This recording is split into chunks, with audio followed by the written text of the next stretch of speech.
Ah,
Pak Fir, bisa dengar suara Desi Pak Fir?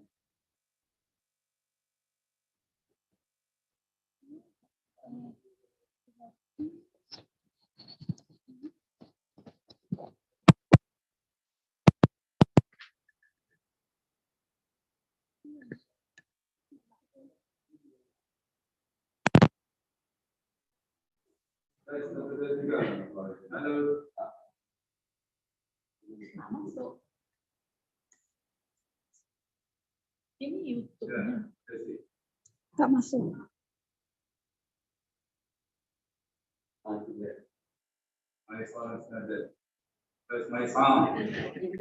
Suara Pak Indra nggak masuk. Dari sini. Ibu udah pakai earphone? Ada nih.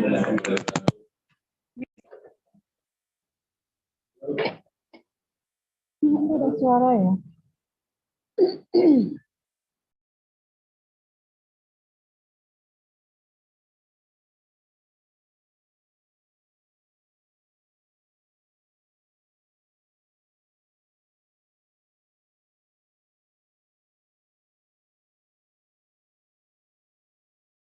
Ya. Assalamualaikum warahmatullahi wabarakatuh. Masuk. Oke, waalaikumsalam warahmatullahi wabarakatuh.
Assalamualaikum, good morning. Oke, silakan sampai.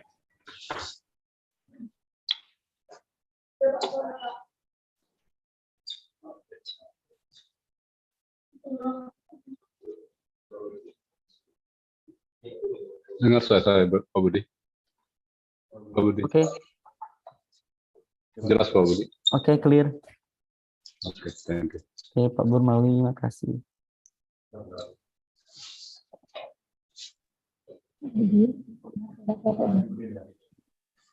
Tinggal Pak Indra. Pak Bud.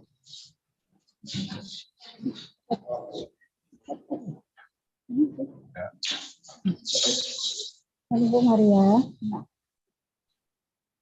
Ya, jelas Bu Desi. Ya. Agak putus-putus. Okay, 1, 2, 3.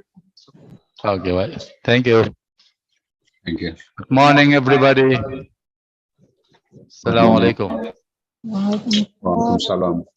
Waalaikumsalam. Morning, Pak Indra. Morning, Pak Budi. How are you this morning? Alhamdulillah. Oke. Thank you. Pak Indonesia has joined to the room. Thank you. And hello, everyone. Halo. Dari Pak Mulyanet. Morning, Pak Mulyanet. Morning, Bu Elita Sari. Morning, Pak Budi. Oke. Good morning, Bu Sari Wulan. Menit ya, baru bagi ngabisin kopinya di depan.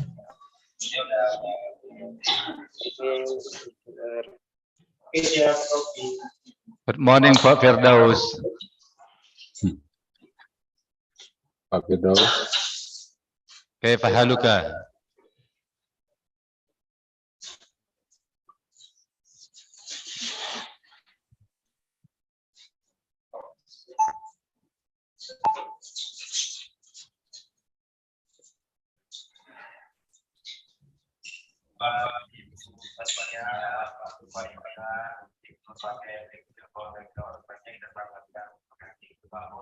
Assalamualaikum, salam Indonesia.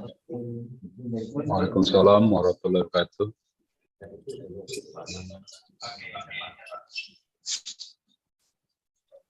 Baik, baik. Yang kayak kemarin sedang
Tes 1, 2, 3.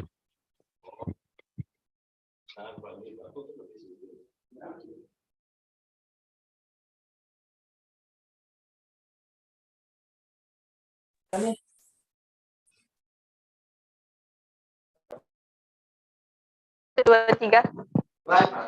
Halo, 1, 2, 3. Halo, cek 1, 2, 3. Cek sound. Oke. Yes, sound is clear. apa? Iya, yang jika Okay, Dr. Indra, thank you so much. You look great today, this morning. Thank you very much.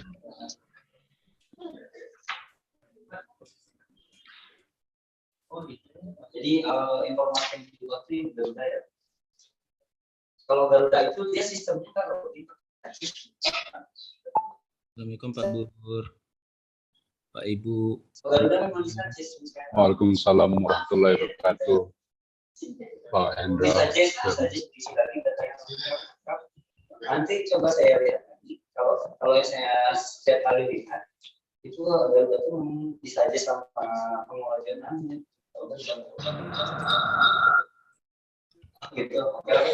Nanti saya cek dulu di Garudanya kelengkapan data jumlahnya.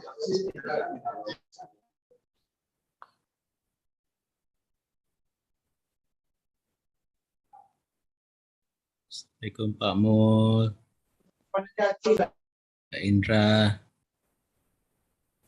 Waalaikumsalam, Prof. Selamat pagi, Prof. Iya. Sedang di kampus hati ya, Prof? Iya. Oke, alhamdulillah. Satu, alhamdulillah. Wah, sudah banyak, sudah ada 46 ya. Dan Garuda sistem saja.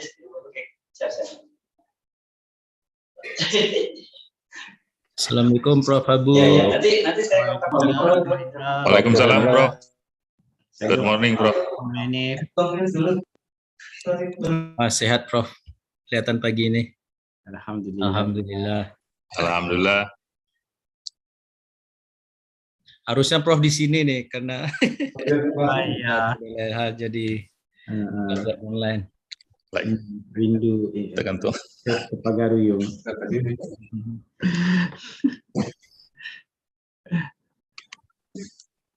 Assalamualaikum, Prof Abu. Waalaikumsalam warahmatullahi. Rindunya masakan Padang. Nah,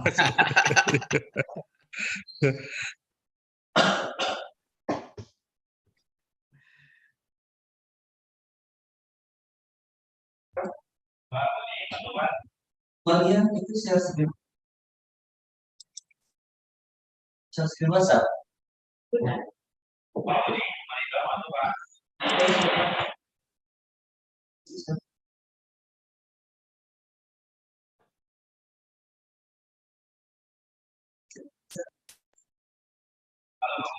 Ya, halo, ya, silakan.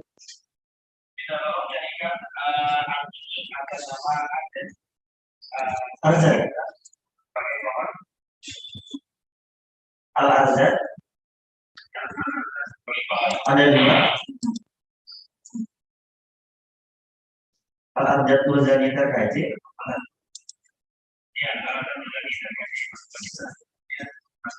Assalamualaikum Pak Romo.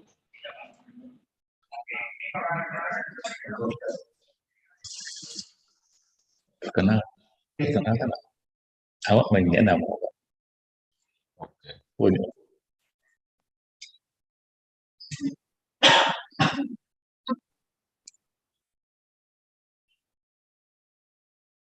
Itu kalau yang nggak bisa.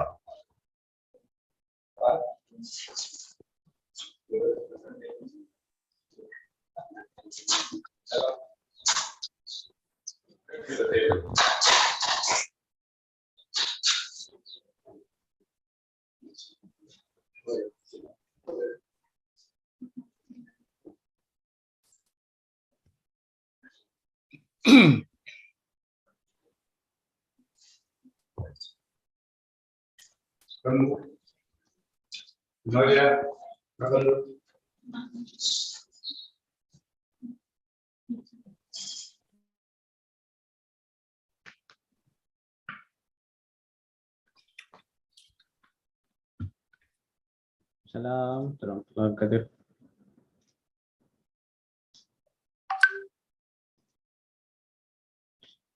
Saya dengar suara Puan Roha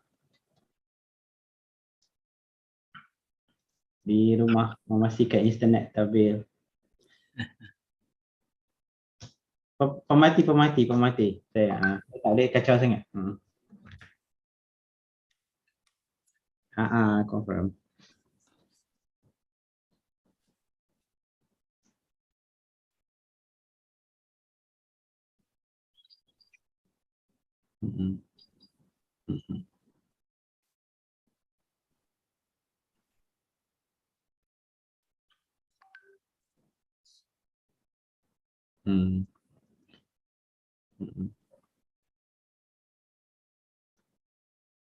Jadi cukup quorum lah kalau saya ada walaupun memahati. Saya onkan dia. Saya dengar je. Tak, saya onkan kamera. Saya onkan kamera tapi saya mendengar saja.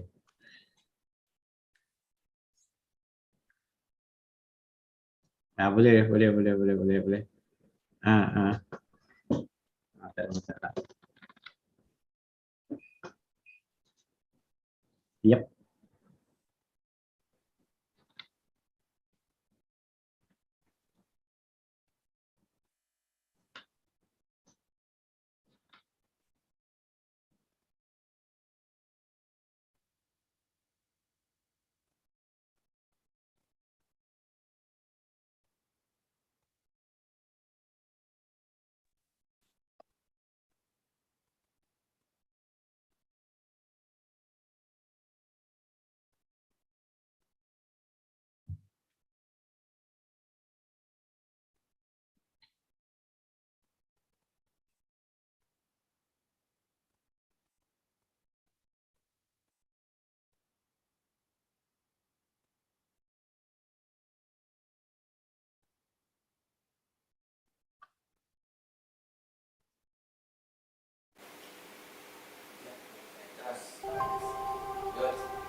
Padang City is a big city located in West Sumatra Province, Indonesia, where is Universitas Muhatta located.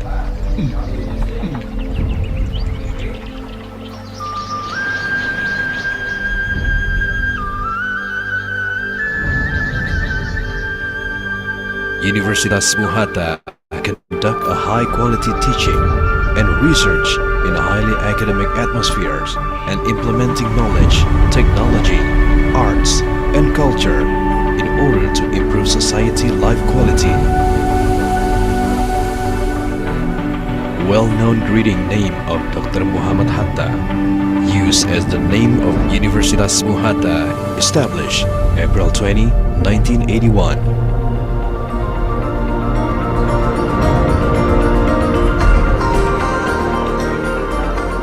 Bringing the big name of Indonesia's great patriot, Universitas Muhatta continues Dr. Muhammad Hatta's spirit to make Indonesia an intellectual, discipline, honesty, and have high integrity. Why choose Universitas Muhatta? Universitas Muhatta is the best private university in Sumatra and has reached top 83 in the Indonesian university ranking.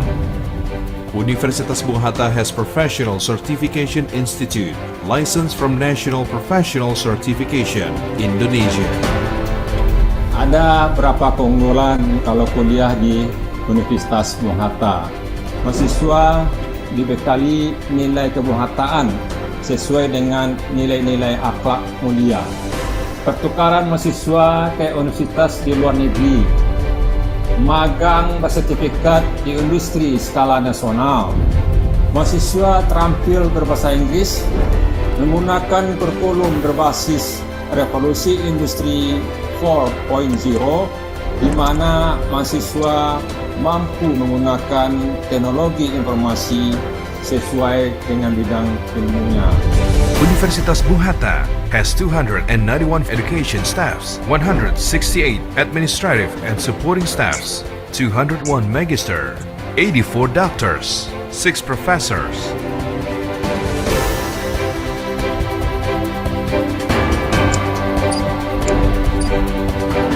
Karakter, kedisiplinan, dan kesederhanaan dari Bung Hatta menjadi role model bagi mahasiswa. Faculty of Economic and Business, Study Program, Development Economics, Management, Accounting, Faculty of Law, Study Program, Jurisprudence or Science of Law.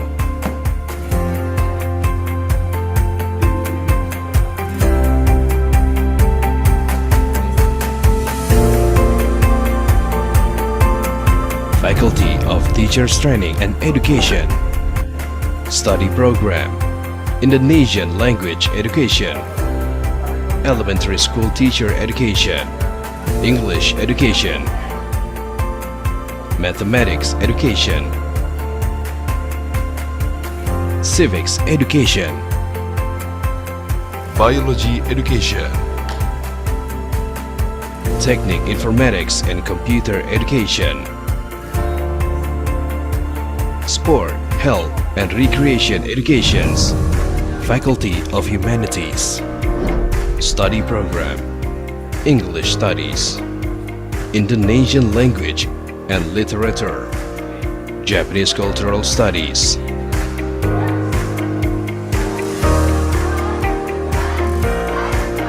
Faculty of Civil Engineering and Urban Planning, Study Program, Civil Engineering, Architecture, Regional and Urban Planning, Economics. Satu, kita mulai. Action. Assalamualaikum warahmatullahi wabarakatuh. Waalaikumsalam. Alhamdulillahirabbil alamin. Assalatu wassalamu ala asyrafil anbiya'i wal mursalin wa ala alihi wa sahbihi ajmain. Sabah al khair, ohayo gozaimasu. Selamat pagi semuanya. Good morning, ladies and gentlemen. Welcome to the 7th Engineering Science and Technology International Conference 2022. On December 7, 2022, for Sustainable Development, Innovation, Science, in Society for 5.0. The event organized by Faculty of Industrial Technology, Universitas Bung Hatta, Padang City, West Sumatra, Indonesia. Before we begin our event today, let us introduce ourselves. And my name is Putri Ramadina Daulay, and my partner. My name is Raihan Hanafi Wiyanatra. Okay, we will your MC today. Before this event begins, we would like to thanks to committee and supporters of this event. The Honorable Director of Universitas Bung Hatta, as well as the opening of 2022 ESTIC Conference, Professor Dr. Tafdil Husni SA MBA, the Honorable to the first keynote speaker from University Kebangsaan Malaysia, Associate Professor Insinyur Dr. Abu Bakar Sulang, the Honorable to the second keynote speaker from King Abdul Aziz University, Saudi Arabia Kingdom, Associate Professor Faisal Abnisa, the Honorable to the third keynote speaker from PT Supreme Energy Indonesia, the Honorable to the fourth keynote speaker from Circular Connect Foundation, Norway Aswendi Zamzami, PhD, the Honorable to the chairperson of this event, Mr. Dr. Burmawi, and of course, we would like to all presenters, audience, and participants for joining in this international conference. The first event will be started by singing the national anthem of Indonesia Raya.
Okay, the next season, we will listen to remarks and report from the hint of the chairperson of this event, Dr. Burmawi. To Dr. Burmawi, time's yours.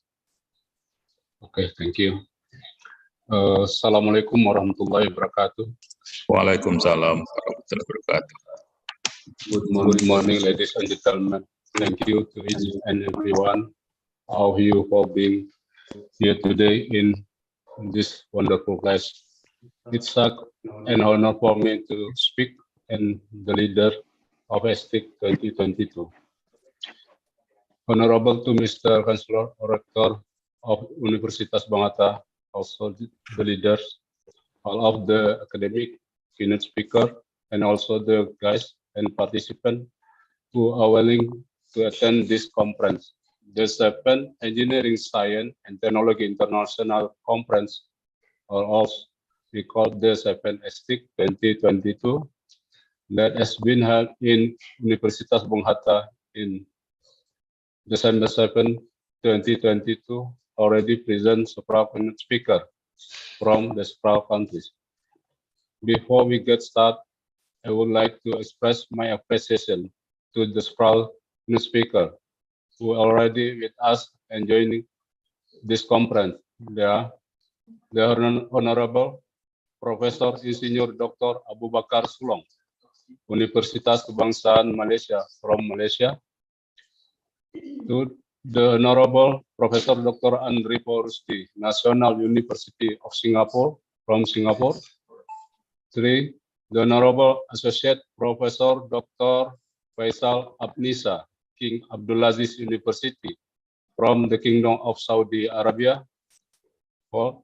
The Honorable Arswendi Zamzami, ST, MSc, PhD, Circular Connects Foundation from Norway. 5. The Honorable Insinyur Novi Gane Fianto from PT Supreme Energy Indonesia. The 7th ESTIC conference in 2022 will be held online, considering that the pandemic has not fully recovered. And I hope we can do the next conference offline in the future. Amen. Therefore, in this moment, I'm going to report the implementation of the event in ESTIC 7 conference in 2022 with several points. There are 1. 5 main keynote speakers that come from 4 different countries. 2. 51 participants of this conference. 3. And the participants also come from 3 countries that consist of Singapore, Malaysia, and Indonesia. All papers that are accepted and presented at ESTIC 2022 will be published in AEP Publishing, indexed by Scopus, Web of Science, and also Google Scholar. We hope that this conference can improve the quality of lecture research and publication and can contribute useful knowledge in the world. Last but not least, I would like to thank all of the people who have supported the conference until now. And I hope that this conference we held today will be success.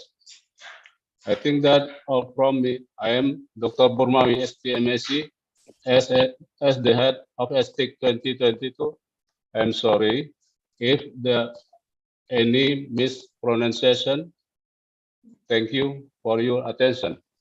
Assalamualaikum warahmatullahi wabarakatuh. Waalaikumsalam warahmatullahi wabarakatuh.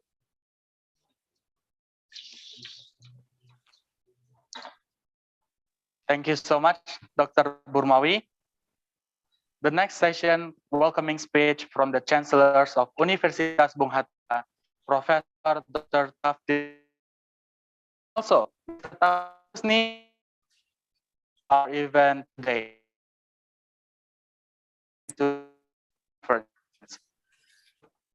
Okay. Dr. Husni, SE MBA, time is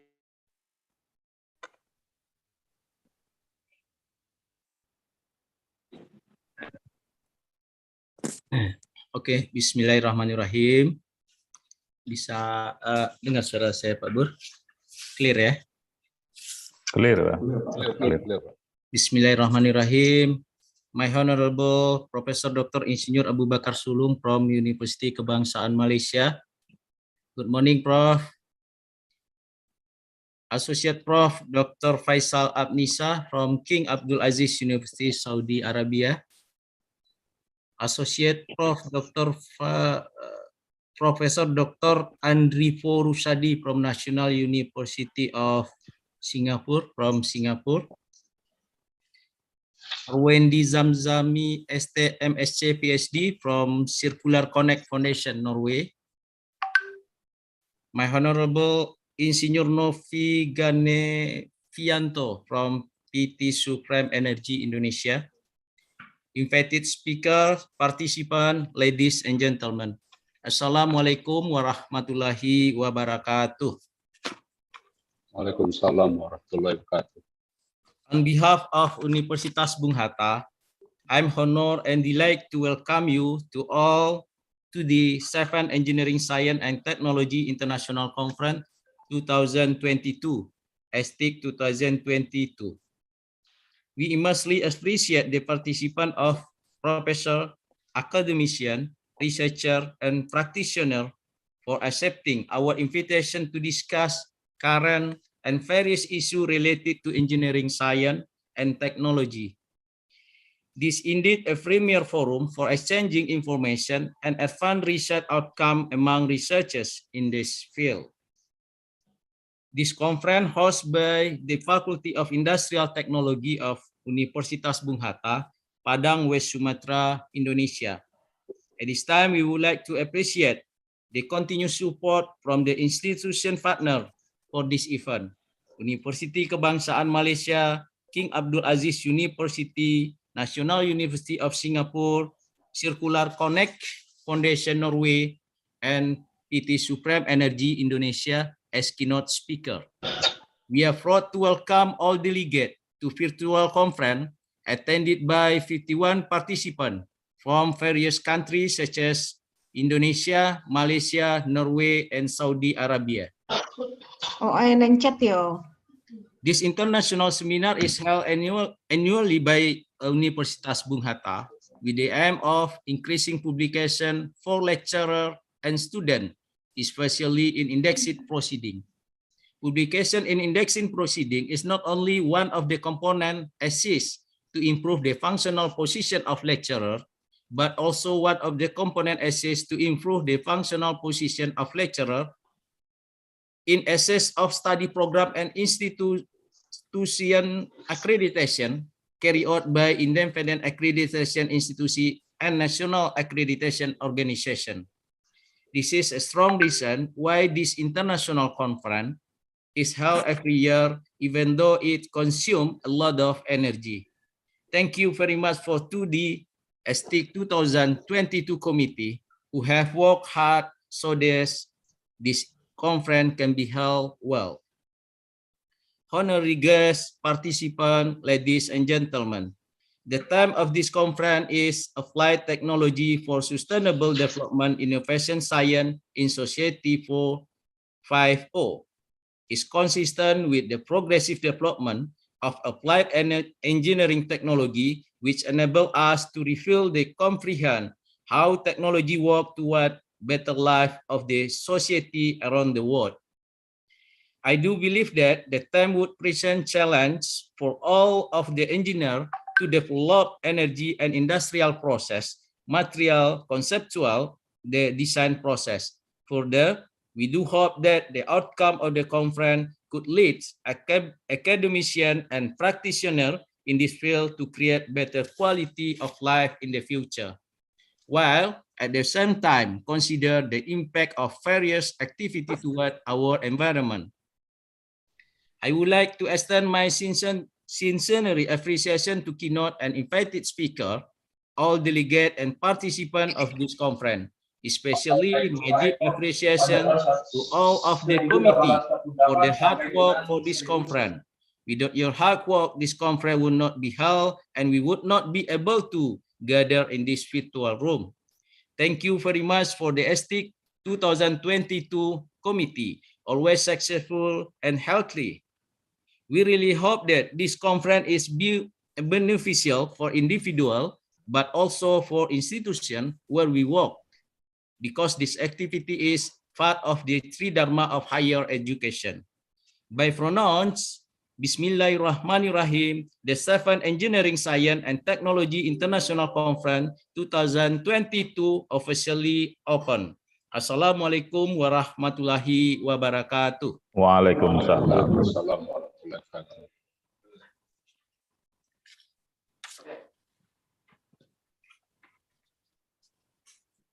Thank you so much, Dr. Hendra Suherman, for opening our event today. According to the rundown of this event, the next session we will be chanting prayer that will be led by Dr. Firdaus. To Dr. Firdaus, times is yours.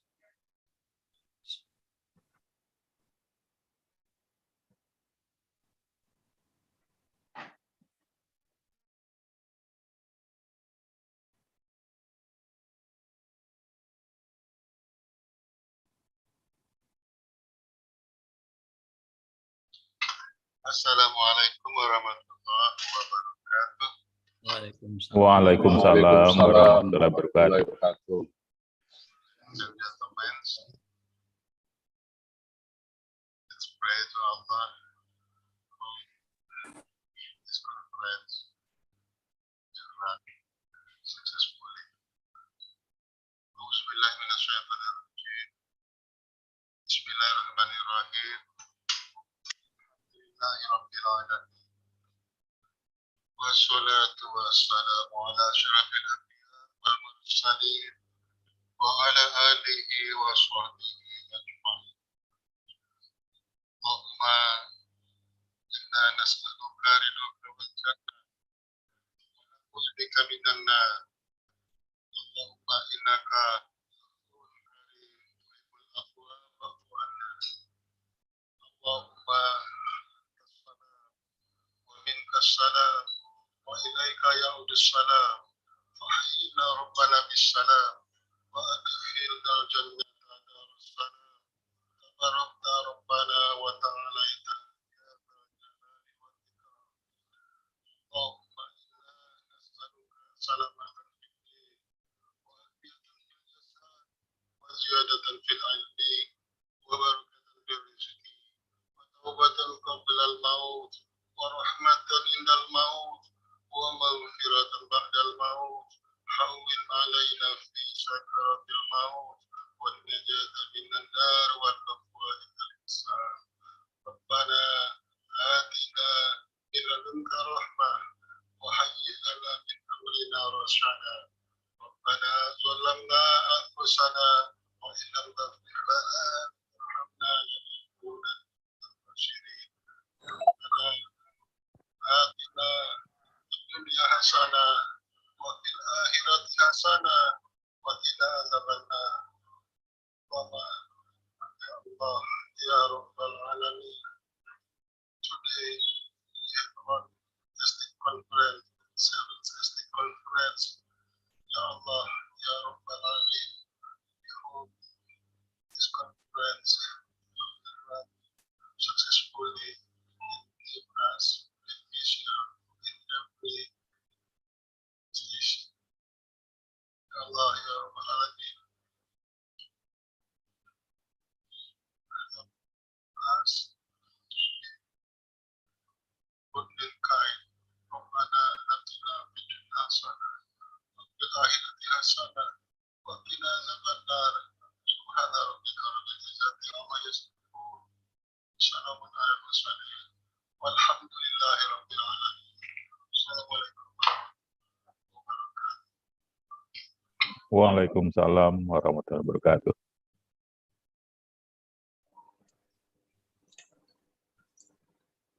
Thank you so much, Dr. Tirta. Okay, Putri, we will be moving on to our next session. We will watch together the profile video of Universitas Bung Hatta. Let's watch together now. Share screen now.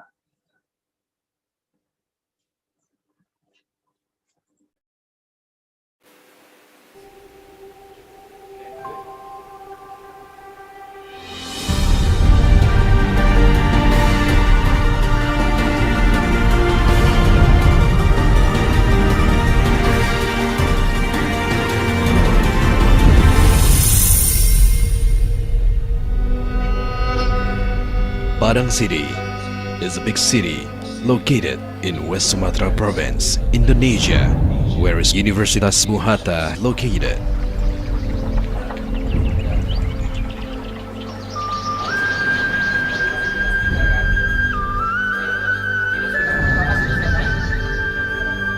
Universitas Bung Hatta conduct a high-quality teaching and research in highly academic atmospheres and implementing knowledge, technology, arts, and culture in order to improve society life quality.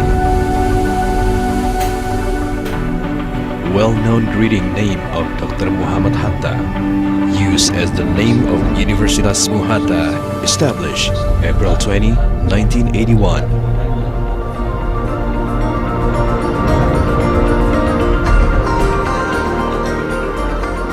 Bringing the big name of Indonesia's great patriot, Universitas Bung Hatta continues Dr. Muhammad Hatta's spirit to make Indonesia an intellectual, disciplined, honesty, and have high integrity. Why choose Universitas Bung Hatta? Universitas Bung Hatta is the best private university in Sumatra and has reached top 83 in the Indonesian university ranking. Universitas Bung Hatta has Professional Certification Institute, licensed from National Professional Certification, Indonesia. Ada berapa keunggulan kalau kuliah di Universitas Bung Hatta?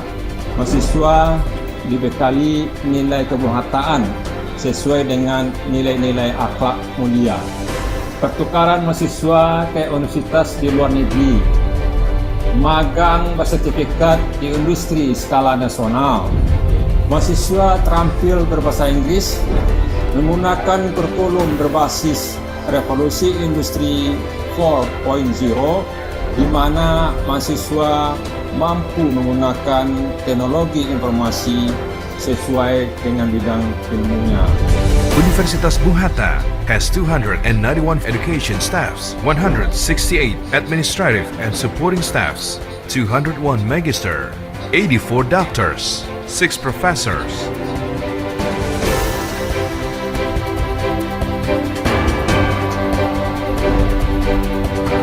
Karakter, kedisiplinan, dan kesederhanaan dari Bung Hatta menjadi role model bagi mahasiswa.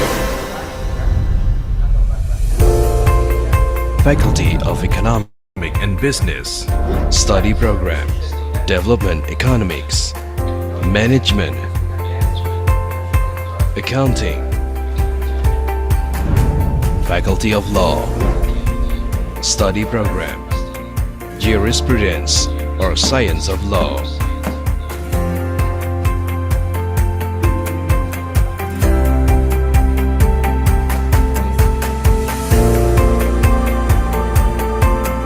Faculty of Teachers Training and Education, Study Program, Indonesian Language Education, Elementary School Teacher Education, English Education, Mathematics Education, Civics Education, Biology Education, Technique Informatics and Computer Education, Sport, Health, and Recreation Educations, Faculty of Humanities, Study Program, English Studies, Indonesian Language and Literature, Japanese Cultural Studies,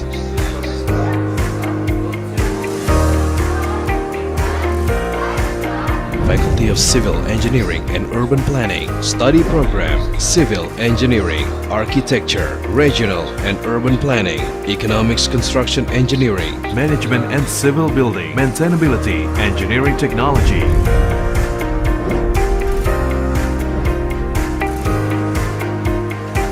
Faculty of Fisheries and Marine Science, Study Program, Aquaculture,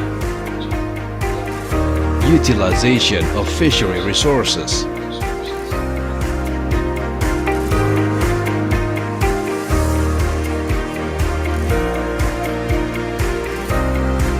Faculty of Industrial Technology, Study Program, Electrical Engineering, Mechanical Engineering,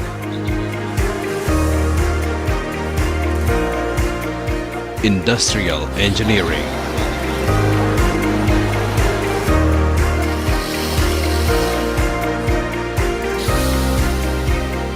Chemical Engineering,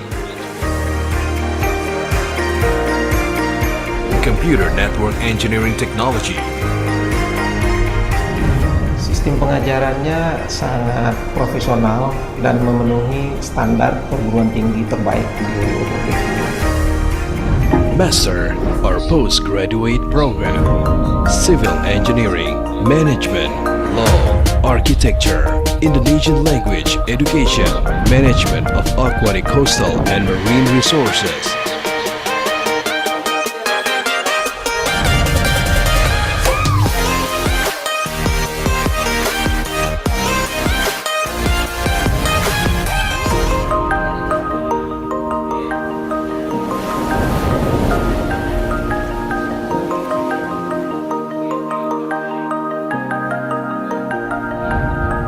Universitas Bung Hatta has international partner universities. Universities in Japan, University in Germany, Universities in United Kingdom, University in Malaysia. The Center for Foreign Language is an academic unit that offers courses in language for academic purpose. The main language taught in English. The student is prepared to have the institutional TOEFL tests at this center. The library is designed to be the center of academic and learning.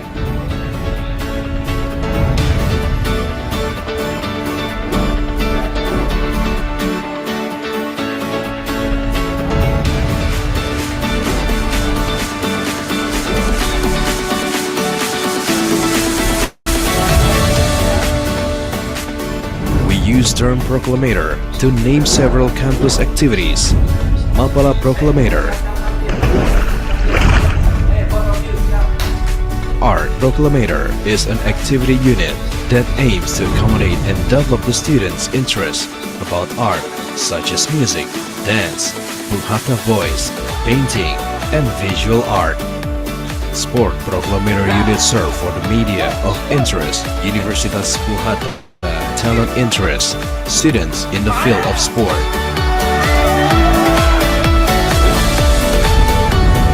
Proclamator Diving Unit serve the students who are interested in diving. Since the campus is located along the beach, there is a big opportunity for the students to diving.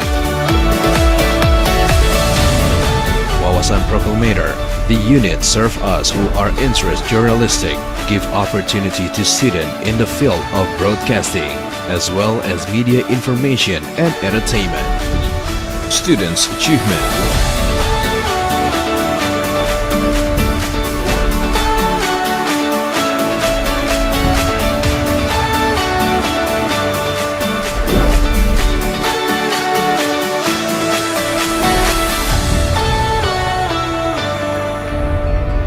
Yang saya rasakan waktu kuliah di kampus Bung Hatta itu adalah dididik, dibina dalam hal mengasah pola pikir dan juga mengasah keterampilan dalam hal bersikap. Universitas Bung Hatta is always working over and improving benefits for the community welfare.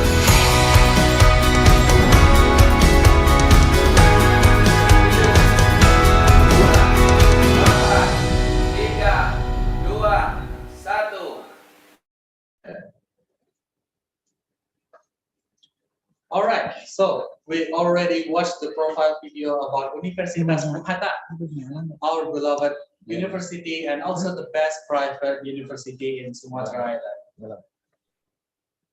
Wait, where's my partner?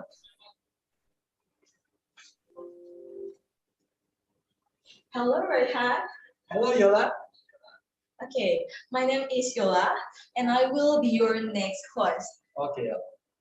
Now we get to our first core event. We will witness the speakers who will deliver their presentations according to today's event there.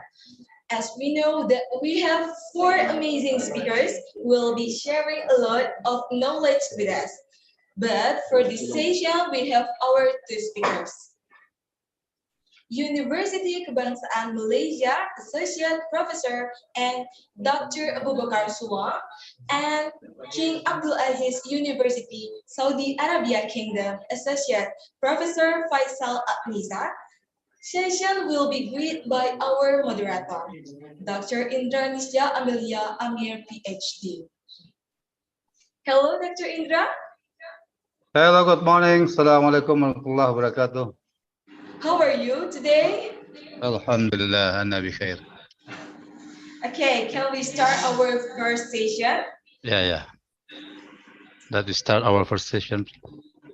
Okay, now we begin our session this morning. Dr. Indra, time is yours. Thank you very much for the moderators that giving the time to me for the next session is the keynote speaker, which is we have the 4 keynote speaker today actually. The first one is Professor Dr. Engineer Abu Bakar bin Sulong from National University of Malaysia ataupun University Kebangsaan Malaysia. So first, I introduce myself. I'm Indra Nisjas, a lecturer in electrical engineering, Bung Hatta University. Actually, I'm graduated from this university on 1991, and I continue my study and master degree in University Putra, Malaysia. And I graduated is about 2001, and after I continue my PhD degree in electrical engineering University Science Malaysia in Penang Island, ataupun in bahasa Malaysia kita sebut Pulau Penang.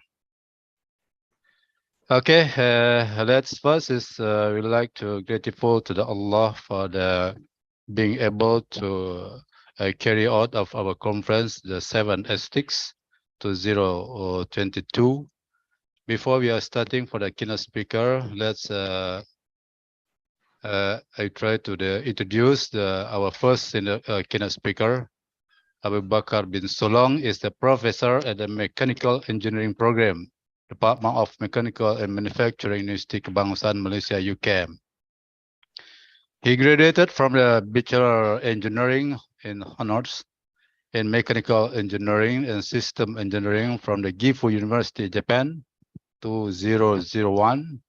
And then he's worked as a trainee engineer in the SMK Corporation in Ibaraki, Japan for the year, followed by the design engineering in SMK M. Sendirian Berhad in Beranang. Beranang is a part of Negeri Sembilan in Selangor. Oh, this Beranang is Selangor, sorry. And then he joined the UKM as a tutor in January 2004. And then he's continued for the study in March of 2004. And 2008, he received a PhD from the Sejong University, South Korea, and the Advanced Material Process Lab, Mechanical and Aerospace Engineering Department. And he teaches for the undergraduate and postgraduate manufacturing engineering program in University Kebangsaan Malaysia. Currently is a Deputy Director, Planning, Operation and Quality at the Center for the Research and Instrumentation. His specialization area is the advanced polymer composite, polymer composite and metal ceramics injection molding, powder metallurgy, and a scope of composite material process. Currently is active research for the 4 research groups: precision engineering, PERSIS. PERSIS, this is I think the short form of for the word. And then the advanced manufacturing research, fuel cell, advanced material processing, integrity MP, and the current working on the additive manufacturing titanium 3D printing area. Based on the Scopus data on the September 2022, we have 232 published documents and 2,810 citation. The third H index, the 31 H index for the nearly 100 manuscript in the Q1, this quarter 1 and quarter 2 journal. He been invited as a keynote speaker, invited as a talk and speaker at the various international and national conferences. He is also the professional engineer with the practice under Board Engineer Malaysia, BEM, Board of Engineer Malaysia. He also served as engineering program assessor, panel and grant evaluation for the committee professional organization. This is actually the short brief about the Prof. Abu Bakar bin Sulong before we go into the presentation. Hello, Prof. Abu Bakar. Are you hear me? Ya, Assalamualaikum warahmatullahi wabarakatuh. Terima kasih Prof. Dr. Indra for introduction. Waalaikumsalam warahmatullahi wabarakatuh. For this presentation, actually, we give the time for the 30 minutes for the presentation. And then after that, we continue with the question and answer. And then please welcome Prof. Abu Bakar Sulong. Please welcome. Assalamualaikum warahmatullahi taala wabarakatuh. First of all, Waalaikumsalam. thank you to Almighty. Alhamdulillah, we able to succeed the ESTIC this year. Then this is not first time I'm joining ESTIC. I think I've been joining ESTIC when back in 2018. I really enjoy and very thankful with the hospitality of Buhata for me during that time, knowing that the culture here is very close to one of the state in Malaysia called Negeri Sembilan, where it's under adat pepatih and so on. Rather than that, first of all, I would like really thanks for the rector representative one, Prof. Dr. Hendra Suhaiman, my very close friends. And then all the chairman of this committee of the ESTIC is Dr. Bunamawi, others, the others who are the keynote speaker from the other countries or from the other organization. Also, all the alumni of the UKM from the Buhanta University who are in the line now. Okay, for when I come 2018, I believe 2018 or 2018, I talked about the polymer composite during that time. So at this time, I will talk another specialty of mine. We're talking about the powder metallurgy and powder injection molding properties. So that is something that I want to talk today. So I think my voice is clear. So allow me to share the slide.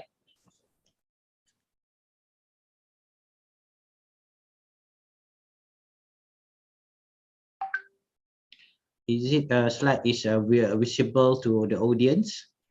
Yeah, it's okay. Okay. Yeah, I can see the slide clearly. The slide. Okay. Okay. This regarding in the powder injection molding. Today I will talking to the what we call is core component macro and micro powder injection molding in terms of two main material, stainless steel and zirconia. Stainless steel is a metal, zirconia is a ceramic. So micro mean macro is normal dot bone shape. Micro is talking dot bone shape is less than 1 millimeter in the depth. So that is two things that I talking now that this work is still ongoing. They have students still ongoing, so there is been interested all over the region regarding these technologies in application to industry, especially a lot of application in the automotive, in the microelectronic sector. Okay, before that, maybe I would like to see what currently my team member here under the under the Advanced Material Research Group doing there.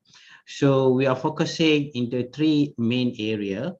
One is powder metallurgy.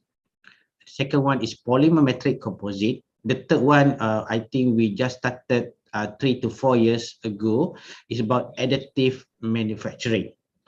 So we cover a range of the metallurgy of metal, ceramic, also the particulate material in terms of the polymer metric composite. So the third one is additive manufacturing. We have, because there are two newcomers of the researcher coming to the groups who are focusing in the additive manufacturing or 3D printer or the metal, also 3D printer or the polymer composite. So we also have people who are doing the laser joining also. That is something that we are currently focused at the moment. This result where it's about 3 to 4 years ongoing also. It's not that 10 years ago. So there is a little bit different when I went to the Buhata last times. Then, so the first one is the picture of the core powder injection molding. In terms of the metal, the left-hand side pictures is talking. Sorry, let me find the. I can find the laser pointer or not. Oh, sorry, I can't find. It's okay. Okay. So the left side is to keeping between metal and ceramic. The center one is for the metal. Currently, we have two PhD students who are working for the ceramic for that particular purpose. So the macro one is something in the left side. The micro one is in the center side, where is smaller in the size. Rather than that, we're also doing for the certain component like a screw for the medical part. And then other than that, in the center line is one you can see in the titanium alloy AM is something for additive manufacturing. Rather than that, there is something very new come from the oven. We are doing a multi-metal AM. So we are doing for metal, where for the additive manufacturing, mostly is currently people say is really impossible to do a multi-metal inside, but we are possible to do multi-metal in the additive manufacturing. And the bottom part is a polymer composite, where my PhD is the polymer composite. We are doing not only in the experimental side, we also do it in the medical side. So one of the application we done before and so ongoing is for the where is Prohendra is really for really specialized on in the right and bottom is about the hydroconductive polymer for the fuel cell application. So a little bit introduction about the powder injection molding. Powder injection molding is technology from the injection molding. So when I went to the Bung Hatta before, I believe during that time when I go to the technique machine, that one there are no injection molding. During that time, I hope they have a compression molding, but there are no injection molding during that time. Hope now they have it. So it's technology from that one, injection molding. The injection molding come very beginning in the polymer. I think most industry in Indonesia, especially in the Batam area, have a lot of injection molding facilities over there. Then the counterpart. First, because injection molding is a mass production, interested part can able to make a very cost effective. However, when the comes on, they have a component from the polymer not capable have withstand the property against the metal or against ceramics. That's why people are looking also want to change from the polymer for the metal or ceramic, but they still want to have a 3D structure or interested part where it can get from only from the injection molding with the lower cost. Because currently for the metal processing, maybe people are here know about the machining processes. We have a casting foundry and so on. That is evolved all the high temperature, especially casting, and then high pressure die casting. They evolve very high temperature of processing. Talking a melting point about more than 700 degree and above. In this case, there are different issues. Injection molding only at the lower as the melt of the polymer melting temperature. However, we still need a process they call a sintering process in the control. It's called a diffusion production method. So there is they have 4 main stages missing.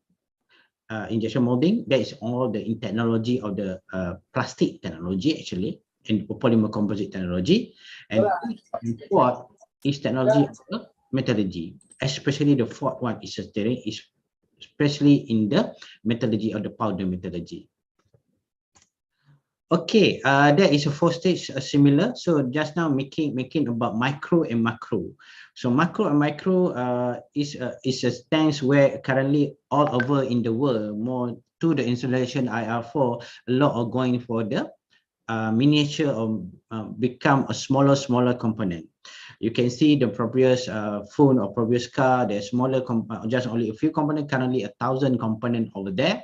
And then this currently a lot of the electrifying of the car also make a lot of the electric component in the car. So that's why some of the very advantage of the current component, they are using a lot in the electrical conductive material, where is polymer is not easy to get that one properly.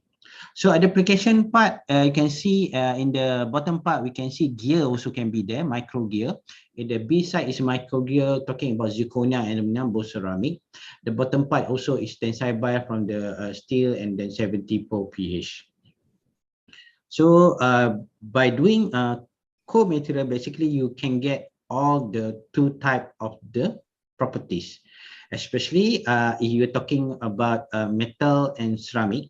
Ceramic good in the hardness, metal good in ductility. So you can get both component. So the analogy is like this, like say a micro gear. If outer part you need to have a very good harness, you can put ceramic as a gear outer layer, but inner part, let's say in the shaft, you need something really ductile, then you need to have a metal inside. So a similar analogy like that. Then another example can be used for the bimetallic material, for the barrel, also the other component and so on. So most component previously in single material, they have more requirement in the world to having two properties at the same material, but they need very close structure. Currently, a lot of people are doing for this one, they are doing a method of they call is joining, either is permanent joining or non-permanent joining. Permanent joining is like welding or soldering. Non-permanent joining is about the screwing and so on. But however, about the brazing and soldering, they are you cannot do a very complicated part. Definitely cannot. And then for the permanent joining, there are no another one is the non-permanent joining. You're not able to join the two material intersurfaces. So the what we call the property transfer between surfaces not able to happen. So that's how people are looking this one. But this technology is really complete or something need to able to people always compare side by side with the joint with the brazing or welding and so on. But however, welding is not able to make a 3D structure of the component. So I do mention that one. There are a lot of people who want to have this technology to do so. However, there are a lot of challenges to do so. That's why the research need to be carried out. From that research will be translated to the TRL, higher TRL, middle TRL, then before go to the industry to make to the application side. Some component have been done used by the from the in the iPhone, Apple, and so on. But in the what we call in the larger scale, there are still a lot of the challenges, especially when you are joining two material, especially metal and ceramics, because metal and ceramic, they have a different thermal coefficient. With that different thermal coefficient will make a mismatch during these diffusion processes. Then they will make cracking, shrinkage, and so on. They making not able to bond or not able cracking. We able in the interface at the two material. That's why research regarding the processes starting from the beginning until the sintering process is required to either to minimize the shrinkage. Eliminate, I think, is not easily can able to do, because it's not easy. If you only have a similar shrinkage rate, it's easy to eliminate, but different shrinkage rate. Talking about zirconia and then about the stainless steel, the shrinkage rate is order of 2 or 3 difference, not order of the 1 different. So this is the objective of that 2 component, 1, 2, 3, and 4. I don't want to read one by one about that one. Then in the research methodology at the beginning, we have 4 steps over here. So the left-hand side for the cold powder injection molding, for the right-hand side, micro powder injection molding. Basically, Malaysia also is not arranged or do not have a full facilities of the powder, cold powder injection molding. Because basically, when you talk to industry, especially in developed country like Japan or Germany or France or the United States per se, for the cold powder injection molding, basically, they have a dedicated machine. They have 2 barrel injection molding. The recent technology I see from the German side, they have until 7 barrel of the injection molding. They can simultaneously inject 7 material at the same time. That is the recent advancement of the powder injection molding, of the multiple barrel injection molding. In my university, we do not have that facility, even the 2 barrel injection molding. So that's why we are making a method we call it a sequence method. So the method we do here, because we have a single barrel injection molding. So we inject 1 material first. I think there are no picture. Oh, no picture. We inject a single material first. We inject what we call zirconia first, and then we get the full set. Then we break it two. Then we put that half of it in the injection molding. Then we inject the second material, stainless steel, to the mold. That is how we are doing that one, because we do not have that one. So in future, we hope we're able to get the facility, or we can bring this material to other facilities in different. In Malaysia, they have some of the company have that machine, but however, they not allow us to put our material in that machine because they are mass production of that particular. It's not a research scale of the machine. So that's how we are doing. Then for the until the green part and go to the binding and sintering, the important thing how you want to do here is the tricky thing is how you want to sinter two material in the similar time. So that's why the composition of the what we call binder from the beginning, composition of the selection of the size for the interface, and then a selection of the step of the sintering also important, because zirconia is higher melting point compared to the stainless steel. So, but you need to have a two-step of the sintering parameter in order to minimize the shrinkage between it. So this is a raw material that have been used over here. First one is stainless steel, 74 pH, is a magnetic material, non-magnetic material, okay, sorry. The bottom part is zirconia, is a utilized, stabilized zirconia. The stainless steel in the micro size, zirconia in the nano size. That is, size also make it different to handle also. Instead of the smaller in nano size, the shrinkage is more higher, but the shrink then compared to the micro size. So to see the feasibility of the flowability in the injection molding, the common standard people are doing using the capillary dolometer to see the rheological properties. And then most of the injection molding mention the shear rate, viscosity, fluid depth as mentioned in the right hand bottom. You need to be in this range in order to inject any kind of the polymer basically. But in this one, it really specific for the powder injection molding material compared either metal or ceramic or composite. So you need to use one. So you mostly from this rheology meter, you able to know that property, then you know they're able to failing to doing so. If you inject directly, make the broken of the machine because they will stuck somewhere, or they will make damage of the screw or damage the mold. Then rather than that, we are doing this in sequence injection molding with the parameter. Because this is not running many times, so we are doing a lot of try and error method. They went during the beginning stage to see the physical observation during the processes. So the 4-component injection molding is slightly what we call more easy to see or more handle because it's bigger in size compared to the micron one. But in terms of the flowability is different because for the macro one is more easy to flow because the size of the wave is bigger, and the micro one is not easy to flow. However, in the futures, I think miniature of the component make it micro is more demanding compared to the macro. But we see both have their advantage at their own application. You can see in the left hand side in the bottom, the left hand side is stainless steel, the right hand side is zirconia. This one is still in before the binding and sintering stage. Then the second injection molding you can see in the micro injection molding. Then the challenges part come here from the solvent debinding and sintering processes. Okay, solvent debinding is really needed. Because at the end you want to get only a ceramic or metal powder only. You want to get rid all the polymer because you want to have only a metal or ceramic inside. So you need get rid all the ceramic, all the binders, all the powder, all the polymer.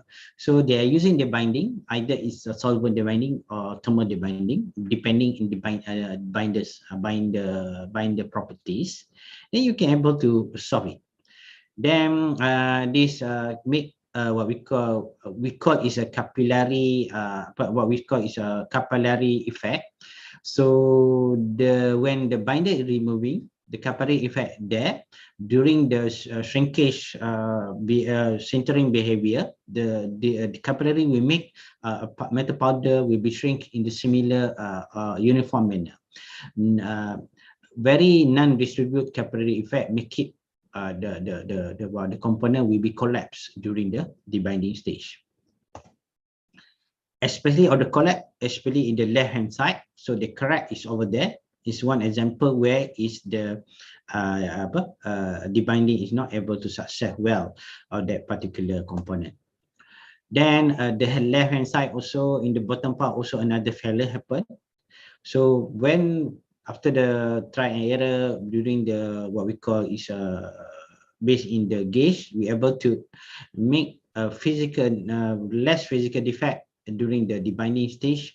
You can see in the bottom part left in the green part during the what we call after the injection molding, and the right hand part is after the solver debinding purpose. You can see most of the binders the pore is open there. That is we call is capillary effect.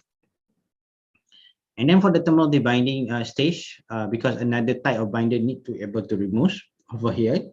So most of the powder injection molding, they are using multiple binder system because single binder system is not easy to eliminate or you're able to collapse into this. Multiple binder system is more easy to handle the physical properties of this one before you go to sintering process. The left hand side is macro part, the right hand side is micro part. So you can see from the beginning of injection molding until the debinding, the physical is not, the physical size is not changed because it's still there in terms of the one. The shrinkage only happen during the sintering process. Sintering is diffusion, either is solid state diffusion or non-solid state diffusion.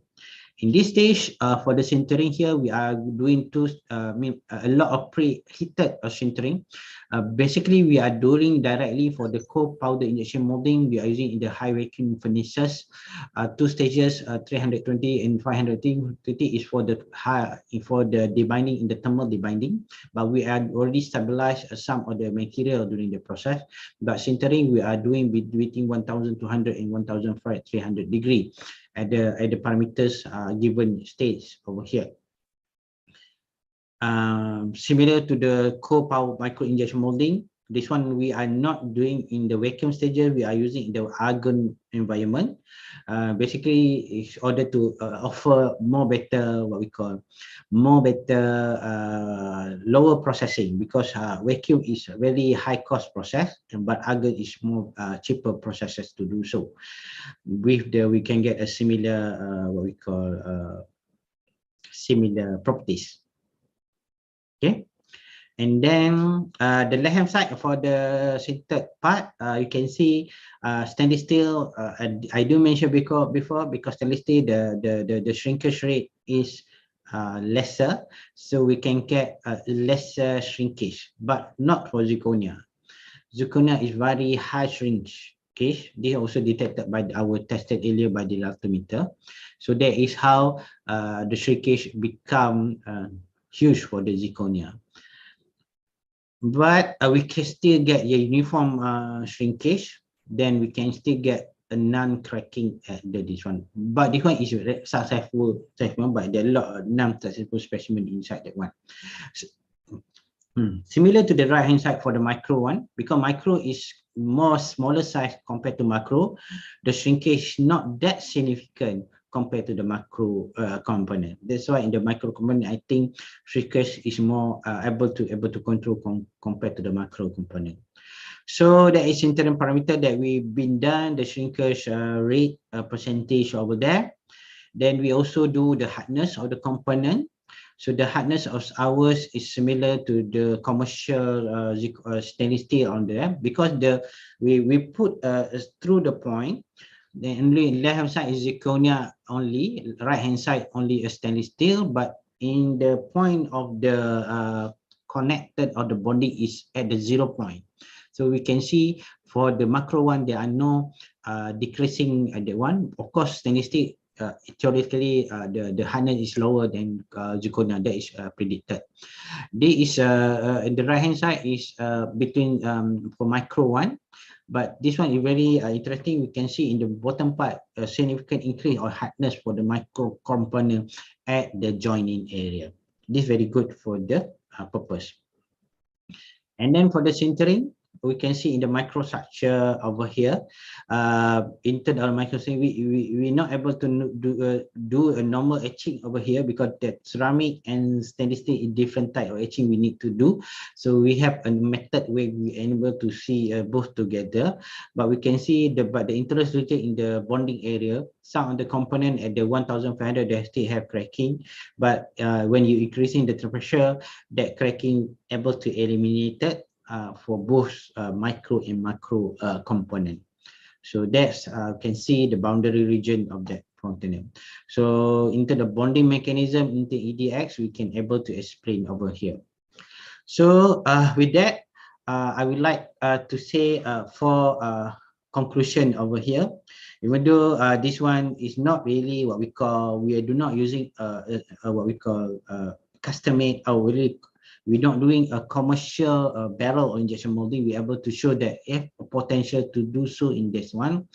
Hope in the future we're able to fabricate a component like say micro gear using these materials.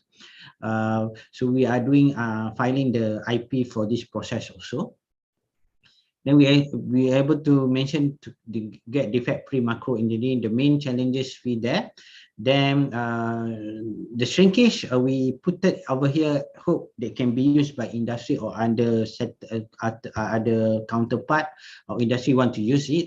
When you want to make the component that higher shrinkage or zirconia, you need to be control for the you get the final dimension.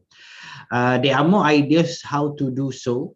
To eliminate that shrinkage. First, because currently we are using nano-size zirconia. So in order to eliminate the one, we need to make a combination between nano-size, the macro-size zirconia.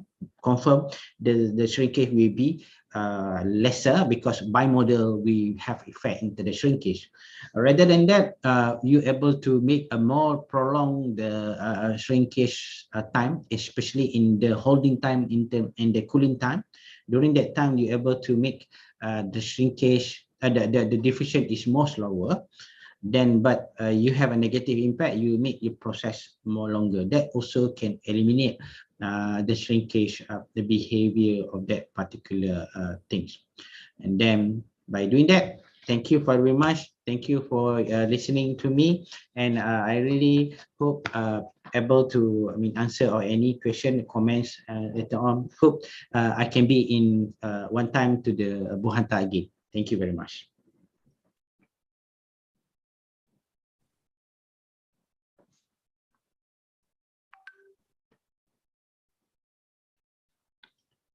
Hello. I give back to the. I'm sorry. This is actually my internet has got a problem here. It's not unstable connection. Okay, thank you very much, Prof. Abu Bakar, for your presentation, a nice presentation, a great presentation. Yeah, exactly. Is consume the time is about 30 minutes.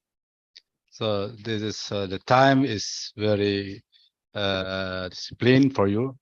Thank you very much. Now we continue to the next session. Is discussion. Actually, it's not a question and answer.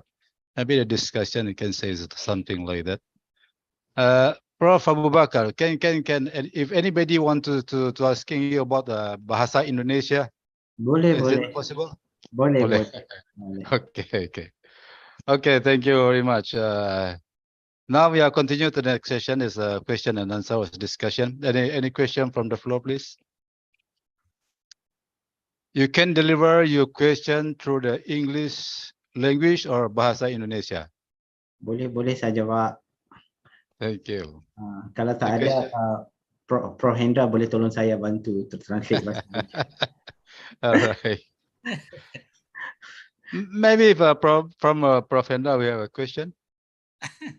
I think, yeah, I want to ask about the not specific but generally maybe is it possible to get the PhD prof to this project? I think there are some a lot of project you can run to this year? For my group only, for you can always open lah. Group, I think we are looking a candidate to doing this for the metal ceramic cold powder injection molding lah. They have one ongoing local Malaysia student ongoing. We are looking another student to doing so in that particular area. And then rather than that, I think it's I think it's a little bit different scope over here, because it's mostly probably very soon I will lead another project under Institute Self-Use. So I will open again our team together with I think Pro Hendra know about the Papa Eddie lah. So we are looking to get the electrochemistry people, also the mechanical people go there. So we are looking in total, we are looking about 4 PhD students inside that one, but currently we are not really firm yet, but mostly about 90% we are really confident we are able to get that fund. So that's will be start soon, maybe in the January or February. But currently, most of the PhD currently also looking for the student for that particular for electrical chemistry and this one. That one is working in the Self-Use Institute Self-Use. But for university per se, it's open, always open. Thank you. Anything. Okay, thank you. Okay. Yeah. Okay, thank you, Prof. Hendra, for the general questions. Any other question from the floor? You can deliver any question. We are talking about the material engineering, metal or ceramics. Maybe someone here from the mechanical engineering, maybe I can deliver the question to the Prof. Abu Bakar.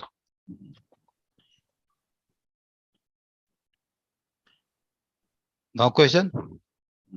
Okay, Prof, let me, actually it's not question, it's just a discussion to you actually. Regarding of the funding that we got from the, I think this is from government, right? Ministry of Higher Education. Yep. Is it right? Yeah. Yeah.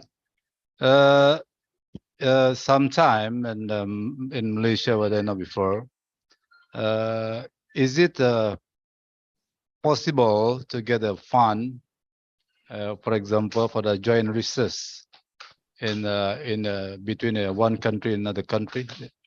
Is it possible? Okay. Between one country to the one country. Okay. Yeah. There are two. They have something that we call initiative for the what we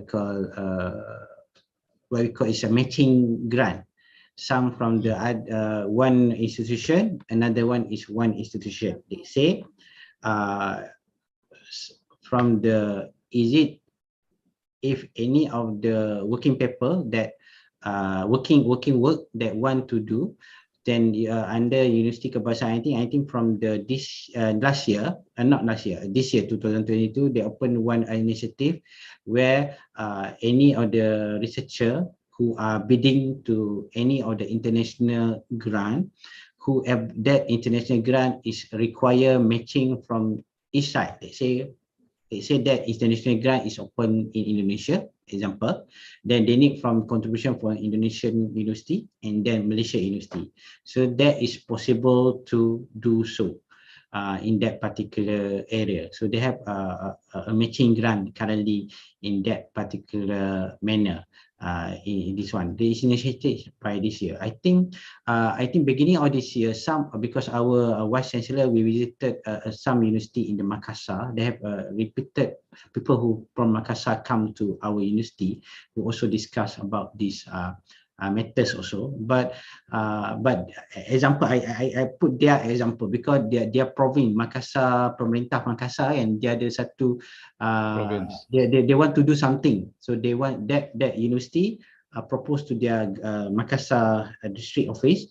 So they have a project where they need the expertise from the UKM. From that we see like it's about hydrology. So they want to make a proposal regarding the to solve the problem of the flooding in the Makassar actually. So they have expert over there, they expert in Malaysia, so they try. But now I think they are going in the negotiating the full proposal and submitting to their Makassar first. So Makassar say okay, and of course we say okay after that lah. So it's something like that. So we able to use a similar model of that things to do so. So that is able to do so. That is for the research initiative lah. It's a grant. However, in terms of the collaboration, I think I hope ASIA will be open soon directly to the Padang. I don't know is ASIA still there or not. If ASIA have a directly from Padang to Malaysia, I think a lot of what we call collaboration can be done lah. Because currently, if we need to go, they need to go to Jakarta first, take a long trip, go to Malaysia. That is take a long time to do so. Yeah. But currently, actually, as AirAsia already fly from KL to Padang. Oh yeah, well, good. I think it's twice a day or once a day, something like that. Good. Every day. Good. Every day. Good. Okay, thank you, Prof. Bakar. This is another question. This is the raise a hand actually, Ibu Amelia Amir. Please welcome Ibu Amelia Amir. This is today with the question. Thank you very much, Pak Indra. Yeah, welcome. Okay. Prof. Abu Bakar, that was very great topic, and I was so interested about the material. I am Amelia. I am a lecturer in chemical engineering, Bung Hatta University. I have a question related to the binder. Is there any very important characteristic material as a binder? And then, is the binder has a specific characteristic for specific material that will we mix together? Thank you. Thank you, Dr. Amelia. Okay. This for binder.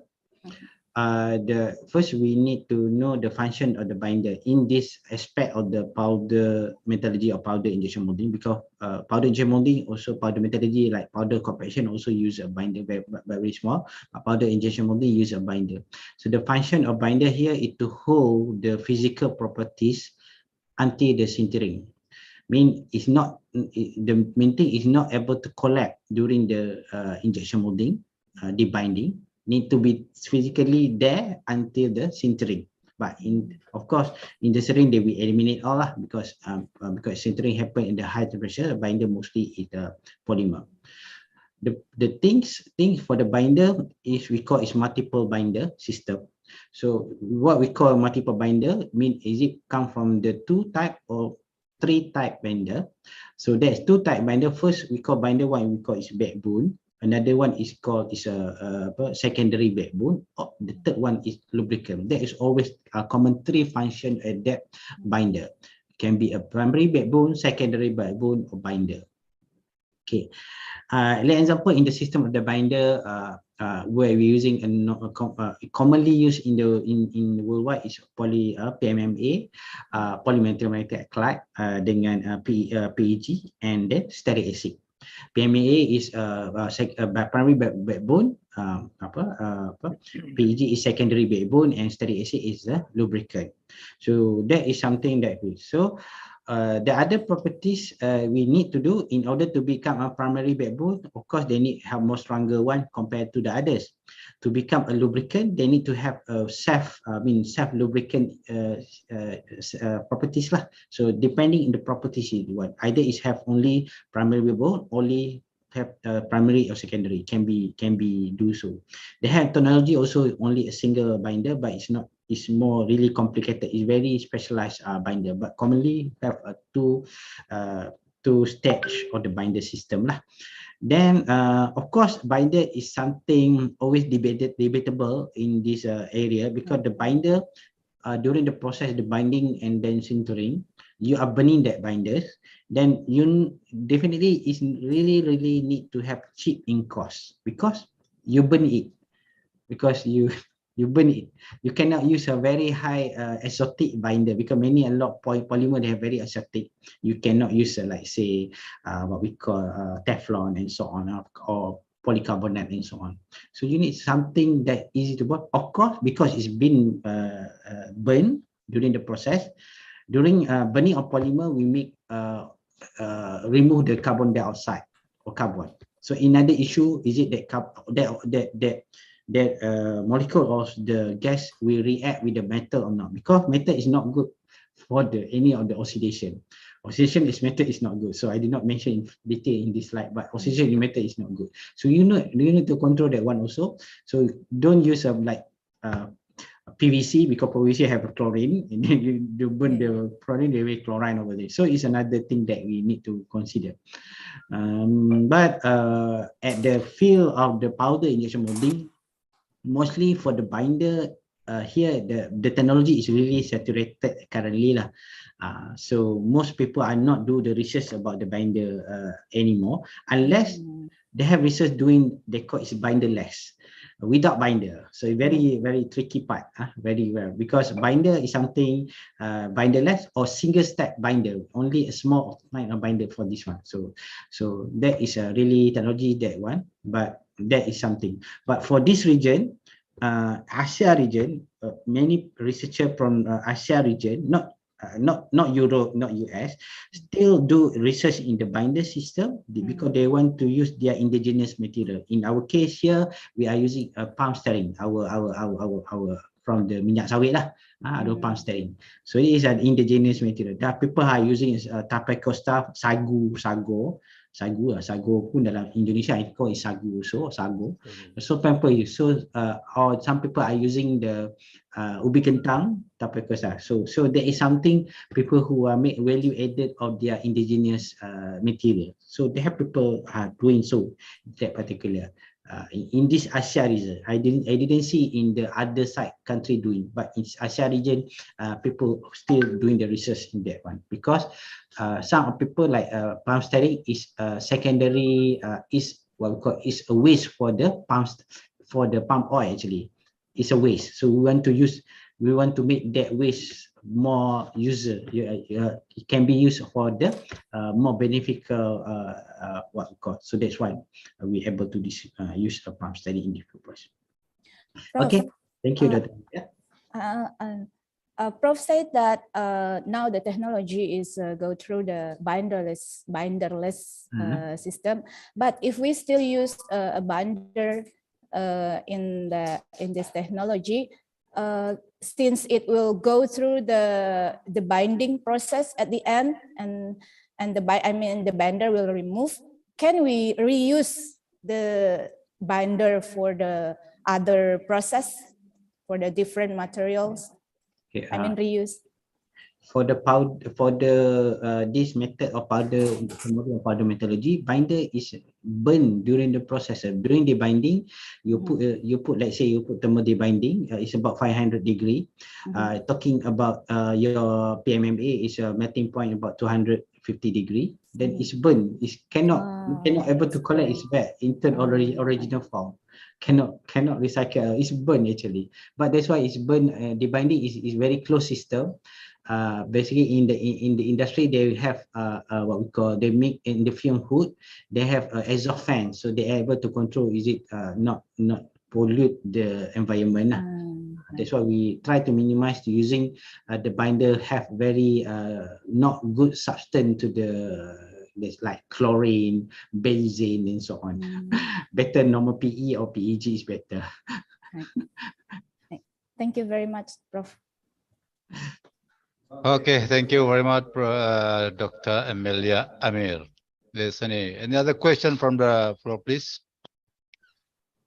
We still have the time, about 3 minutes.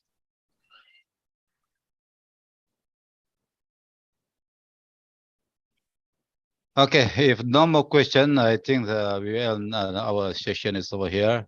It's almost a 50-minute presentation and question and answer from the Prof. Abu Bakar Sulong. Thank you very much, Prof. Abu Bakar.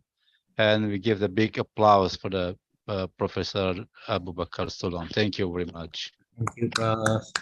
Muhammad, terima kasih. Okay, thank you. And now we continue to the next session, maybe.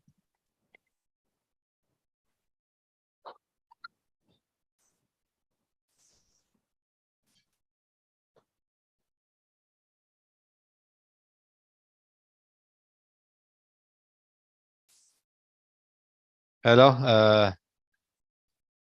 MC. Hello, MC. Should we continue to the next session for the next presenter? Yes, sir. Okay, we go directly. Thank you very much. Now for the next presenter is the next keynote speaker is Associate Professor Dr. Faisal Abnisa. Dr. Faisal, are you hear me? Sorry, sir. Dr. Faisal recorded video. By video. Oh, recorded video. Yes. Okay, thank you. Okay, let's continue.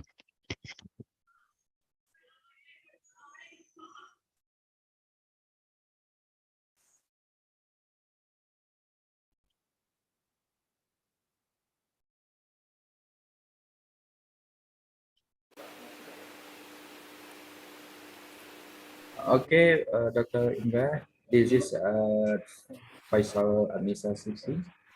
Short brief about Nisa.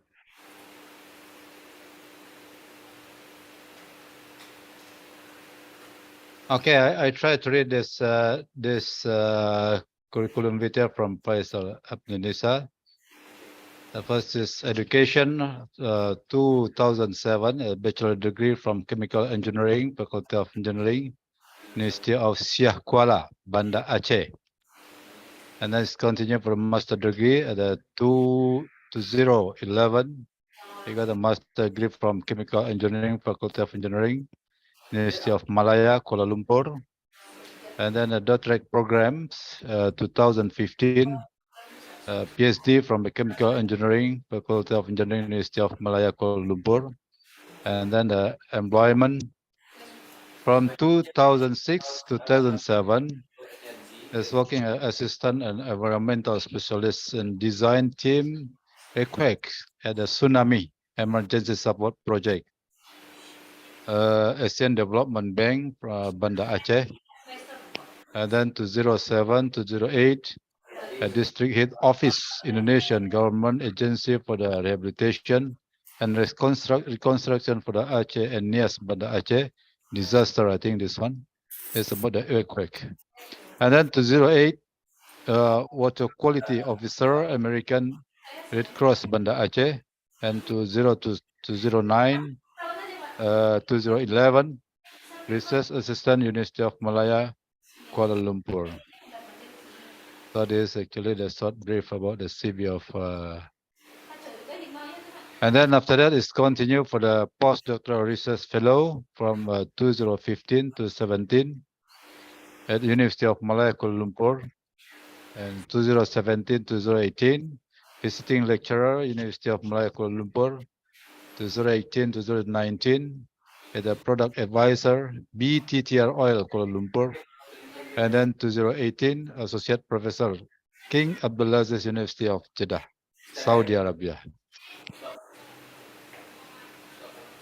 Okay, continue next. So there's a short brief about the Prof. Abinisa. Thank you. Now I can continue for the video.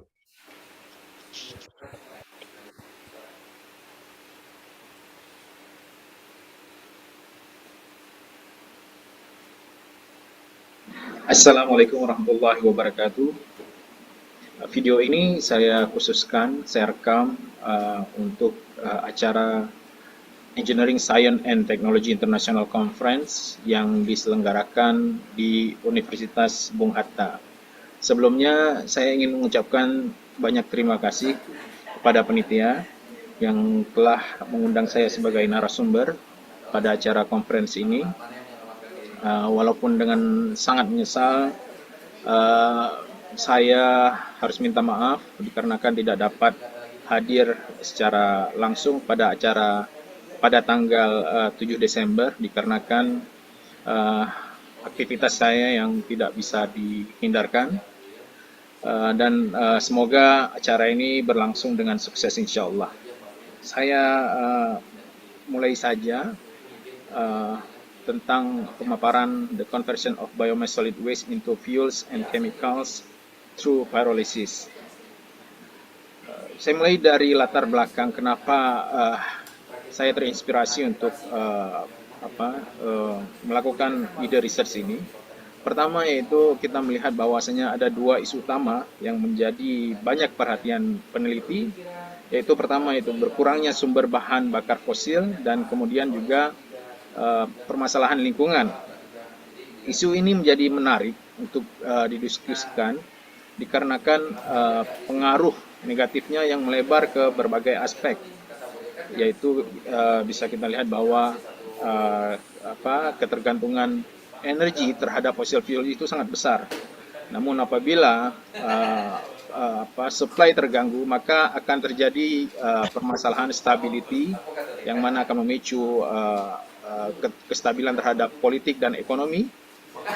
Dan selain itu, di samping krisis stabilitas dan tingkat ketahanan energi juga akan berpengaruh terhadap environmental issues, di mana yang utamanya itu polusi, di mana ini sangat berpengaruh juga terhadap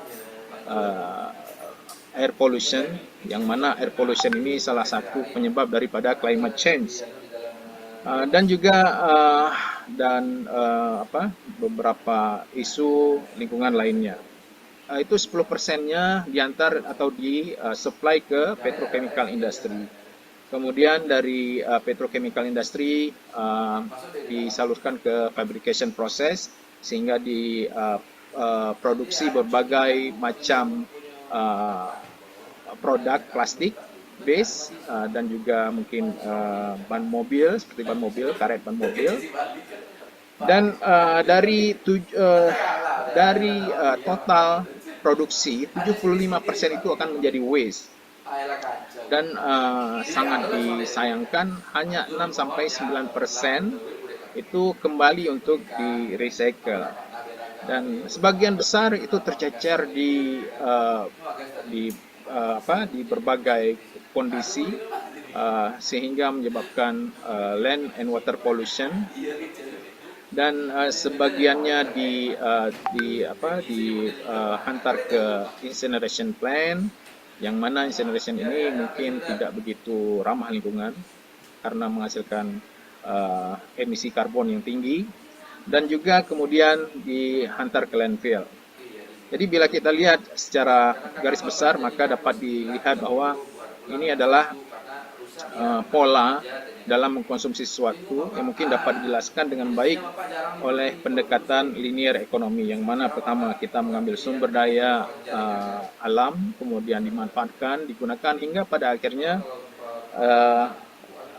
didispose ataupun dibuang ke tempat-tempat penampungan seperti landfill. Oleh karena itu ada strategi yang ingin kita tawarkan sebenarnya, yaitu pyrolysis of biomass solid waste di dalam menekan isu lingkungan dan juga berkurangnya sumber bahan bakar fosil. Kenapa biomass energy? Pertama yaitu karena ketersediaan bahan baku tentunya dan keberlanjutan bahan baku tersebut. Kemudian kontribusi terhadap emisi, pengurangan emisi greenhouse gases, dan juga jenis daripada alternatif atau renewable energy ini dapat meningkatkan ketahanan energi di suatu negara atau suatu bangsa. Dan pada akhirnya tentunya karena kita dealing with the solid waste, maka akan menguntungkan pada waste management dan juga dapat meningkatkan value added daripada waste itu sendiri. Ada berbagai alternatif sebenarnya untuk mengkonversi dengan menggunakan thermal process, mengkonversi biomass ini dengan thermal processes. Okay. Kalau dilihat dari thermal processes itu sendiri, maka dengan adanya peningkatan perubahan temperatur, maka kita dapat mengklasifikasikan nama daripada proses.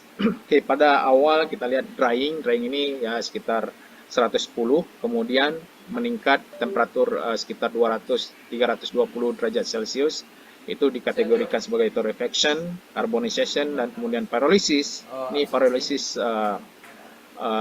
kurang lebih sekitar 500 degree Celcius kondisi optimumnya, dan kemudian yang paling tinggi itu adalah gasification. Oke. Jadi alternatif thermal proses ini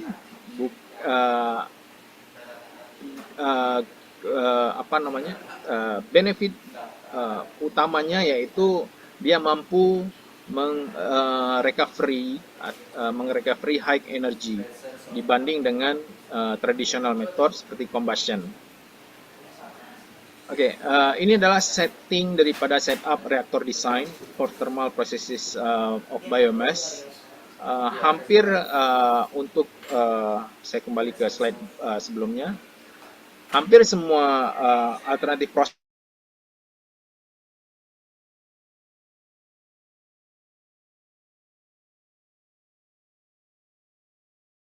unit preparation biomass itu sendiri, yaitu drying dan grinding.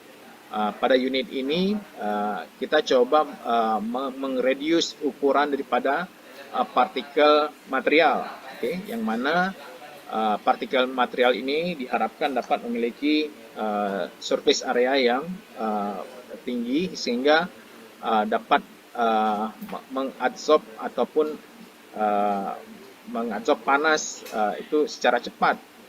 Kemudian ada main reaktornya yang kita perlukan di sini, yaitu reaktor ini dapat berupa fixed bed reaktor, fluidized bed reaktor. Ada banyak jenis reaktor, yang mana reaktor ini ada beberapa parameter yang terlibat di dalamnya, yaitu temperatur, heating rate, waktu reaksi, kemudian pressure, dan juga katalis. Ini tergantung dengan kebutuhan. Kemudian ada unit cyclone untuk memfilter solid particle di sini, mengscreening solid particle yang keluar daripada reaktor utama. Kemudian gas yang keluar daripada cyclone ini akan dikondensasi melalui condensation unit, sehingga condensable gas itu akan menjadi liquid, dan non condensable gas itu akan keluar sebagai gas yang dapat digunakan sebagai bahan bakar. Baik, ini sedikit animasi yang saya prepare bagaimana sebenarnya mekanisme di dalam reaktor pyrolysis itu sendiri. Oke, ini pada saat kita bagikan temperatur ini dalam beberapa phase, yang mana pada phase the lowest temperature ataupun temperatur yang paling minimum, yang paling rendah, itu hanya berfungsi sebagai untuk mengeringkan, dan paling di sini terutamanya vapor yang dikeluarkan berupa moisture H2O, daripada H2O. Kemudian dengan meningkatnya waktu, maka berbagai komponen yang ada di dalam biomass ini akan terdekomposisi, yang diawali dengan hemiselulose dan kemudian selulose, dan pada akhirnya lignin. Dan lignin ini memiliki temperatur yang tinggi hingga 900 degree Celcius untuk mendekompos struktur lignin itu sendiri. Baik, ini adalah produk yang dihasilkan daripada pyrolysis of biomass.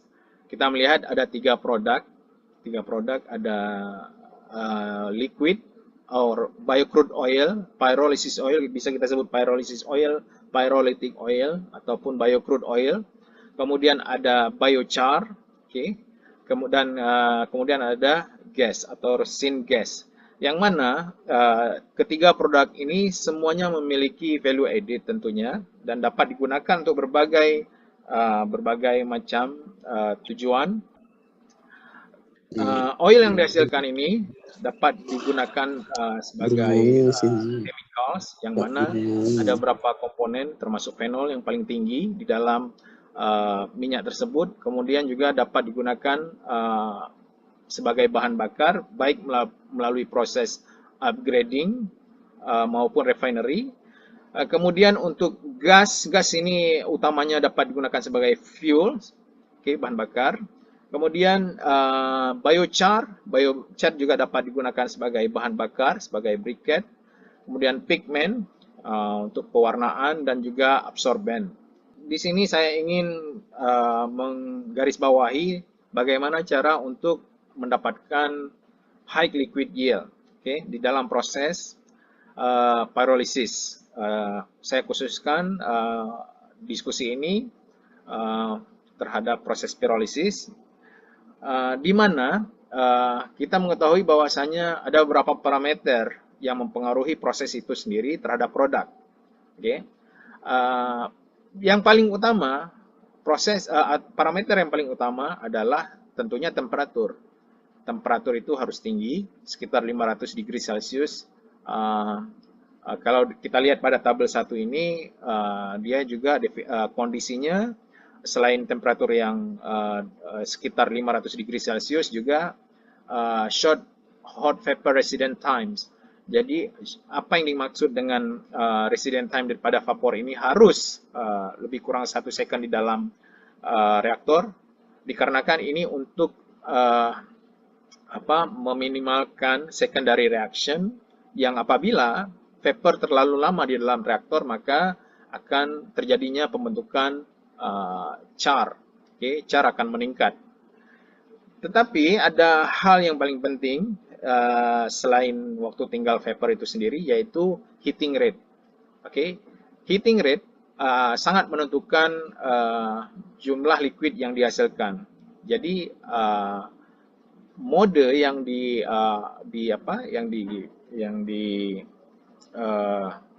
disukai untuk mendapatkan high liquid yield adalah fast pyrolysis. Fast pyrolysis bermakna heating rate-nya itu harus sangat cepat. 100 degree Celcius per menit itu harus bisa dicapai ataupun lebih tinggi daripada 100 degree Celcius per menit. Bila heating rate ini tidak dapat dicapai ataupun dicapai di bawah 100 degree Celcius per menit, dapat dipastikan bahwasanya char yang dihasilkan itu akan lebih tinggi daripada kandungan minyak. Ini adalah bentuk minyaknya. Bentuk minyaknya itu hitam, dan berbau tengik. Tidak enak baunya tentunya. Kemudian apa saja chemical compound di dalamnya? Ada alkohol, aldehyde, phenols, kemudian ada acid dan sugars. Dan saya highlight di sini ada 2 chemical compound yang paling dominan di dalam minyak tersebut, yaitu phenols dan acetic acid yang termasuk phenol juga, dan anhydrous sugars. Baik, terutama untuk chemical compound sugar ini, levoglukosan ini memiliki tingkat hingga 30%. 30%, yang mana levoglukosan ini derive ataupun terbentuk daripada dekomposisi of cellulose. Kalau phenol ini lebih cenderung kepada lignin. Selain itu kita bisa lihat pada tabel 7, tabel 7 ini bahwasanya ini adalah perbedaan heavy fuel oil, crude oil dengan bio crude oil, yang mana bisa kita lihat bahwa moisture content di dalam minyak itu sangat tinggi, 15-30, bahkan ada yang lebih sebenarnya. Kemudian tingkat pH-nya itu lebih ke asid, keasaman, dibandingkan dengan crude oil yang dari fossil fuel. Dan bila kita lihat dari segi nilai oksigen kompon ini sangat tinggi. Sangat tinggi, sekitar 35 sampai 40. Ini berdasarkan elemental analysis composition. Kita bisa lihat bahwasanya oksigen inilah yang kemudian mempengaruhi kualitas fuel, karakteristik daripada fuel daripada minyak tersebut. Yang mana kita bisa lihat bahwasanya HHV, high calorific value di sini, high heating value ini kalau untuk bio oil hanya sekitar 16 sampai 19 mol joule per kilogram. Itu berbanding dengan 40 mol joule per kilogram yang biasanya ini didapat pada kondisi diesel. Bahan bakar diesel yang terbuat dari ataupun yang diproduksi dari fossil fuels. Kita dapat lihat bahwasanya memang semua ini ada relevansinya, koneksinya terhadap di mana chemical compound ini semua senyawa ini memiliki ikatan dengan oksigen atom sehingga menurunkan sifat bahan bakar. Tentunya strategi yang kita coba lakukan adalah untuk mengupgrade daripada minyak ini apabila ingin dijadikan sebagai bahan bakar. Ada dua teknik di sini yang sebenarnya banyak teknik, banyak teknik, bukan hanya catalytic cracking, ada hydrodeoxygenation, hydrolysis juga digunakan untuk mengupgrade minyak daripada pyrolysis oil ini sendiri apabila ingin digunakan kepada bahan bakar. Untuk catalytic pyrolysis ada dua cara, yaitu in situ maupun ex situ, di mana perbedaan antara ex situ dan in situ adalah terletak pada penempatan katalis. Di mana katalis itu dimix di dalam reaktor yang sama untuk in situ, yang mana untuk ex situ ini ada dua reaktor yang berbeda atau chamber yang berbeda di antara raw material biomass maupun katalis. Selain itu, ex situ juga bisa berupa biocrude oil, bukan biomass solid. Kita feeding bio oil ke dalam reaktor catalytic cracking. Ini juga bisa dikonsider ataupun dipertimbangkan sebagai ex situ pyrolysis. Antara dua metode ini ataupun dua pendekatan ini, yang mana yang lebih bagus berdasarkan pengalaman kami? Tentunya kita memilih ex situ. Ex situ positifnya yaitu deaktivasi of catalyst itu cenderung lebih lebih minim dibandingkan dengan in situ. Ini beberapa informasi yang dapat dilihat perbandingan di antara in situ dan ex situ pyrolysis. Kemudian ini adalah jenis katalis yang paling umum digunakan di dalam proses pyrolysis. Ada mesopore silika yang diberi nama dengan MCM 41, SBA 15. Kemudian juga termasuk micropores zeolite, juga komersial zeolite. Ini yang paling banyak digunakan.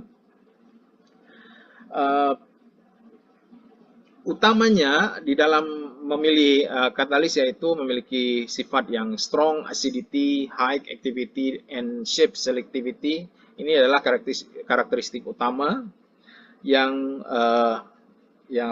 diperlukan untuk sebuah katalis yang dapat digunakan di dalam proses pyrolysis, atau yang disebut dengan catalytic pyrolysis katalitik.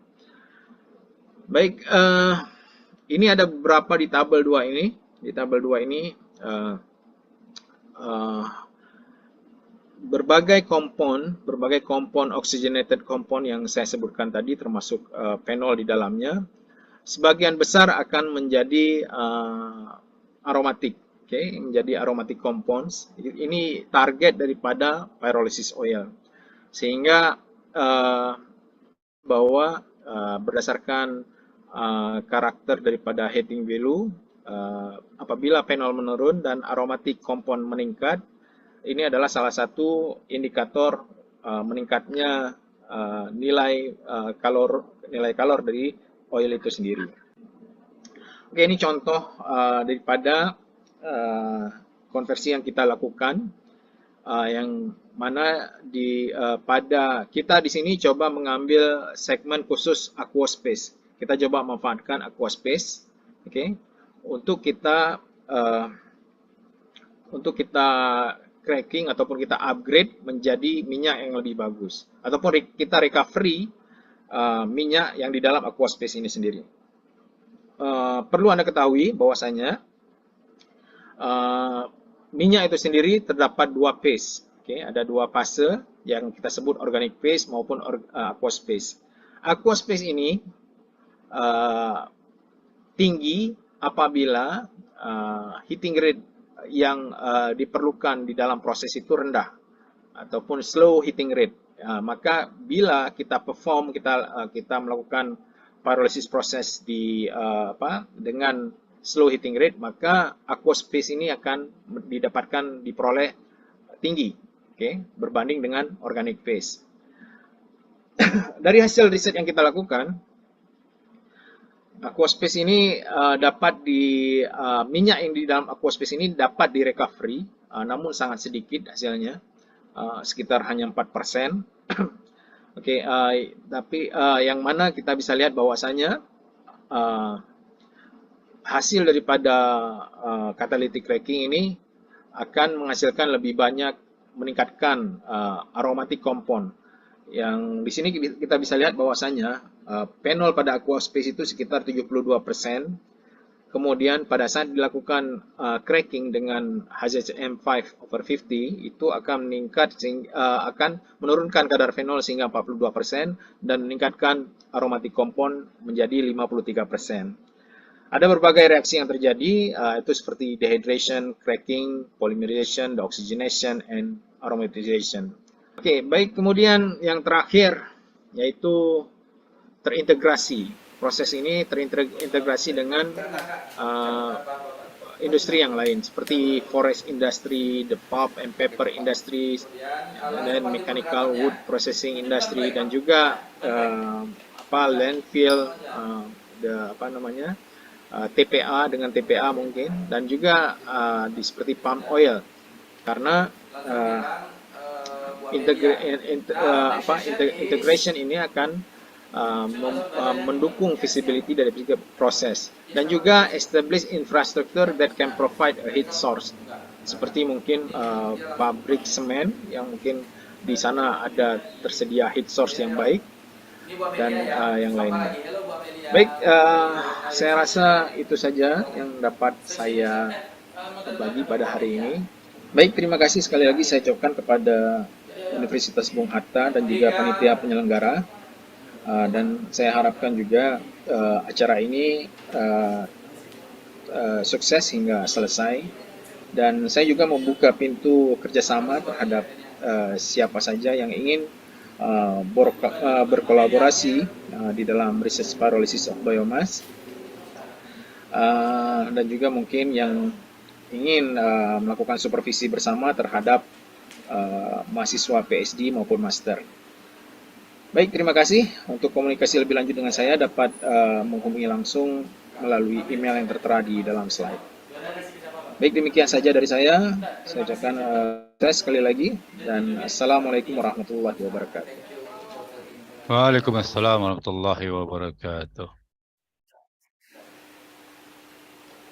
Okay, that is a presentation through the video of the Prof. What we call the Abinisa. If any question from this slide, you can deliver the question through the email. If any question, and I think that all for the this session of the presentation, because it's through the video, so we cannot direct the question directly to the presenter, just you send the email if you have any question. Thank you very much. Then next week we'll back to the MC. Thank you very much.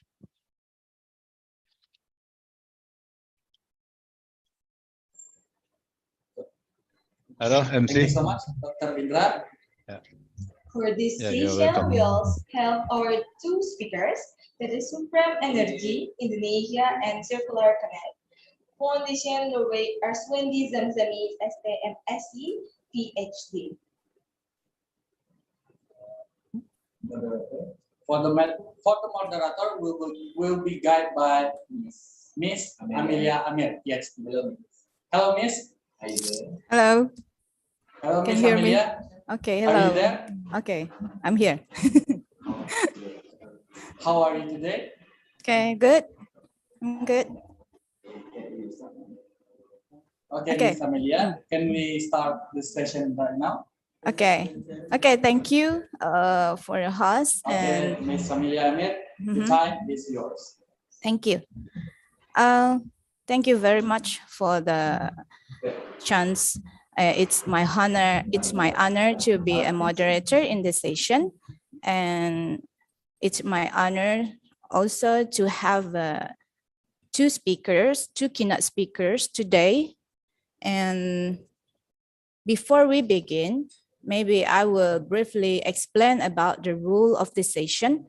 So we will have a total time is about 45 minutes, and it consists of 30 minutes for the talk and about 10 to 15 minutes for the question and answer or discussion.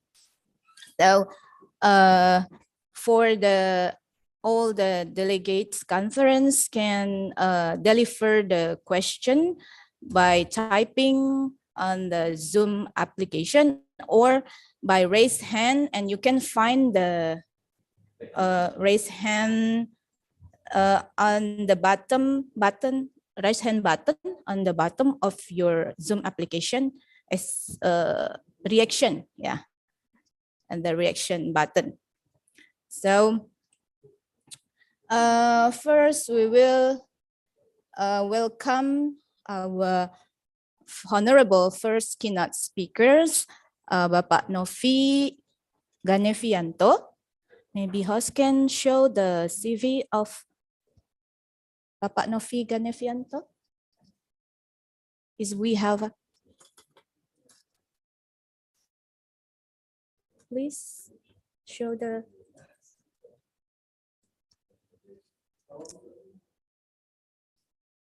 Okay.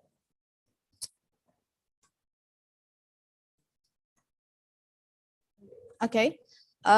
While waiting, I will start to introduce briefly about our keynote speaker.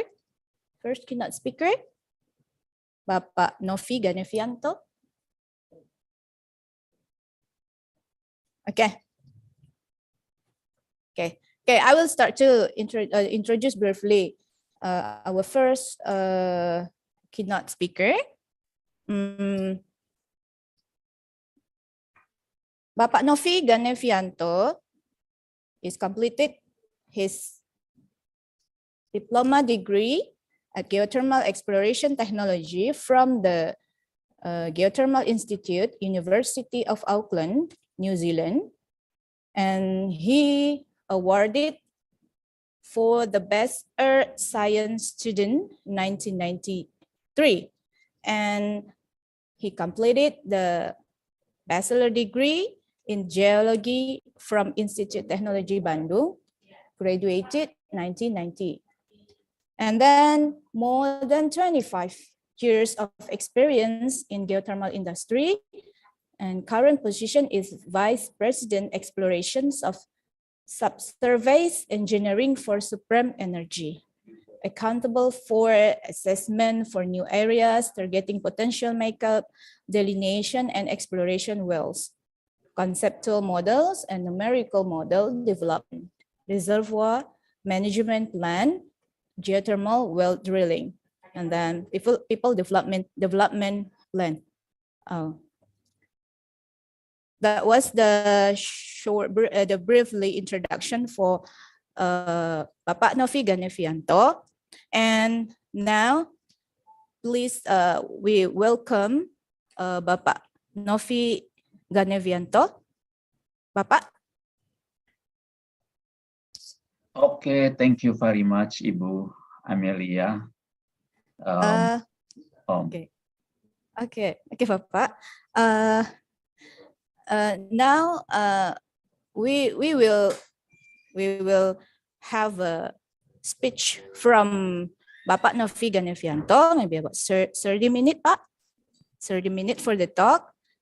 And from now, time is yours, Pak. Yeah, again, thank you very much, Ibu Amelia, for the introduction, and allow me to share my screen, yeah, Ibu. Yeah, Pak. Just a minute, hold to, okay, share screen.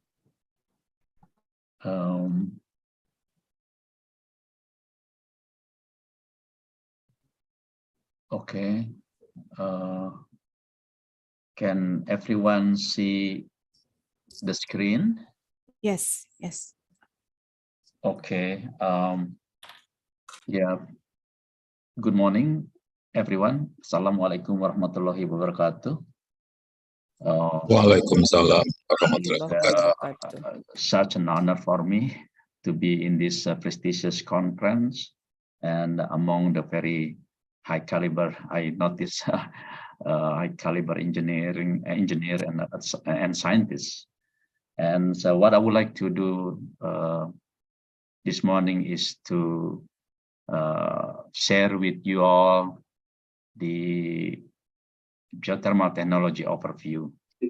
This is a very overview. There's a lot in the geothermal technology. There's so much science and technology behind this overview that can be discussed in the later opportunity or later occasions. So yeah, that's what I'm gonna be talking this morning. Yeah, just before starting my talk, just a little bit introduction of the Supreme Energy. We are the holder of 3 geothermal concession areas, and we are the neighbor to the University Bung Hatta, and trying to be a good neighbor. So yeah, we operating Muara Labu geothermal fields about 135 kilometers from, basically southeast of Kota Padang, and also we are the owner of the Rantau Dadap geothermal field, the same capacity, 890 megawatt generation in 150 kilometers southwest of Kota Palembang in South Sumatra, and also we are the owner of the Rajabasa geothermal field located in the southern tip of Sumatra Island in Lampung. But in this particular field, we are still under the exploration stage. So no generation, no operation. So yeah, speaking about geothermal energy development in Indonesia, I think it's very unique. I think it supports sustainable development for the country. And because we are Indonesia, we are blessed with the very abundant resource of a geothermal resource in the country. That's, it's been estimated about 20,000 megawatt, equivalent to about 9 billion barrel of oil for 30 years if we fully utilize this capacity. So by using geothermal for electricity, we're not trying. I mean, geothermal is not trying. It's not in the position to replace the fossil fuel, because the capacity of the generation is not that big as as a fossil fuel generation. But at least utilizing geothermal energy for electricity in Indonesia will minimize the use of fossil fuels, and that's in that way we can reduce the import and to some extent increasing the availability for export if there is. So basically at the moment we are a net importing oil country, and hopefully we can reduce the amount of import oil import by generating electricity from geothermal. That's one of the benefit of utilizing this energy for our benefit. And also we all know there's been people been telling about the greenhouse gas emission from geothermal energy is very, very minimum. Indeed, it is very minimum. That's 10% of greenhouse gas emission to the atmosphere as compared to, for example, the coal power plant. It's very, very minimum CO2 and methane released to the atmosphere. And the geothermal development will minimize the land destruction. Again, we cannot avoid, any development will always have an impact and will always require a change in landscape. But the geothermal development basically will minimize that one as compared to the other source of energy. And one thing that I forget to mention here is basically because of the geothermal field is typically located in the remote area, it can provide basically a catalyst for the development of a rural area. So for example, in our case in Muara Labu, it's about 135 kilometers southeast of Padang. It's basically quite distance from the source of from the central of the activity or central of the economic and of the West Sumatra. And by having this geothermal development there is basically, well, to some extent or contribute to the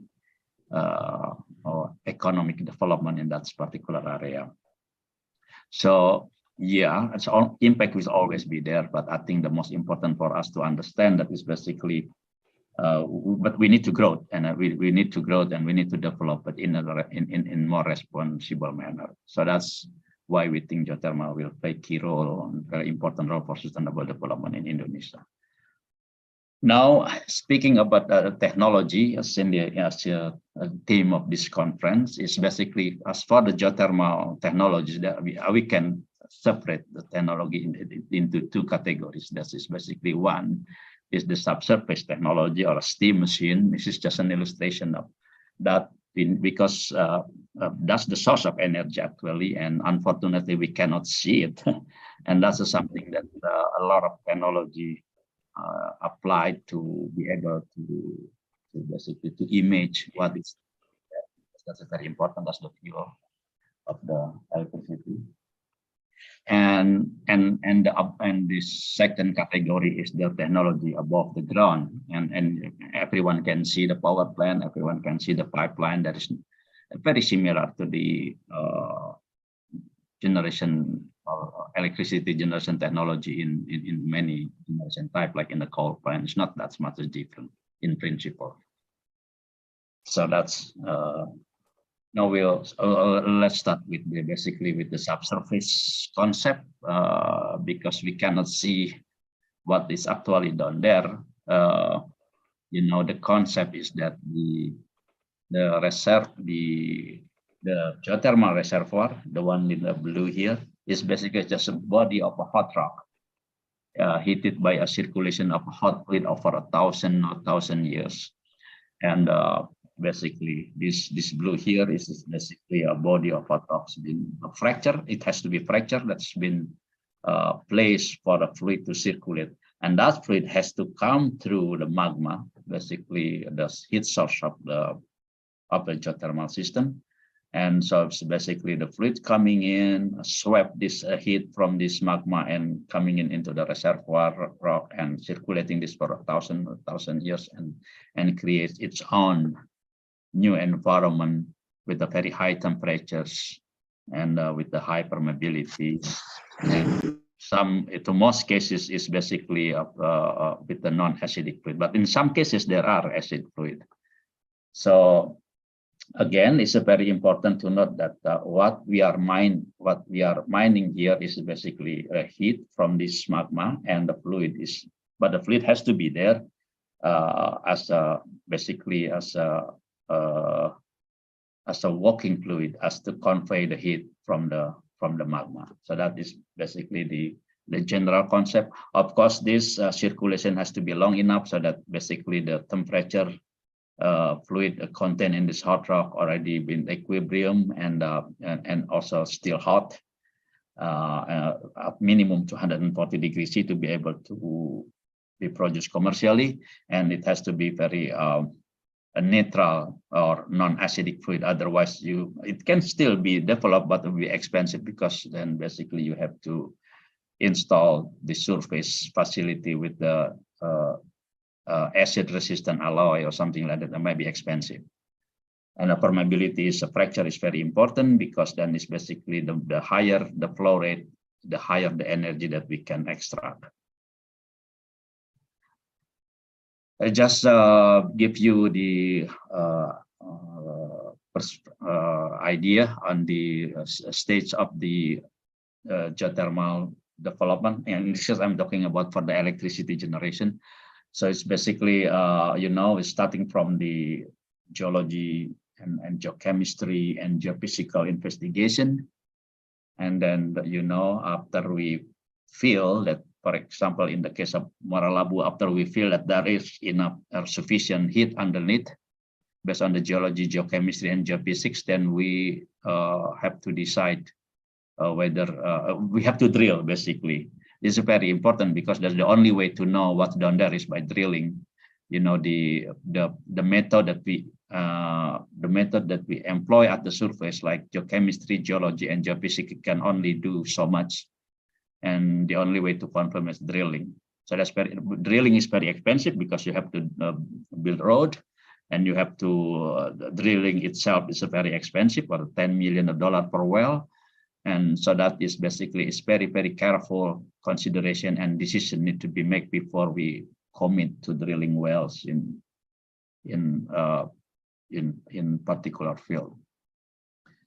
So then once we basically discover the resource or the reservoir, then we still big decision to be made is basically what is the size of the development there, and that is basically how many wells we need to drill, and what is the capacity and what kind of technology that we are going to use. Whether this is flash plant or this is a binary, or many power plant technologies that we can select that it will be optimum for any particular field. And that's very much the first three is very much driven by the subsurface technology or the subsurface subsurface technologies. And once the field is under operation, is basically, even though the subsurface is still important to give an advice, but I think it's very much driven by the surface facility and driven by the operation team. So just to give you an idea, this is what we see at the surface. You see the hot spring everywhere, and you see basically the body of a volcanic, and many of you may be familiar with the hot spring in Indonesia. And so that's what we go there and we analyze the spring, we look at the geology of the area, and then we do some geophysical method to basically, we call it here resistivity, to image the subsurface condition. And then, based on all the information we collected, we basically develop kind of image, a conceptual image, what the subsurfaces look like. And based on this kind of image, then we decide whether this is worth drilling. Again, that I mentioned before, it's a very expensive, it's very important decision because it's very expensive. That's just a pictures of typical, this is the typical activities and the science and the technology applied to image the subsurface condition of a geothermal reservoir. And of course, once we commit and once we confident that there is a resource down there, then we do drilling, and based on the drilling result, we assess whether this is and then we assess the capacity that we need to develop. That's another decision based on another science like a numerical modeling and so on. Yeah, this is again, after exploration drilling, successful exploration drilling, then we need to determine the type of development plan that is commercially acceptable, because for a company like us, this is driven the economic project. And so the appropriate level of install capacity, we don't want too big, we don't want too small, and that require significant effort, and a lot of science go behind this assessment. And also where do you want to put production well, where do you want to put injection well, and what kind of a power plant that you are going to install for this particular resource. In Muara Labu, for example, we install flash plant, very simple flash plant, and that's the optimum plan for the Muara Labu type resource. Yeah, this is the typical layout. I assume some of you have visited our site. The typical layout for the geothermal development, you have a well bore and a well site when the hot fluid from the reservoir is flowing to the surface at the toothpaste, and then this hot fluid up to 250 degrees C then is separated in what we call the separator station, and so the steam is transported, and then there's another separation done here to make sure that the steam quality or steam purity, basically, that is good for the turbine is separated properly here, and then the steam goes to the turbine. The separated brine is basically then injected to the injection well. There are two purpose of the injection well is, of course, to just also disposal of the unused fluid, and the other thing is basically in a way it provide pressure support to the production well, to the production area, so that can continue producing steam at the high pressure. So that basically the concept of the geothermal development.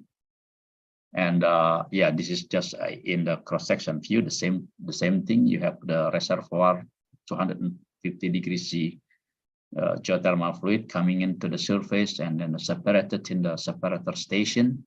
The steam will go, and then another, basically here another, we call it scrubber, is basically the same system. Separator is just to make sure the steam quality or the steam purity that goes to the turbine is just very good, because the turbine is a very sensitive matter. We don't want to have any particle to hit the turbine.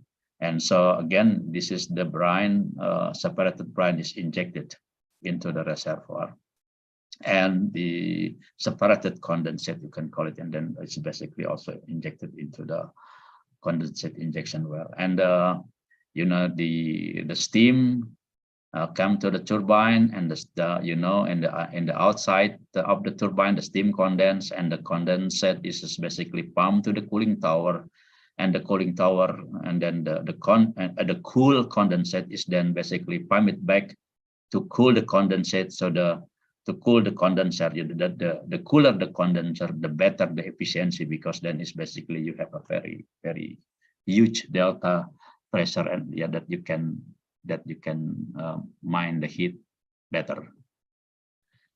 So that's it. And then of course the turbine is connected to the generator, and then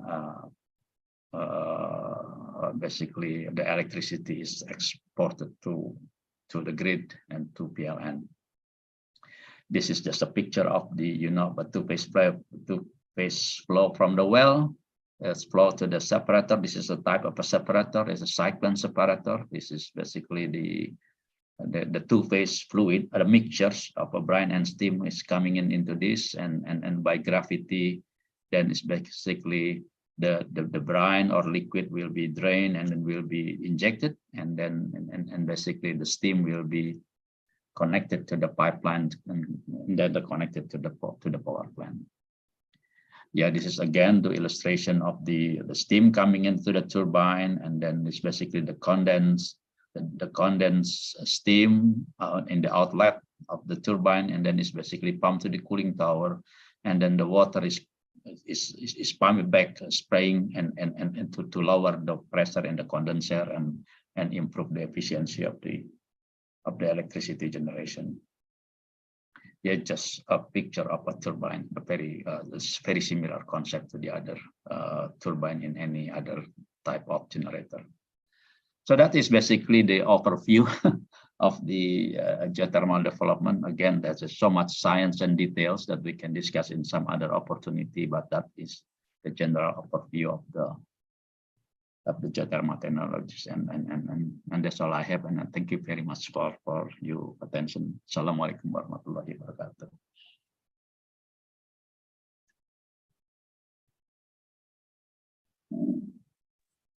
Waalaikumsalam warahmatullahi wabarakatuh.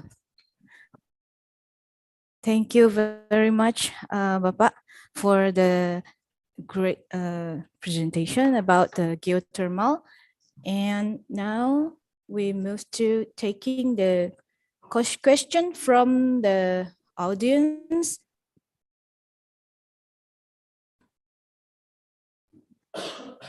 Okay.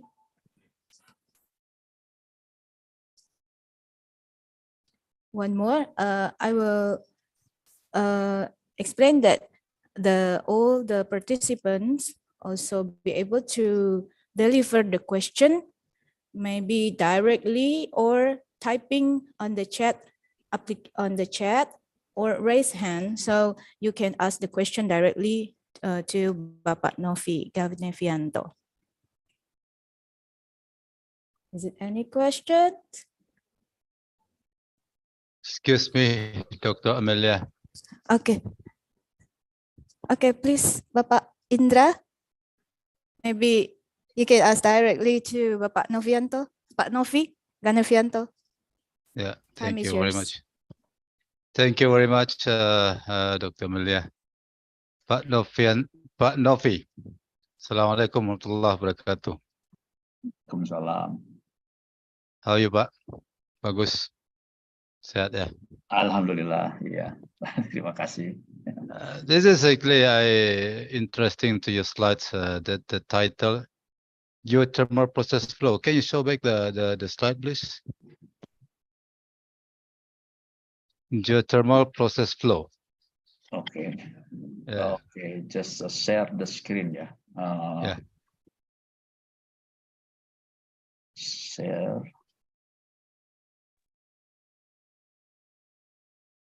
Share.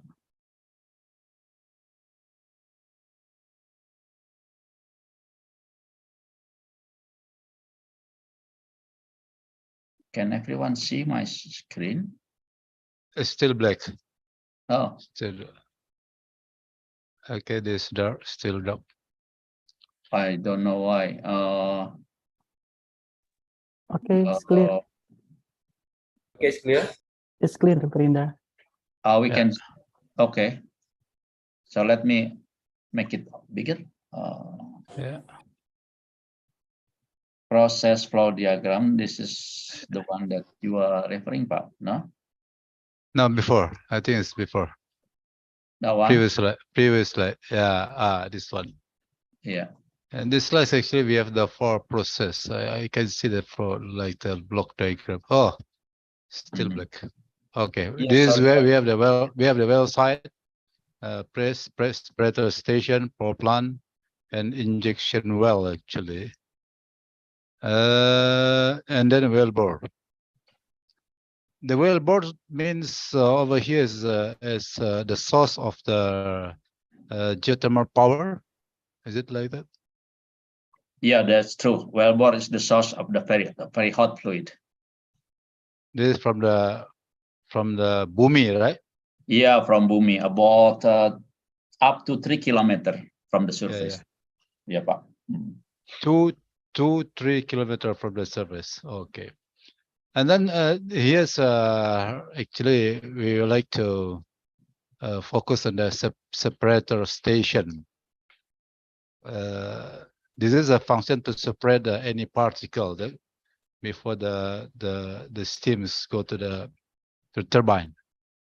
can I explain it about a little bit about the separator station? What kind of the material that we have to separate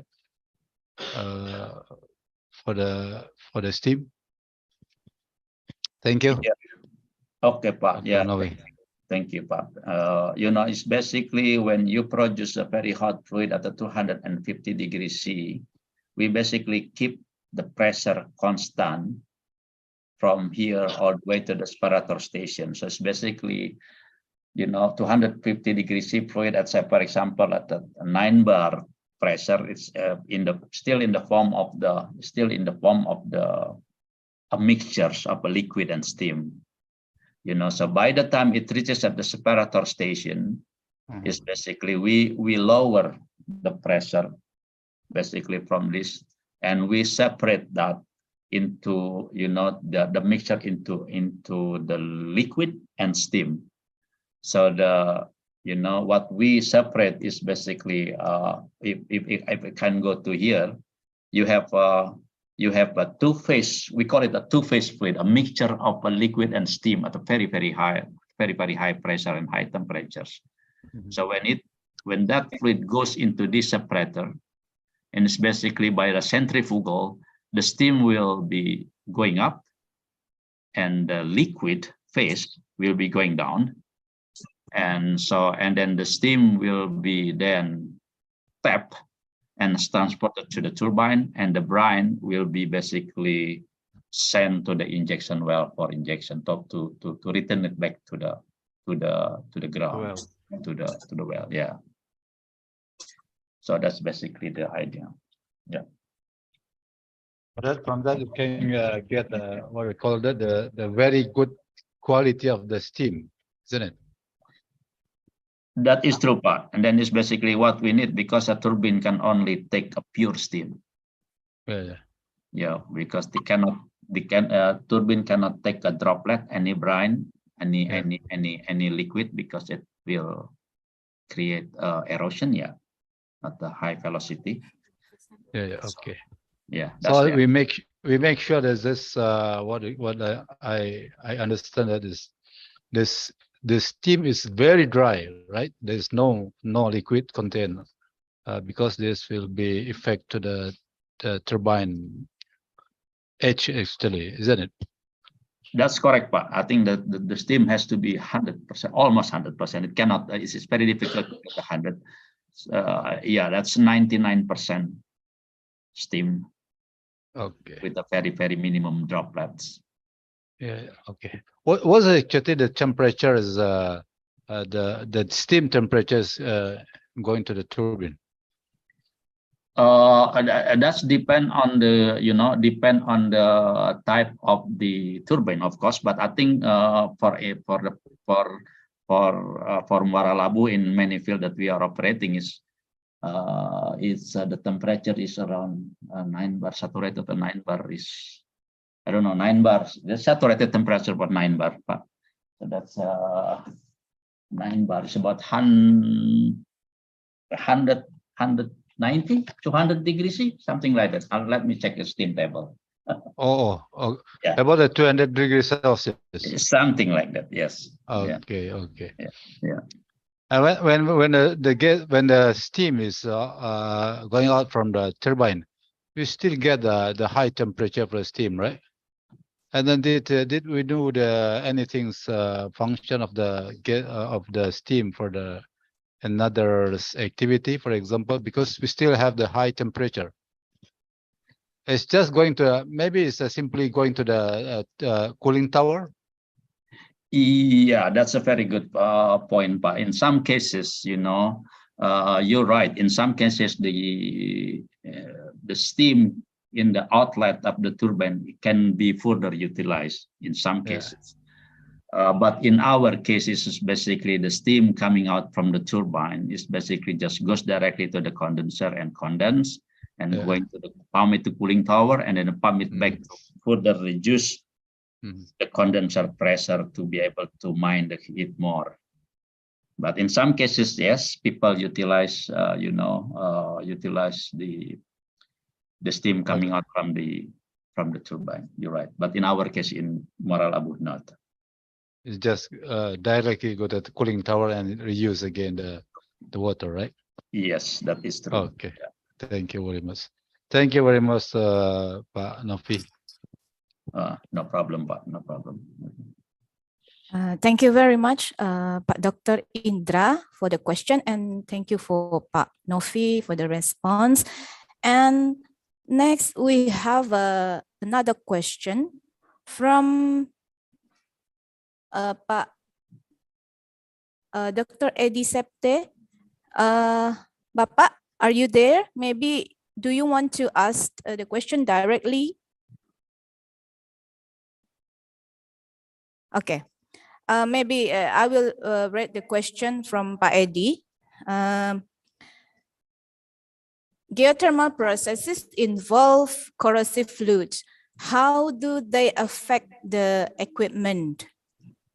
Maybe that's the question, Bapak. Maybe how do the affect the equipment? Yeah. Yes, the impact of the fluid corrosive to the equipment. Yeah. That is very good question also. So one of the things during the exploration is basically one of the criteria is we want to make sure the production fluid will not be acidic.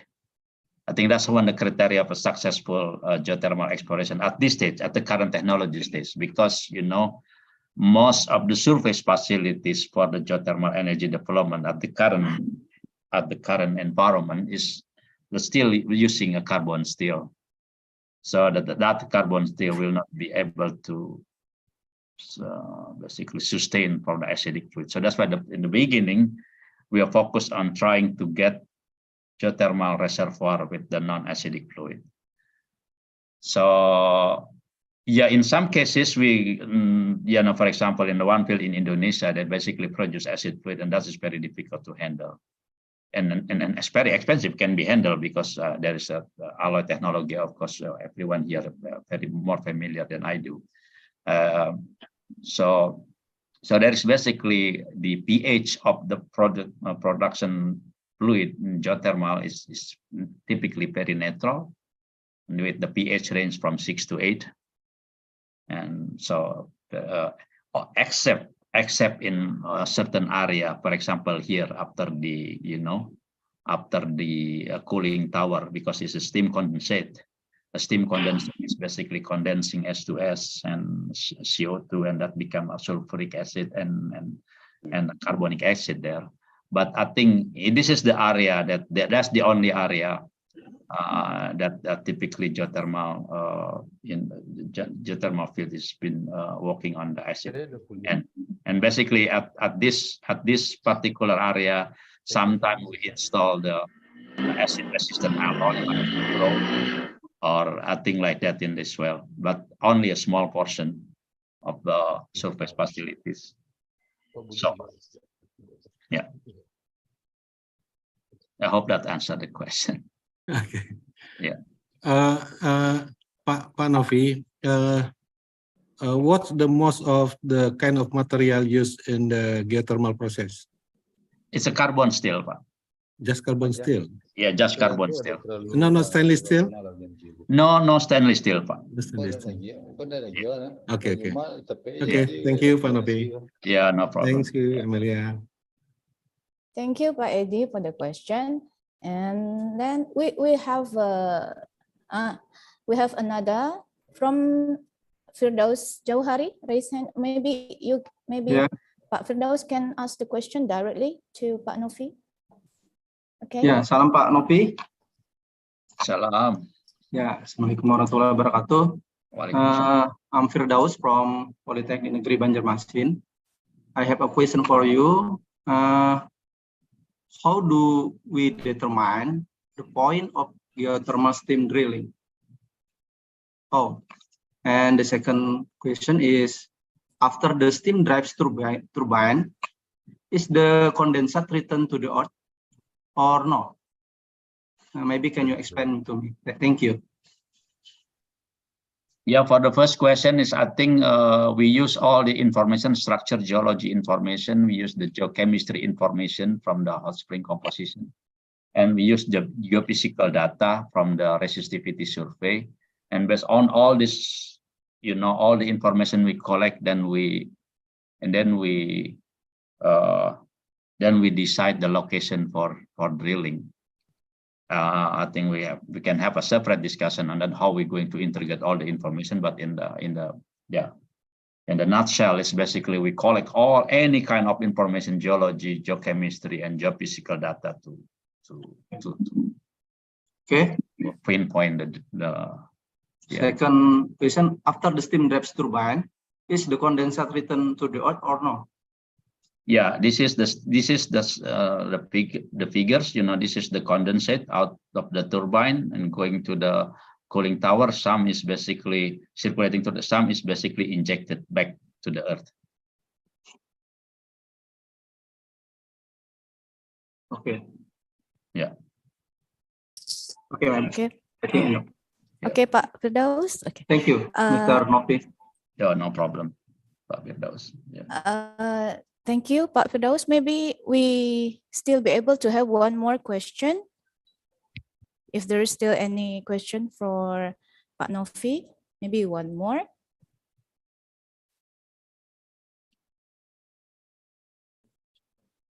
No? Okay. Bu Erda. Okay, Bu Erda, please. You can ask the question to Bapak Novi directly. Okay, thank you, Amelia Sang. Good morning, Pak Novi. Thank you for your excellent presentation today about geothermal. It's nice to see you, even if only on camera. Yeah, it's nice to see you too, Ella. I keep this question for a long time, actually. Why does the contraction of geothermal power plant need a long time? As I know, correct me if I'm wrong, Supreme Energy Maralabu started from 2008 and then operate in 2019. What were the challenges during the contraction? Yeah, this is this is a question that's very good question. This is a question that perhaps I cannot answer because I mean, this in nutshell, this is basically our buyer is PLN, and negotiation been taking so long to reach the agreement on the tariff, on the price. That's honestly, that is the case because I have to be honest that the geothermal development is electricity generation from geothermal is quite expensive, despite all the benefit like emission and lowland and things like that is expensive, and the price of electricity that PLN sell to us, to people, is basically not that high, and so in sort of PLN, government has to subsidize geothermal development. That I have to be honest, and that is the reason why it sometimes takes a long time to get to the to resolve the contract. I think honestly, yeah. But I think again, I still believe that this geothermal development is very good for the country. Especially with the current energy climate at the moment, where the coal price is very, very high, and price of oil is very high, and geothermal is very competitive. But in the subsidized market in the country, of course, geothermal cannot compete. I mean, the question is why we subsidize oil and why not to subsidize geothermal. I can understand why government subsidize oil, because of course we all use fuel for our cars and motorcycle and electricity for everything. But why don't we subsidize geothermal? Because the benefit cannot be seen now, but the benefit is for the maybe 20 years from now. So yeah, that's just my general answer.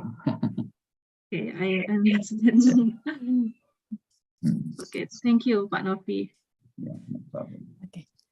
Thank you very much, Ella, for the very, very good question. And Bapak, thank you very much for it's a very honor to have Bapak in this conference, and we have so many very great information about geothermal, and it's also very, very interesting topic. And maybe we close this session. Bapak, see you maybe in another conference, maybe next year. Thank you very much, Bapak. Yep. Thank you, Ibu Amelia. Thank you, everyone. It's my pleasure to be here. Thank you very much. Thank you. Yeah. Assalamualaikum warahmatullahi wabarakatuh. Waalaikumsalam warahmatullahi wabarakatuh. Okay, we move to the next session. Maybe it's the last session for our keynote speaker, Bapak Arswendi Zamzami, ST PhD. Bapak, are you here with us already? Yes, I am. Okay. Thank you very much for coming with us, Bapak, in this virtual conference. And before we begin the speech from Bapak Arswendi, maybe first I will introduce briefly about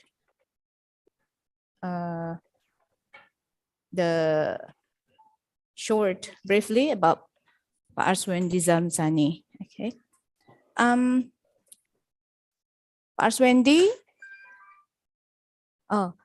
is a Padang origin that has lived in Norway. Oh, Bapak Padangnis. And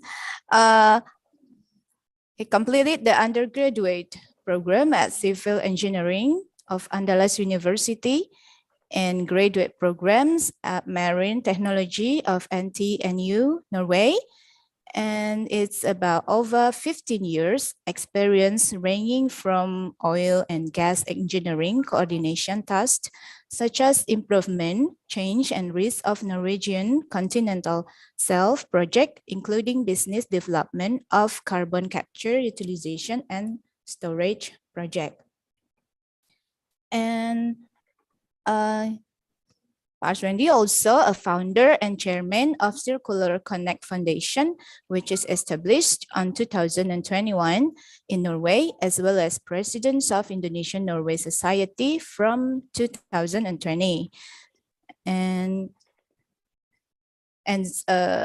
for the information, Circular Connect Foundation is a non-profit organization that aims to accelerate circular economy in Indonesia using international know and how and local wisdom. Indonesian-Norway Society is a group of individuals and entities that would like to enhance cooperation between Indonesia and Norway. Current cooperation are within renewable energy, fisheries, human rights, environment, empowerment, and others. Maybe that's for the short, briefly introduction for Bapak Arswendi.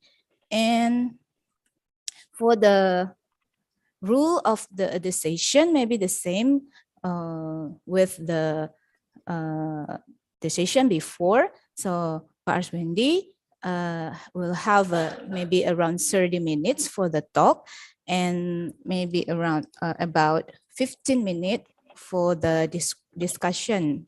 And all the delegates also invite to deliver the question by typing on the chat, or you can also push the button or raise hand on the bottom of the reaction button. Thank you very much. Now, please, Pak Arswendi, time is yours. Thank you, Bu Amelia. Assalamualaikum warahmatullahi wabarakatuh. First, thank you for we thanks for Allah Subhanahu wa Taala for the bless that we are here on the conference 7 Engineering Science Technology. It's very good conference held by Bung Hatta University that aiming to share our knowledge and our lesson learned about sustainable development and its applications to with applied science and technology. In this opportunity, I would like to present about circularity in Indonesia, because this is a very important component of sustainable development going forward that we might not really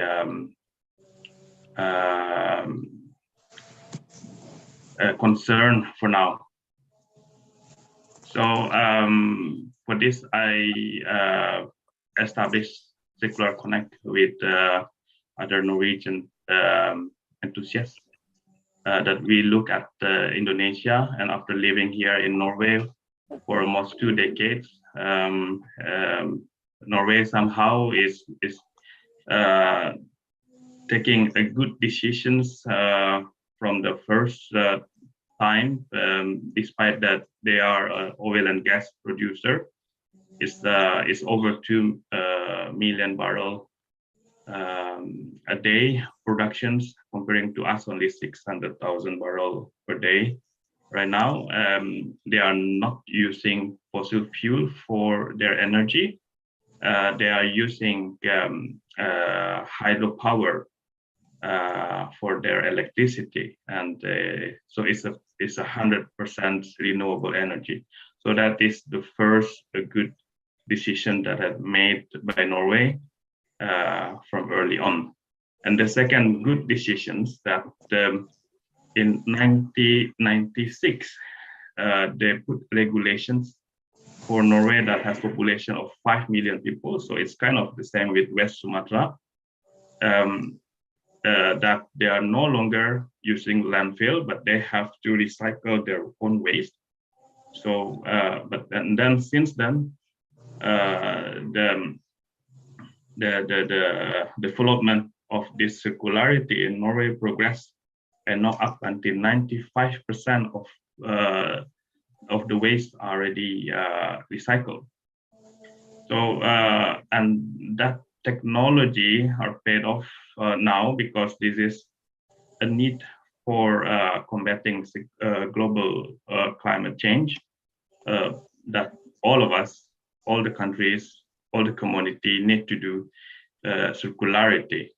Otherwise, we will spend a lot of emissions during productions of materials.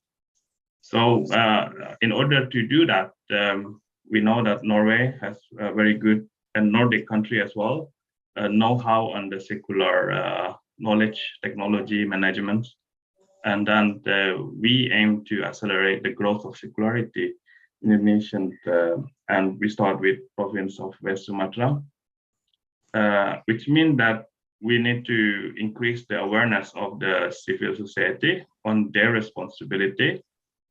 So it's not only government responsibility, the community is responsible for their own waste handling. And then the local authority, the government, need to engage in more modern, more efficient, not necessarily expensive one of the waste handling. So, and also we will invest on the local human capital, because it is very, it will be not sustainable if all the thinking will be done from abroad. So the local human capital need to be increased in terms of knowledge, in terms of understanding, that they can be a backbone of this engagement going forward. And of course, then we are talking about investments in circularity. For us, the sustainable development, in order to be blossom, then we need to have a related local challenge. For example, the waste handling. Waste is always our challenge in Indonesia. River, beach, and waste everywhere, and it's just end up with the landfills. So basically, it's just we just move our waste into a specific area. So that's it. That's what we are doing, and then that need to be that is a challenge, and that need to be solved. And the other things is about the government and community supports to do this, because this is about the waste produced by millions of people. So it is quite impossible to have a single entity or single technology that solves everything. So community need to support this, and we need to find how to do that. And government need to lay a correct regulation, proper regulation to support this activity. And there should be a business setup here, because we cannot rely on the government budget. So we need to have a business. We need to create kind of a business setup that then it can this ecosystem will blossom. And of course, to be more related to the global challenge is a climate change. So then that will be the reason of this sustainable development of circular ecosystem. So what is the circular economy?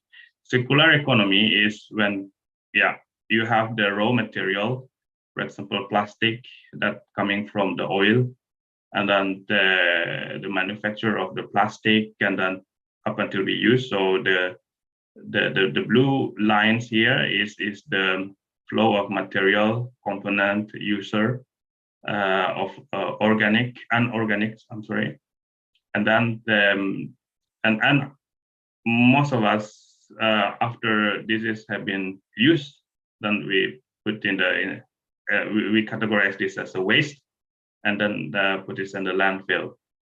But however, the circularity is to put that material back into a value chain that can be reused and recycled. The gray value chain here is for the organic one, and then the same. Most of us also put that on the as the waste, and then transport by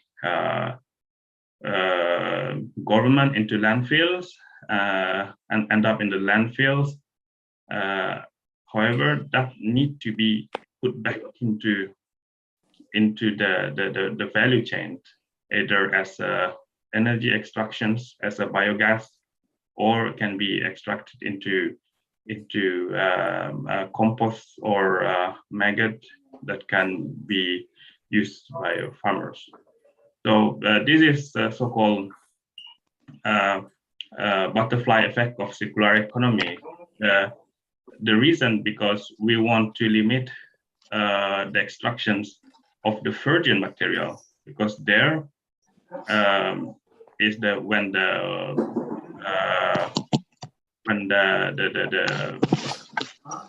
carbon emission is the largest. So another reason why should we do the circularity, as I mentioned about the carbon emissions, and another one, if this is in the near future in 2026, and it will relate to thousands of jobs in Indonesia.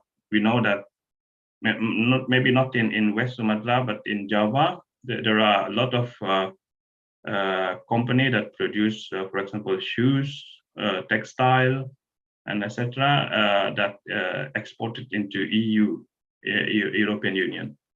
And by 2026, and I think now it's a little bit delayed because of the war, they will impose EU taxonomy, so-called carbon tax, for the products that are coming from outside EU. if this product is coming from a region that using energy for production utilize a fossil fuel, like this our coal power plant. Most of our regions in Java, for example, or any region in Indonesia use mostly coal power from coal power plant. So then if that is stick, so we will any productions from this company will get carbon tax. And also, let's say if that is not tick, for example, let's say if the region is a special region, like industrial park that only use renewable energy, and then they will see what will be the transport of this product. Will they use fossil fuel? If it is fossil fuel, then it's a carbon tax again, and this is quite hard for us. However, this can be resolved if a region perform the circularity. So circularity is very important to balance the fossil fuel in terms of the EU taxonomy going forward. So that is how importance of this circularity in to fight the global climate change. Let's see, in the West Sumatra is over 1 million ton of waste only end up in the landfills. So basically we just move our waste coming from the household, from the markets, offices, from universities, with the government budget. That is like a billion or milliard rupiah just to transport that to landfill, and this landfill is easily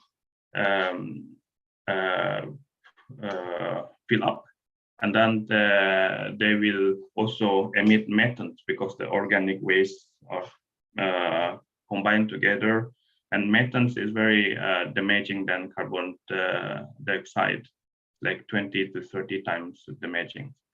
And then so we are not solving a problem anyway. So what we need to do is to lay out important foundations for the circularity, and which mean that it's about community responsibility. It's about law, put some law and benefits of infrastructure investments and others. This is the situation on our household waste. It's a mixed waste. That means organic, unorganic, just mix in one garbage. So if we think about circularity at the downstream, so this is the upstream one, the mixed waste, and then if we want to have a business out of it, we need to separate them manually or by technology. So then it is another quite troublesome investment. So therefore, it is needed for millions of people also contribute and understanding why it is important for them to sort out their own waste. And then we paid local retribution from our home to temporary storage in the area, and then the government budget from the temporary storage to the landfill. So for now, the record from the government, the recycling rate is different between municipalities. It's between 2% to 16%. So what we can do if we have a mixed waste, there's an option in Norway. There is an advanced machine to separate this. It is due to the very high cost of the manual labor. So then machines, then this becoming feasible to do this. And then and but still the upstream is already sorted out more or less. But then this is to be more what shall I say, more categorized in terms of material. So and for a plan like this, it will cost like 100 million rupiah just for a waste coming from 60,000 people in one municipality. So which is not really feasible for us. That will be hard. So the option here is to spend these very expensive machines, or to empower our community to create jobs as well, in order to, and then later on, then we can have more raw material into the circular value chain. Then together with Bung Hatta University and local governments, we are progressing on the circularity in West Sumatra. So the first, it's about community development and governance, is to increase the community participation about on the source separations. So we are targeting the young students. They need to have a good understanding and skill on how they behave about waste and waste technology. So and then I will relate to the applied technology here. Then we are thinking of using digitalization to spread this information to youngs, and then also to engage them on the sorting activities. So we have some idea on how to do this, and then we will try to put that in place.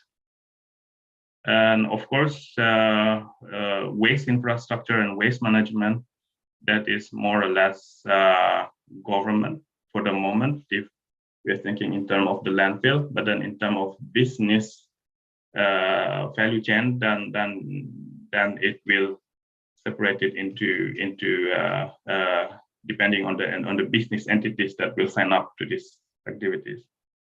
And the third is about the community-based recycling unit. So this is something that we are also emphasizing right now together with Bung Hatta University on how to engage the village enterprise as a motor of recycling.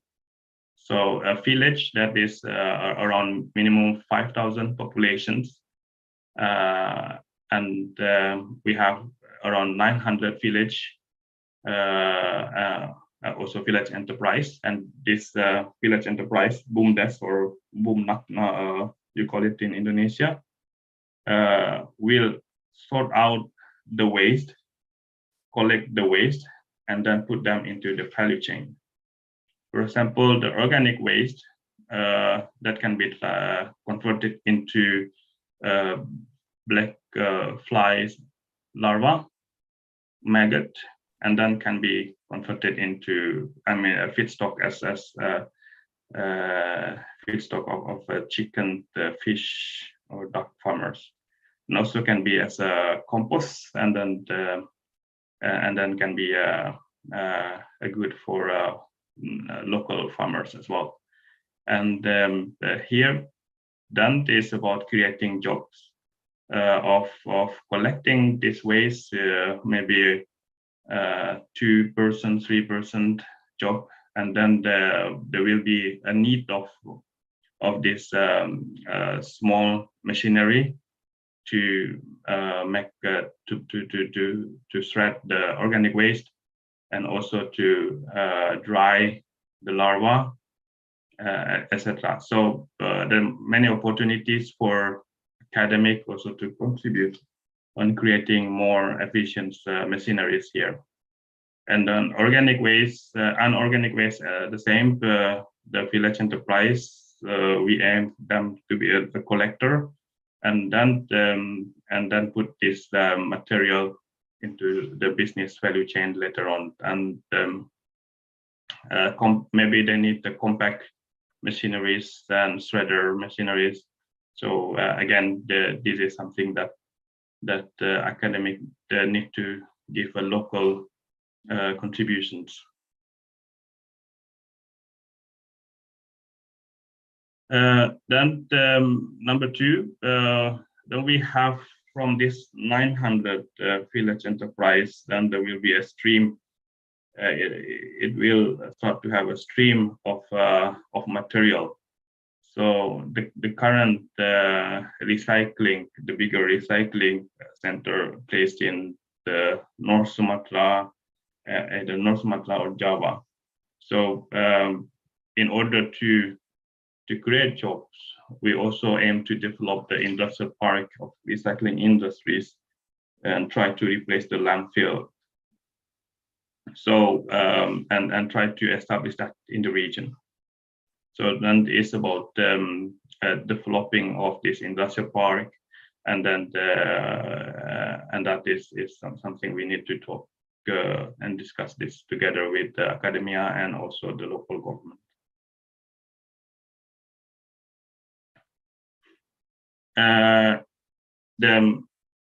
Then we need to fill in what will be the component of the industries in the industrial park. For example, the remaining organic waste that can be used as biogas for electricity later on, that can power this industrial park. So it's a kind of off-grid system. And also then we need to establish this recycling plastic pellets business, and also and others, including the components. So it's many things that can be created from this circular development. RDF, I will talk a bit about this. But then before that, before we conclude everything, this development of the sustainable circular economy, first we need to start with the development of the local knowledge system and infrastructure, because that is very important. We cannot jump into the big topic of investments. We need to start with this, and then we need to start with the community development, and then start to create the value chain, and then forward into the industries. RDF facility is pointed out here. This is quite exciting opportunity. RDF stands for refuse derived fuel, where we process the waste to replace coal. And there is a demand now from PT Semen Padang to replace their coal consumption, and then with the process waste. So there are many technology that can be used here. Basically, the waste is processed just to dry out the waste, and then that can have a quite high or related caloric value, and that can be put back into cement kiln. For PT Semen Padang, what they aim for the next first few years is about 8% of replacement of the coal.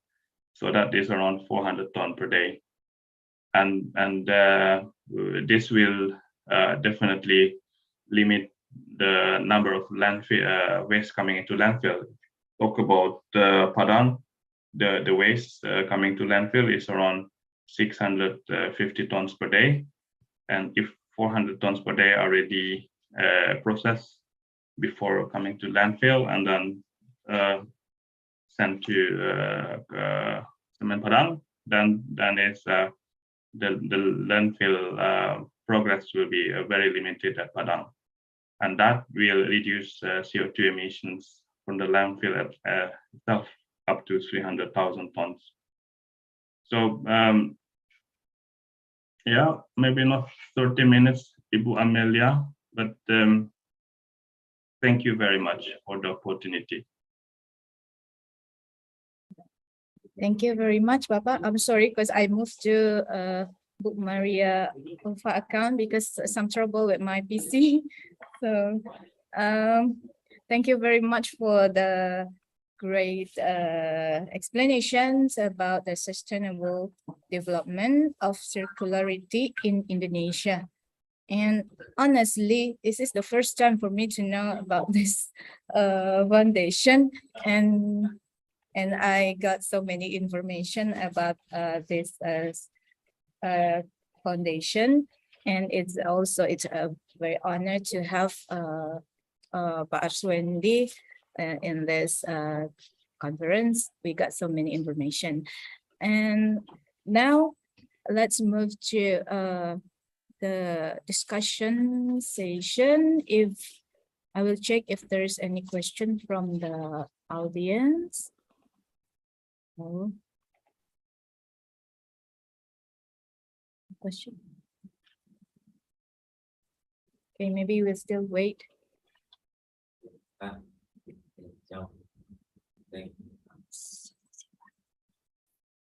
And what time is it now, Bapak, in Norway? Oh, we have 6 hours difference during winter. So now it's like 5:35. 5:35 in the morning. Oh, in the morning. In the morning. Okay. It's very nice, Bapak, just to spare the time to join with us in this conference. It's very early morning. And we still wait if there's a question from the audience. And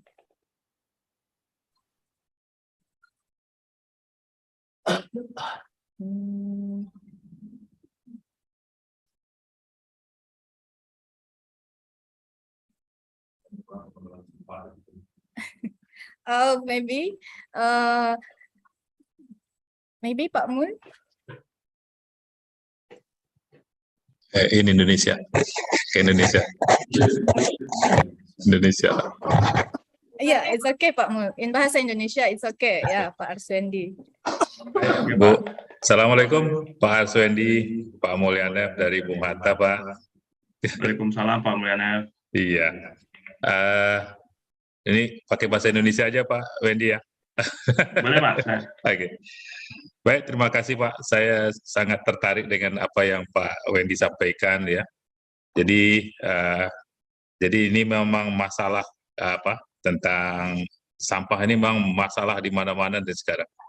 Ya, terutama adalah yang tentang ini plastik, Pak. Ya, nah, jadi saya ingin tanya ke Pak Wendy, ya, karena sudah lama di Eropa, gitu.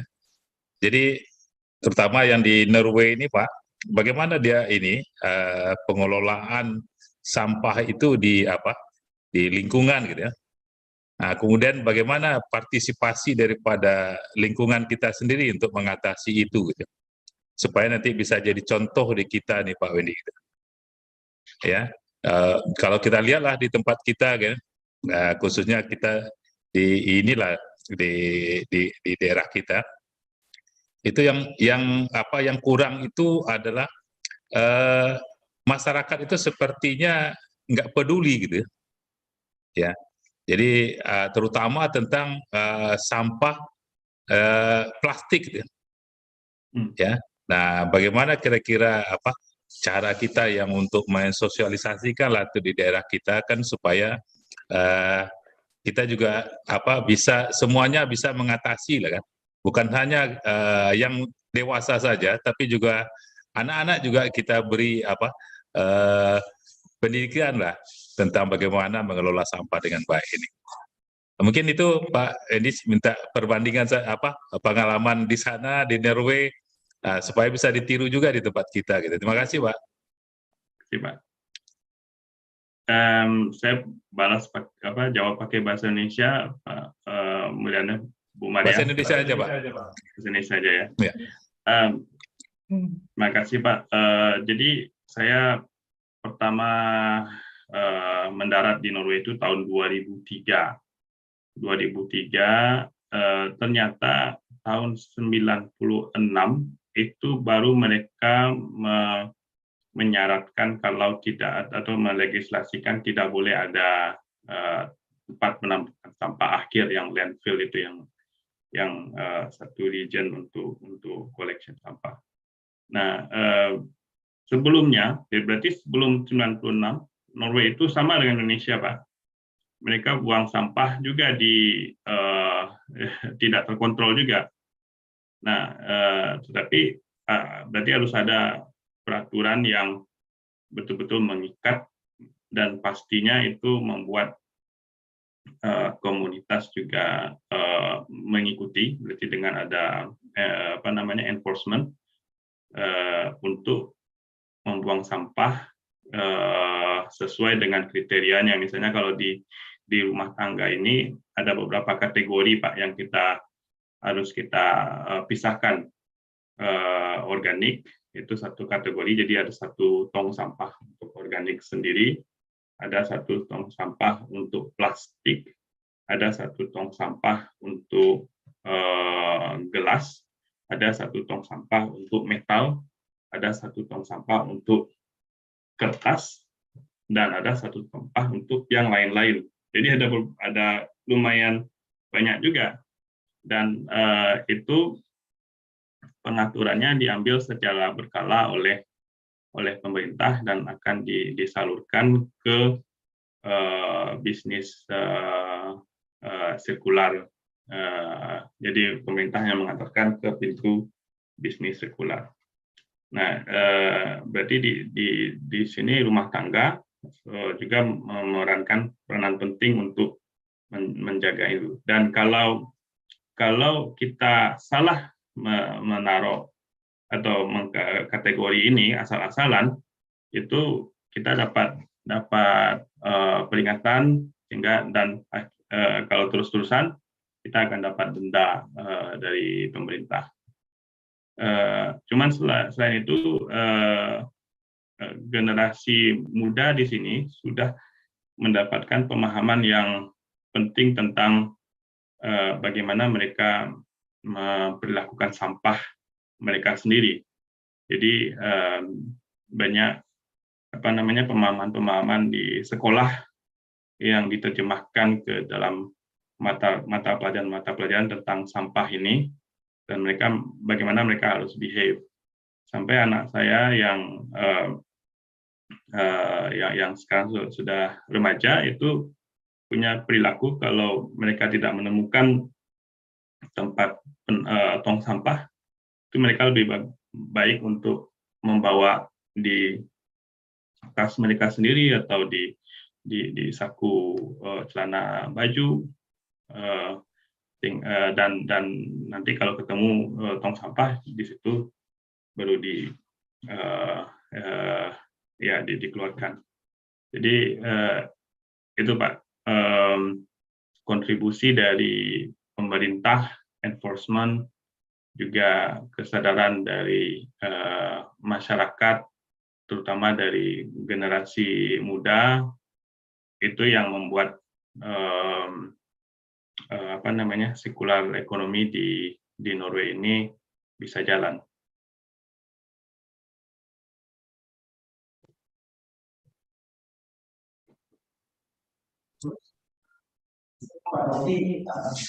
Pak Mul?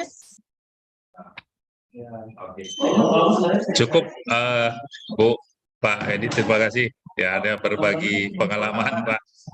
Ini kalau kita perhatikan kan di lingkungan kita sendiri, Pak Edi, kan, ya rasanya kita prihatin gitu ya. Jadi sepertinya anak-anak itu tidak tersentuh kan, diberikan pendidikan tentang bagaimana menangani sampah ini. Jadi kalau di Norway seperti Pak Wedi sampaikan tadi itu di sekolah sudah diberikan kan bagaimana cara ini membuang sampah lah kan, itu terutama. Gitu. Baik, Pak, mudah-mudahan Pak Wedi itu karena program ini sudah dimulai juga di daerah kita di Padang ya, kalau bisa kita teruskan gitu. Ya, jadi biar nanti kita menjadi kota terbersih lagi, Pak Wendy. Ya, dulu kita dikenal dengan Padang itu kota terbersih se-Indonesia gitu. Ya, nah, mudah-mudahan ini bisa kita lanjutkan terus gitu Pak Wendy. Terima kasih Pak Wendy. Ya, terima kasih Pak. Sama Pak. Thank you very much, Pak Mul, for the question. And maybe we still have, we still be able to have another more question. Oke, assalamualaikum Bu Maria. Ya. Ya. Ya. Oke. Pak Ya. Haidir. Ya. Oke, assalamualaikum Pak Arswendi. Waalaikumsalam Pak. Ya. Oke, baik Pak. Ini melanjutkan pertanyaan Pak Mul tadi juga Pak. Ini juga ada berhubungan dengan riset di air dingin ini Pak. Air dingin di tempat pembuangan sampah itu adakah sana pergi ya bukan Pak? Salah satu target dari pemerintah Kota Padang adalah melaksanakan atau investasi RDF di air dingin Pak. Jadi ya betul, itu salah satunya di air dingin Pak. Jadi nanti kalau untuk apa Pak, untuk pembangkit listrik begitu Pak, yang di air dingin itu apakah potensial digunakan gitu Pak untuk bisa menghasilkan listrik gitu Pak? Konsep bisnis yang diterapkan di air dingin itu Pak, kita akan memproses sampah di Kota Padang sebelum masuk air dingin, itu nanti dijadikan pengganti batu bara di pabrik semen Padang Pak. Jadi bukan untuk listrik. Untuk saat ini semen Padang sudah komit untuk sebagai off-taker, sebagai pembeli dari sampah yang sudah diproses. Jadi sampah ini sesuai dengan caloric value yang batu bara punya, dan nanti akan di blend dengan batu bara yang akan mereka proses di kiln mereka. Tapi saya juga dapat terakhir ada potensial co-firing di PLN. Nah ini dengan mekanisme yang sama, sampah yang sudah diproses itu di co-firing ya pengganti batu bara dan masukkan ke di PLTU. Nah, cuman emphasize saya juga di sini, energy extraction dari waste itu adalah mekanisme terendah dari circularity. Karena pas waktu kita menggantikan atau membakar sampah ini, memang permasalahan kita secara instan itu selesai, cuman kita tidak reuse material ini kembali, sehingga ini kategorinya adalah kategori circularity yang paling rendah. Nah, ya, makanya itu saya ingin coba mempunyai effort yang sama untuk mengempower desa-desa yang ada di Sumatera Barat, sekitar 900-an desa, untuk menjadi motor sebagai mendapatkan material-material ini, sampah ini, untuk jadi value chain ke recycle business nantinya. Jadi saya hanya mau emphasize potensi batu bara, pengganti batu bara atau co-firing di PLN itu salah satu solusi, betul, tetapi adalah solusi yang tidak yang peringkatnya paling rendah lah. Mungkin begitu Pak. Apakah tidak bisa kita artinya awalnya kita proses untuk listrik, kemudian baru digunakan untuk pengganti batu bara? Apakah tidak bisa begitu Pak?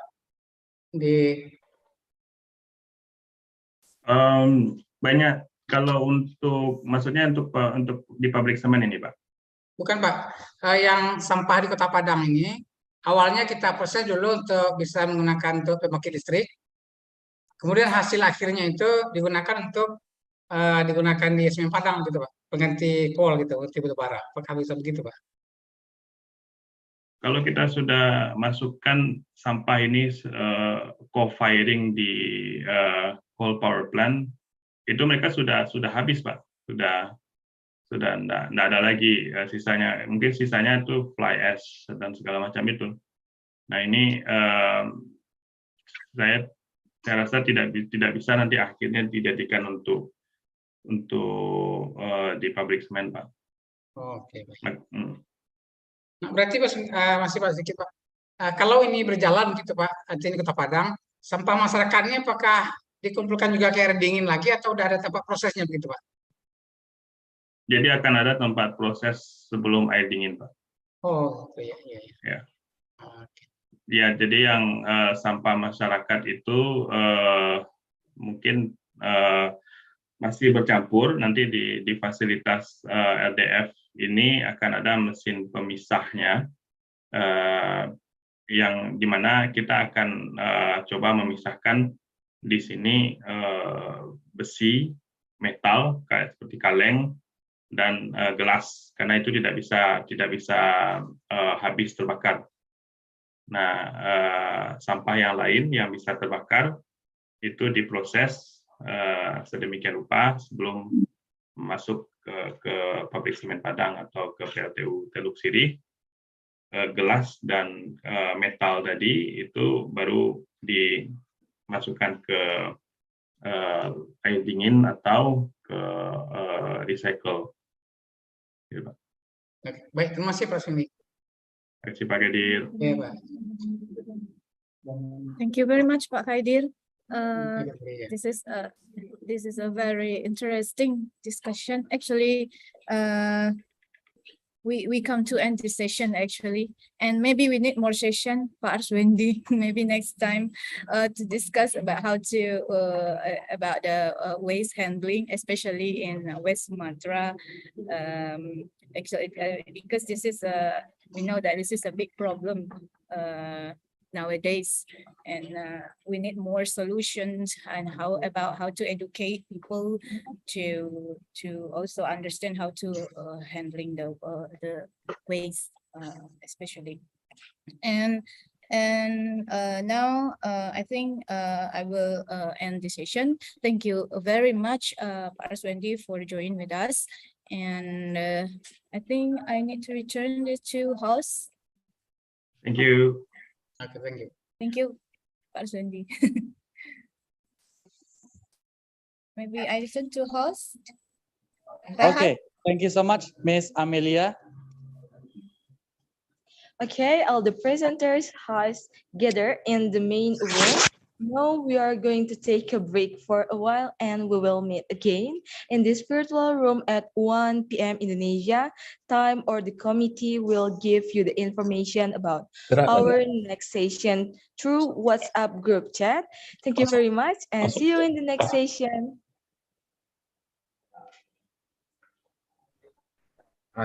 Okay, see you everyone. So now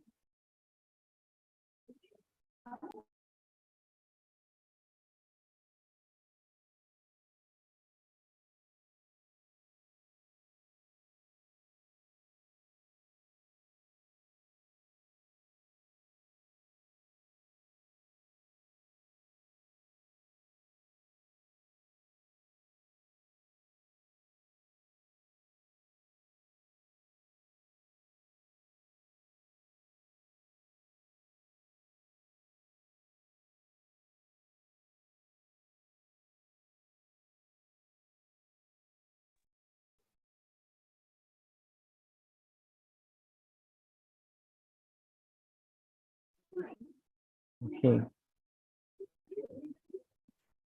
Okay, now we break time until 1 p.m. Yeah. Okay, Pak Jufali, thank you.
lâu nay anh buông mình em, có bao giờ anh nghĩ về đêm truyền tình yêu, cho tới khi anh gặp em, nát na lại ngoan nghiêng khiến anh thay đổi bao điều, là từ khi đó anh cảm thấy nhớ tên em, cứ đêm ngày ngóng chờ cho tới lúc được gặp em.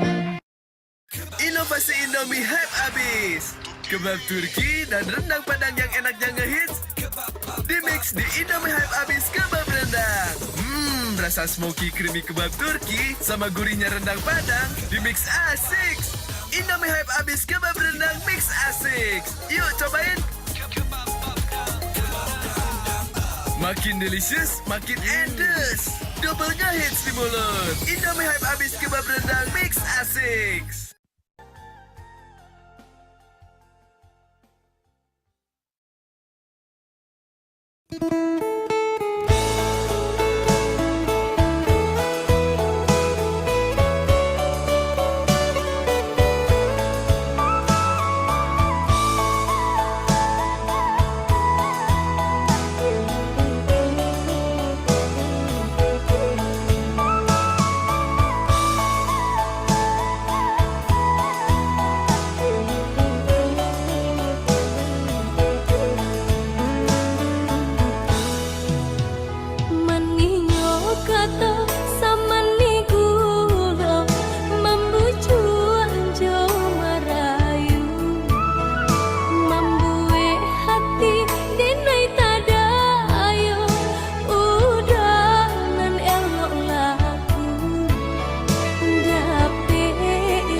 knew we were coming.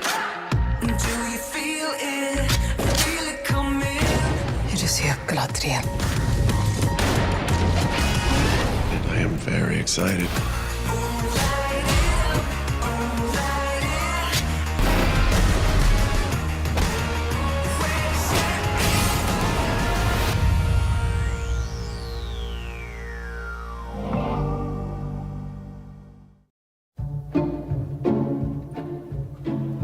Is there something you're trying to tell me?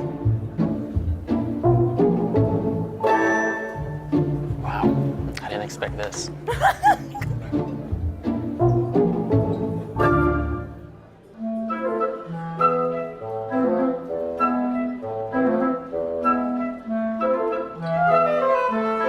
Sir, madam, let me show you to your table. This is nice. Let me help you with your chair. Thank you. No way. Aren't you supposed to get this? Come on, look at that. I mean, At least my one's nice. 3, 2, 1. Hi guys, here we have the starters. Actually, Excellent, let's I'm- skip to the mains. Well, We don't have time for that. oh. But I'm starving though. But I want the main course now. Crazy. Hi guys, here's the main course. Yes, look at that. Can't wait. Oh, Enjoy your meal. What's going on here? We're here for the same course. I think this is a shrimpster. That is a shrimpster, it is. That's my girl. That's why I love her. Babe, it's a restaurant. It's a restaurant. Oh, so yummy. Oh. You full? Hi guys, here's your dessert. Thank you so much. This looks wonderful. May I have one too, please? Oh, my apologies, sir. The kitchen's a bit backed up, or now. He can wait. He can wait. Thank you, sir. Here you go. Finally have some food to eat. Can I get the bill, please? Sir, that's for you. Well, actually, I'm not quite finished with that yet.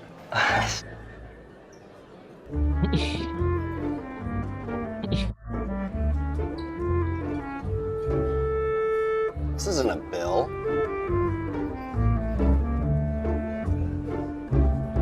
Is there something you're trying to tell me? Wow. All I could think was it was unfair. Ultimately, it was a message for guys. I thought that she was being fulfilled. However, this showed me a stark contrast in that comparison. Thought most women enjoy sex as much as men. At least now you know. Let's get out of here.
Pengiriman cepat, gratis ongkir. Pengiriman cepat, gratis ongkir.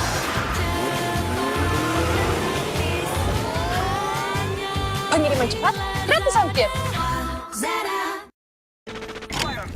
Oi, yuk jalan. Gue ajak teman gue ya. Hah? Lah, kalau menciut? Gue gak ikut deh. Muka gak siap. Yaudah, buruan cuci muka. Baru, Men's Biore Bright Oil Clear. Dengan Micro Bright Scrub dan Bamboo Charcoal. 5-in-1 benefit. Lebih cerah, angkat minyak, cool fresh. Tidak kasar, tidak kering. Sekali cuci muka, 5 kali lebih pede. Awesome. Men's Biore Bright Oil Clear.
Sobat Shopee, kalian nggak usah khawatir lagi kalau mau belanja online tapi nggak punya rekening bank atau kartu kredit, pakai aja Shopee COD.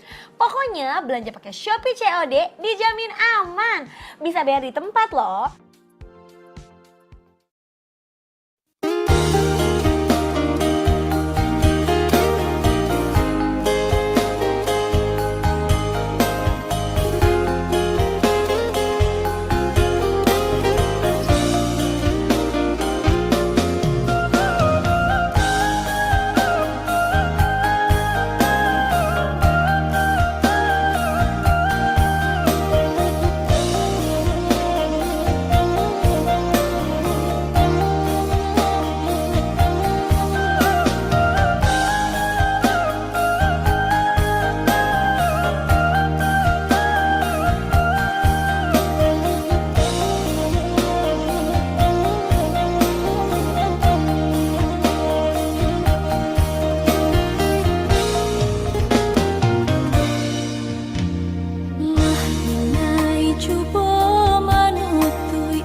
alarai dama.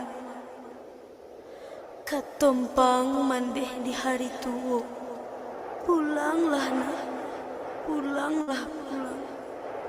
Ranah mina menantikan. Onde nak akan duang oi. Pulanglah pulang. Mande menantikan. Ranah mina menantikan.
lagi butuh liburan, atau kamu yang punya banyak urusan? Saatnya buka semua kesempatan, kemanapun langkah kaki membawamu. Kemana kau mau, apapun alasanmu, selalu ada pintu yang terbuka. Inap di Retos aja, inap di Retos aja.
Madonyo maluta kambang dalam nagai, lai bama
Cuma di Lazada 12.12, kamu bisa tumpuk hematnya dengan banyak promo yang kamu dapat. Tumpuk semua promonya bikin belanja makin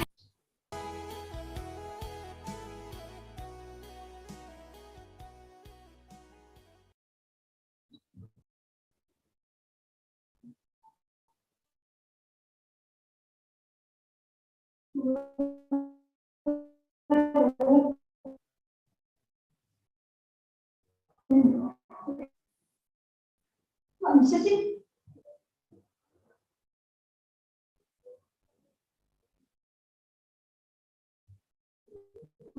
Hello,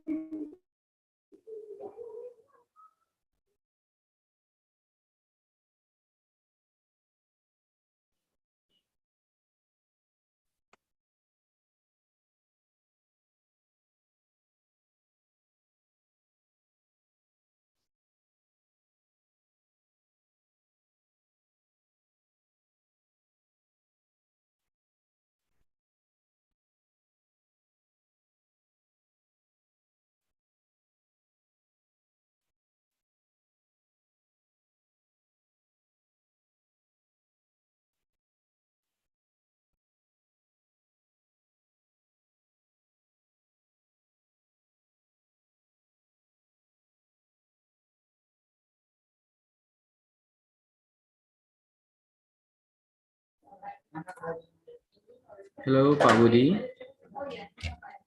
Pak Budi. Okay, hello. All right, now. Who's speaking now? Yes. I'm sorry. I'm Zulfat. So Apa now, Julfadli? yeah, we go to Okay. parallel Fadli. session, right? Okay, yep. Now maybe just you can give us instructions for this parallel session. Okay. Okay, time is 1 p.m. or 1 to 60 p.m. Okay. There are 58 participants. We're still waiting for, especially for moderator, Pak Jupadli. Moderator. We make sure the moderator is present here ya. Okay, Yes. Pak Jupadli, Complete ya. Bu Amelia, Bu Amelia. Amir, okay. Bu Noviarsi, Pak Khaidir, okay. Halo, Assalamualaikum Pak Khaidir. Okay. Pak Khaidir, okay. Bu Noviarsi. There is 5 breakout rooms, yeah. Okay.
Halo,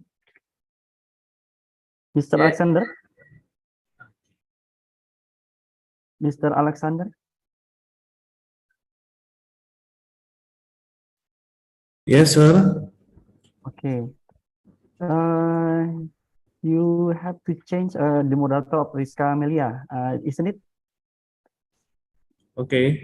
Okay, thank you, Mr. Alexander. From Binus University. Yes, from Okay. Metropolitan University. Okay, thank you very much. Okay, you're welcome.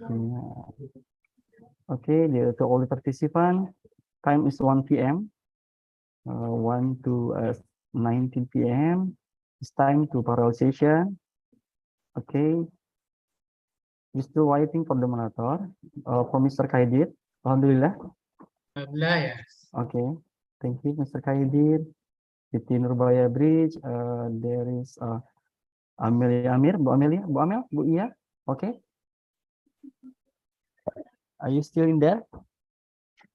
Not yet. Okay, belum siap ya, Bu Desi. Okay. Bu Amel belum siap. Not yet. Ready. Okay.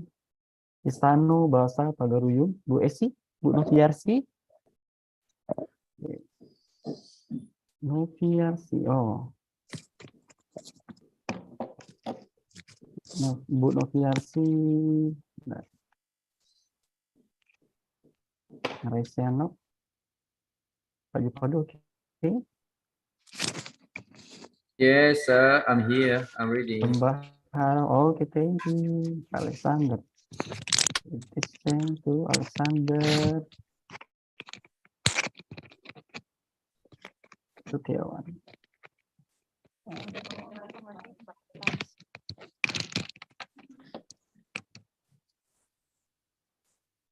Setiawan, okay.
Okay, everyone, it's time to start parallel session.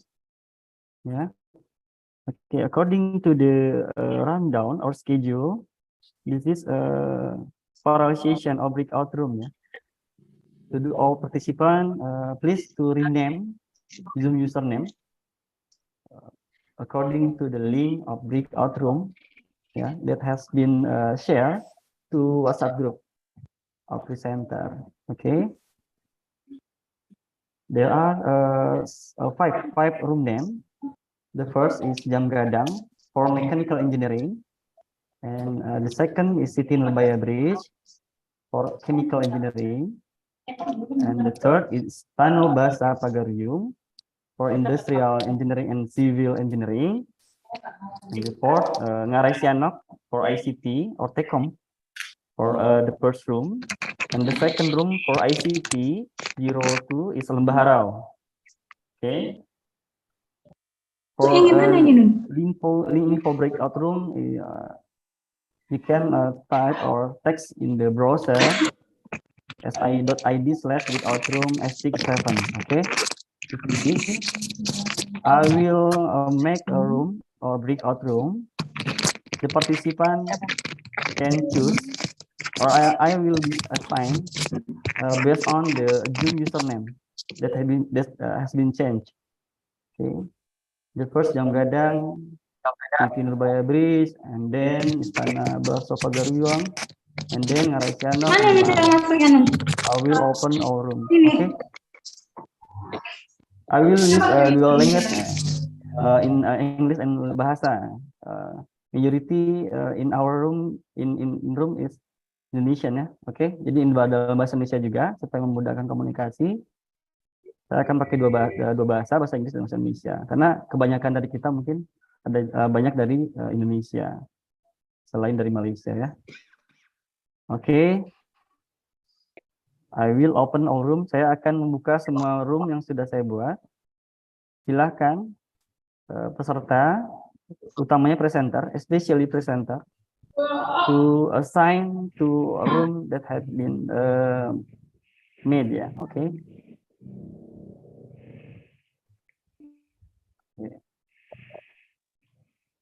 Sudah muncul ya room-roomnya, silakan masuk ke room yang sudah disediakan. Lalu join di situ Nurbaya seperti Umi.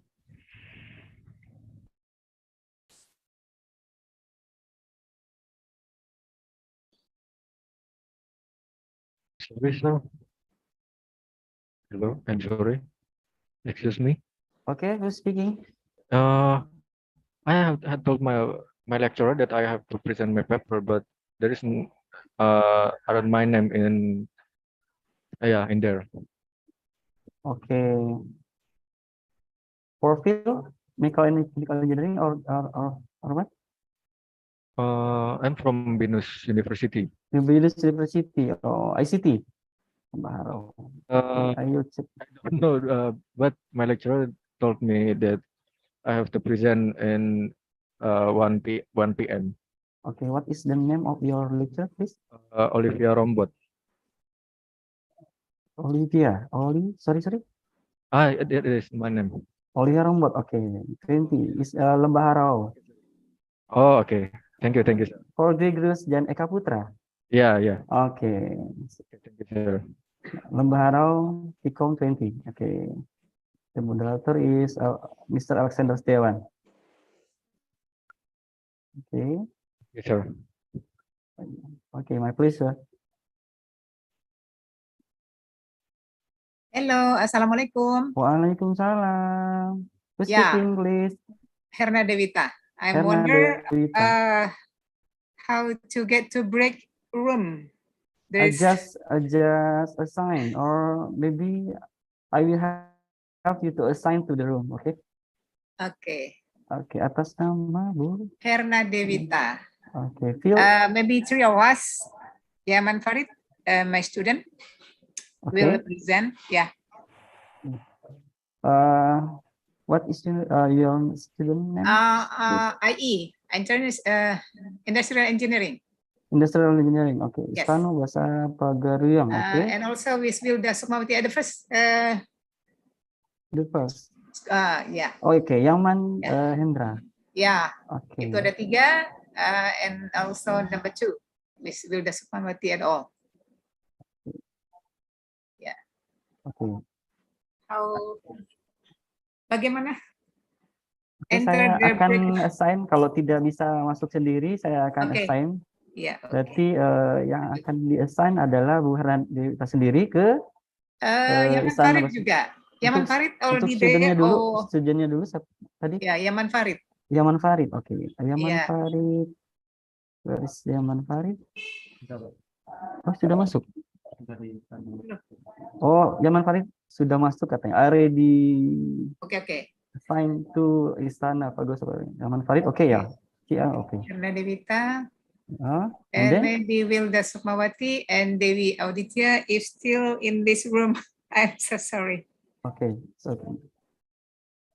Wilda Sukmawati. Yeah. Okay. The I will second help Wilda Sukmawati assigned to Istana Bakal Pagaruyang. Okay, I will help. Also Dewi Auditya Mariska.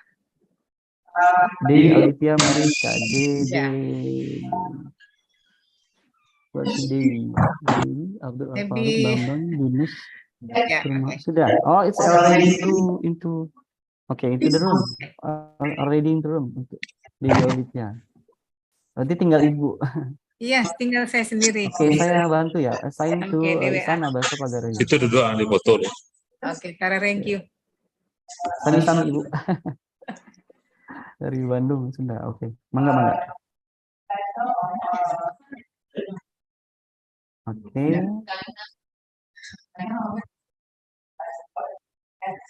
Origin username TC ID or Civil Engineering Andi Indianto Tianda Riki Sofyan Nita Endah Siti Rahmada. Oh sorry, it's chemical ya. Just 3. Andi Indianto Tianda Riki Sofyan. Silakan masuk ke room sivil atau di industri ya, gabung di Istana Bahasa Pagaruyang. Okay, thank you. I will use in bahasa and English.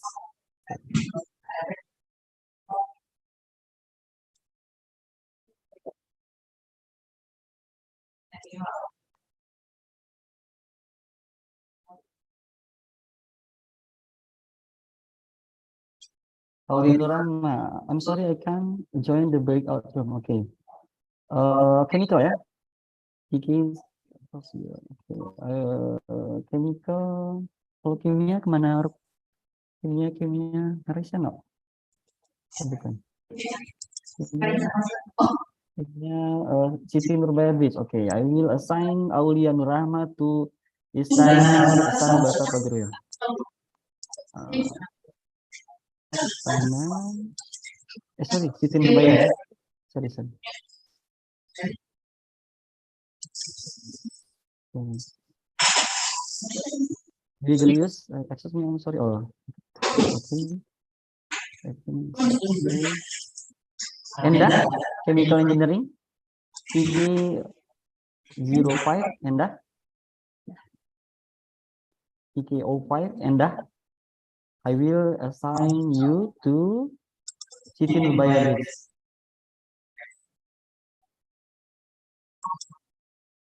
Nita, Tikom 30. Okay, I will assign you to Lembah Oh, enggak. Okay. Nita Purbasari. Lembah Harau. ICT. Okay. Ricky Sofian, I will assign you to Istana Bahasa Pagarian. Sipil ya.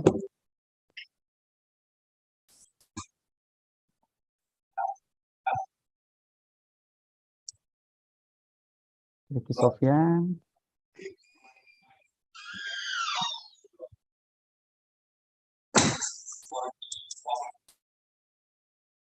PIO3 Gatot. Industrial ya. Gatot, oke. I will assign you to Istana Bahasa Pagarian.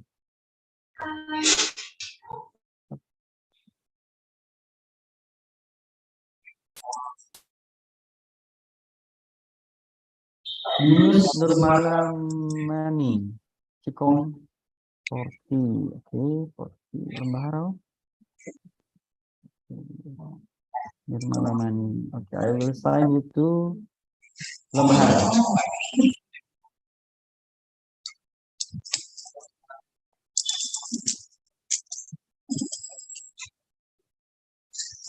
CIO6 Desi. Bu Desi. Desi. TI 06 Desi ini Bu Desi. TI 06 Desi ini Bu Desi. Oh. Desi. Masukin aja. Ah, enggak. Oke. Bambang Pratama. Oke. Halo Pak Bambang. Halo Mr. Bambang Pratama. Halo.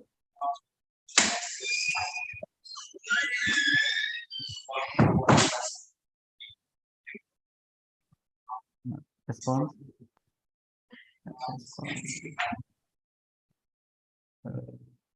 Firdaus. Muhammad Syukur LS. Rido Permadi from Mechanical Engineering ya, Technician. This is student. You will be present. An article your what? Hello, Rido. Ya, Pak. Oke. Presentasi.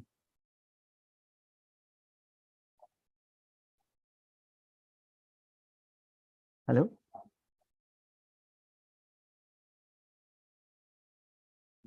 Terus keluar ya? Oh enggak. Coba Mechanical Engineering di jam gadang ya.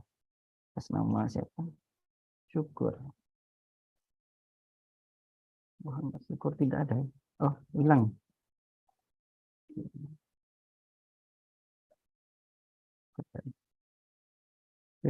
Rizky. Okay.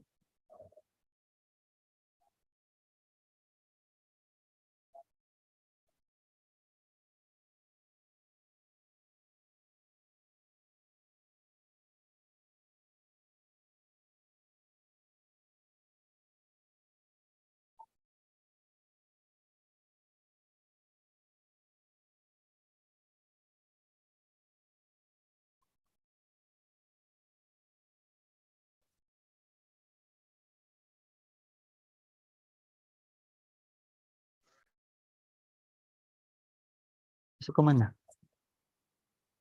Move. Oh ya karena sorry.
Yeah. So you need to break up. That's it. That's it.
Ada suara.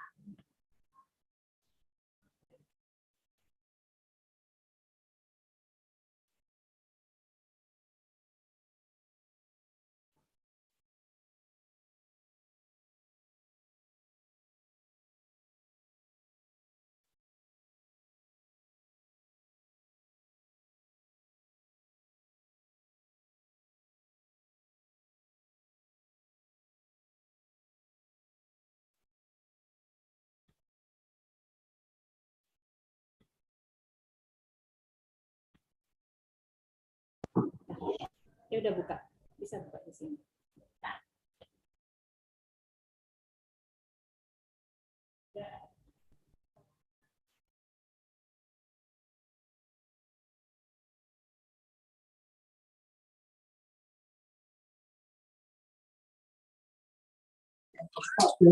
akan di pada 29 November 2020. Juga teknologi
Halo Pak Andi. Halo Pak Andi, Mr. Andi Indianto.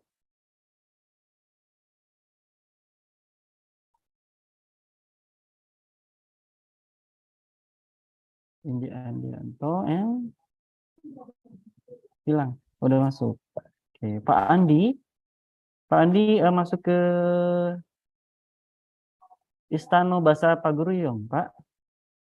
Halo.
Nambah 4. Nama siapa saja? Ada. Eliezer.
Halo Pak, bisa saya dimasukkan lagi ke breakout room? Saya keluar tertendang nih.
Jadi tetap kembali ke dulu.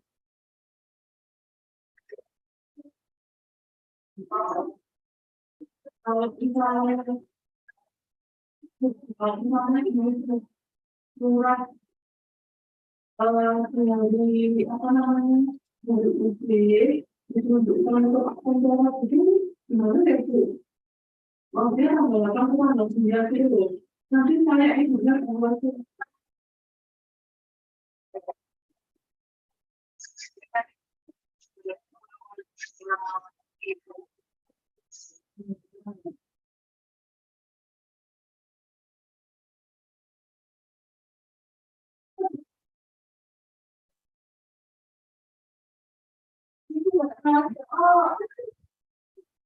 Lah kuwi rame nang SPPD ku lho soalnya. Betul itu. Karena kita kemarin kan ditembungi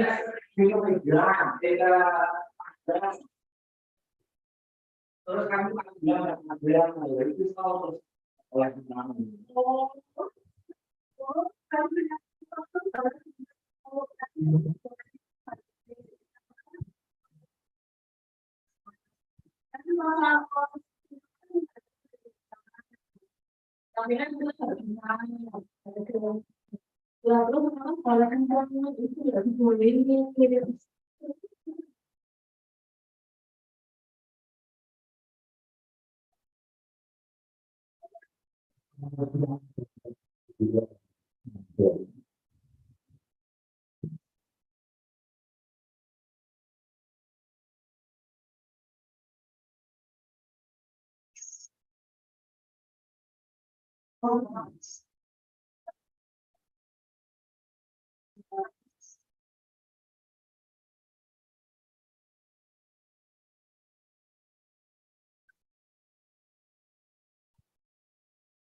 kalau dari tanggal ini kelapannya dari istrinya berarti dari istrinya kalau nanti dari tanggal 8 ke 9 ya nanti jadwal kita yang udah kita kemudian itu di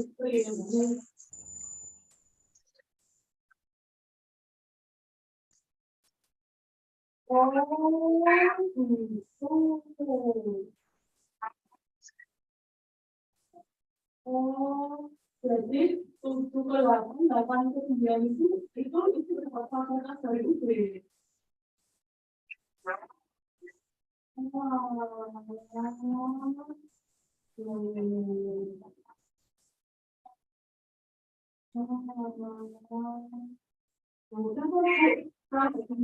Harus pulang. Dari UB itu kebanyakan itu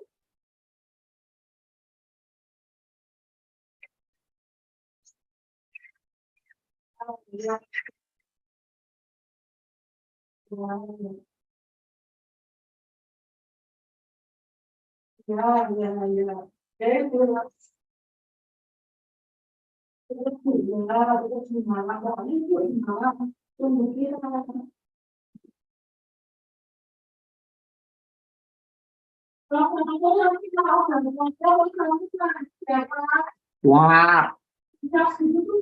Jawab tok toh.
untuk timbul melakukan waktu ini waktu penyebabkan terus dengan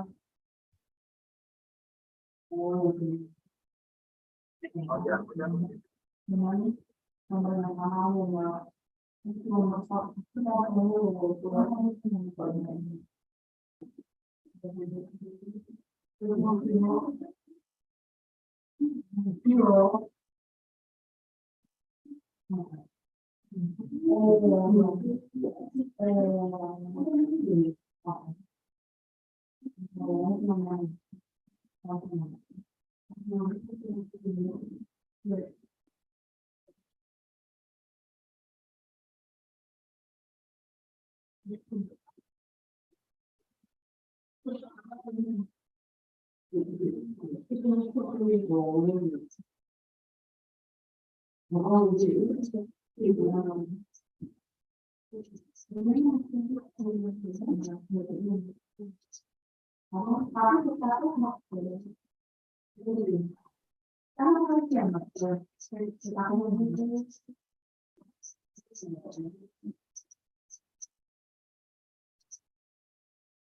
tapi yang ngomong cuma enggak dari orang itu dari tapi orang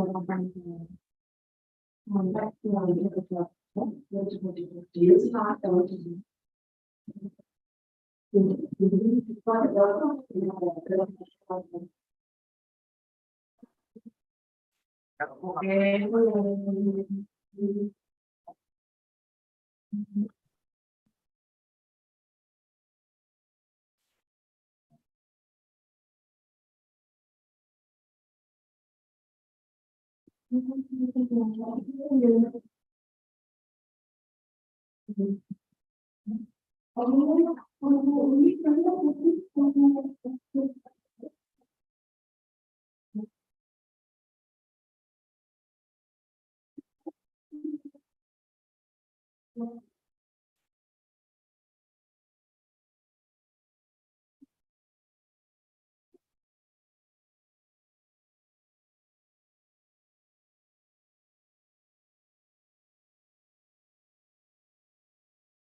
Okay, we are waiting for the other participants.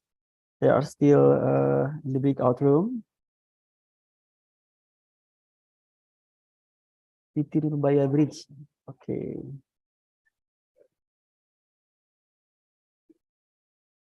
The only one. Siti.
Tadi aku udah ngisi ini.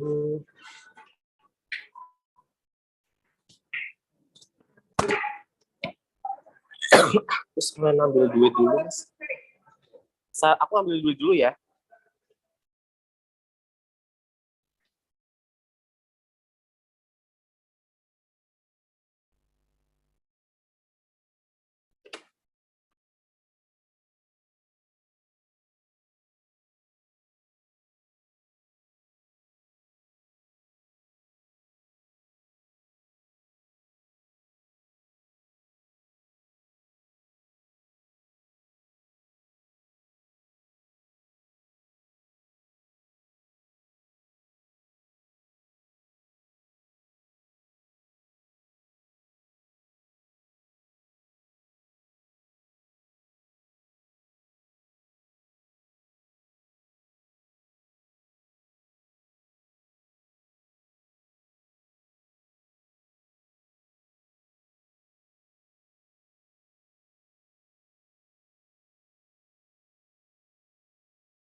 Pak Fadli.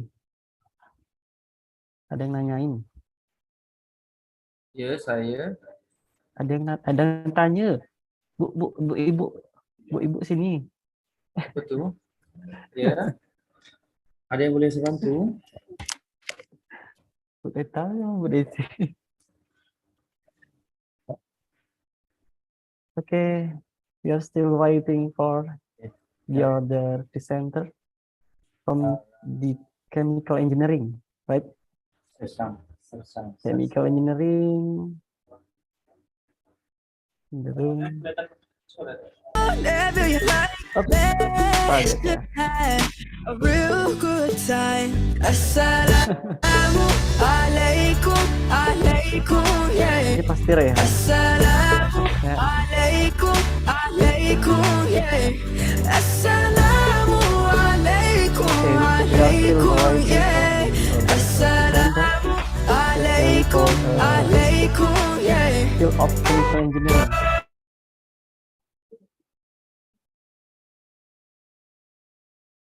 Chemical engineering in City Nurbaya Bridge. Okay, Pak Budi. We're waiting for what actually?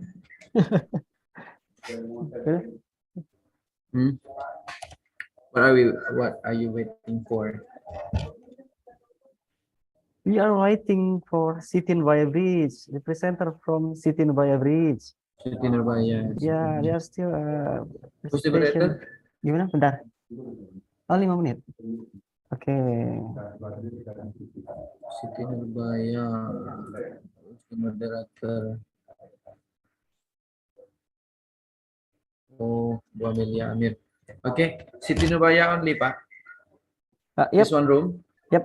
Only this one room. City Nurbaya Bridge. Okay, music please. Okay.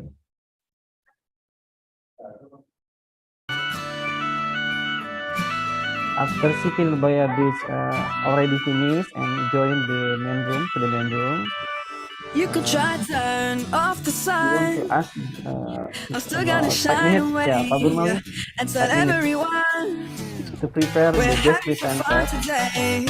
We that can will be go announced. wherever you wanna and do whatever you like. Let's just have a real good time. Assalamu alaikum, alaikum, yeah. Assalamu alaikum, alaikum, yeah. Assalamu alaikum, alaikum, yeah. Assalamu alaikum, alaikum, yeah.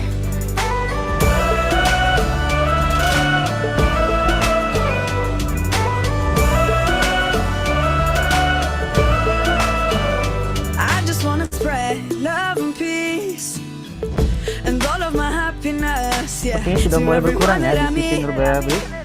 Cause I'm feeling spectacular. Oke, jadi nanti in bahasa ya, sorry. Oke, jadi nanti in bahasa aja lah. Jadi nanti setelah semuanya berkumpul di main room, tidak ada lagi di breakout room, kita minta waktu sekitar 5 menit ya, menyiapkan, memilih siapa-siapa saja yang menjadi guest presenter di setiap room. Siapa-siapa saja menjadi guest presenter di setiap room berdasarkan poin penilaian yang sudah ditetapkan. Bersabar sambil menikmati lagi. Spread peace on the earth, cherish the love that is around us. Spread peace on the earth, treasure the love that is around us. Always be kind, always remind one another. Peace on the earth every day. Jadi terima telepon.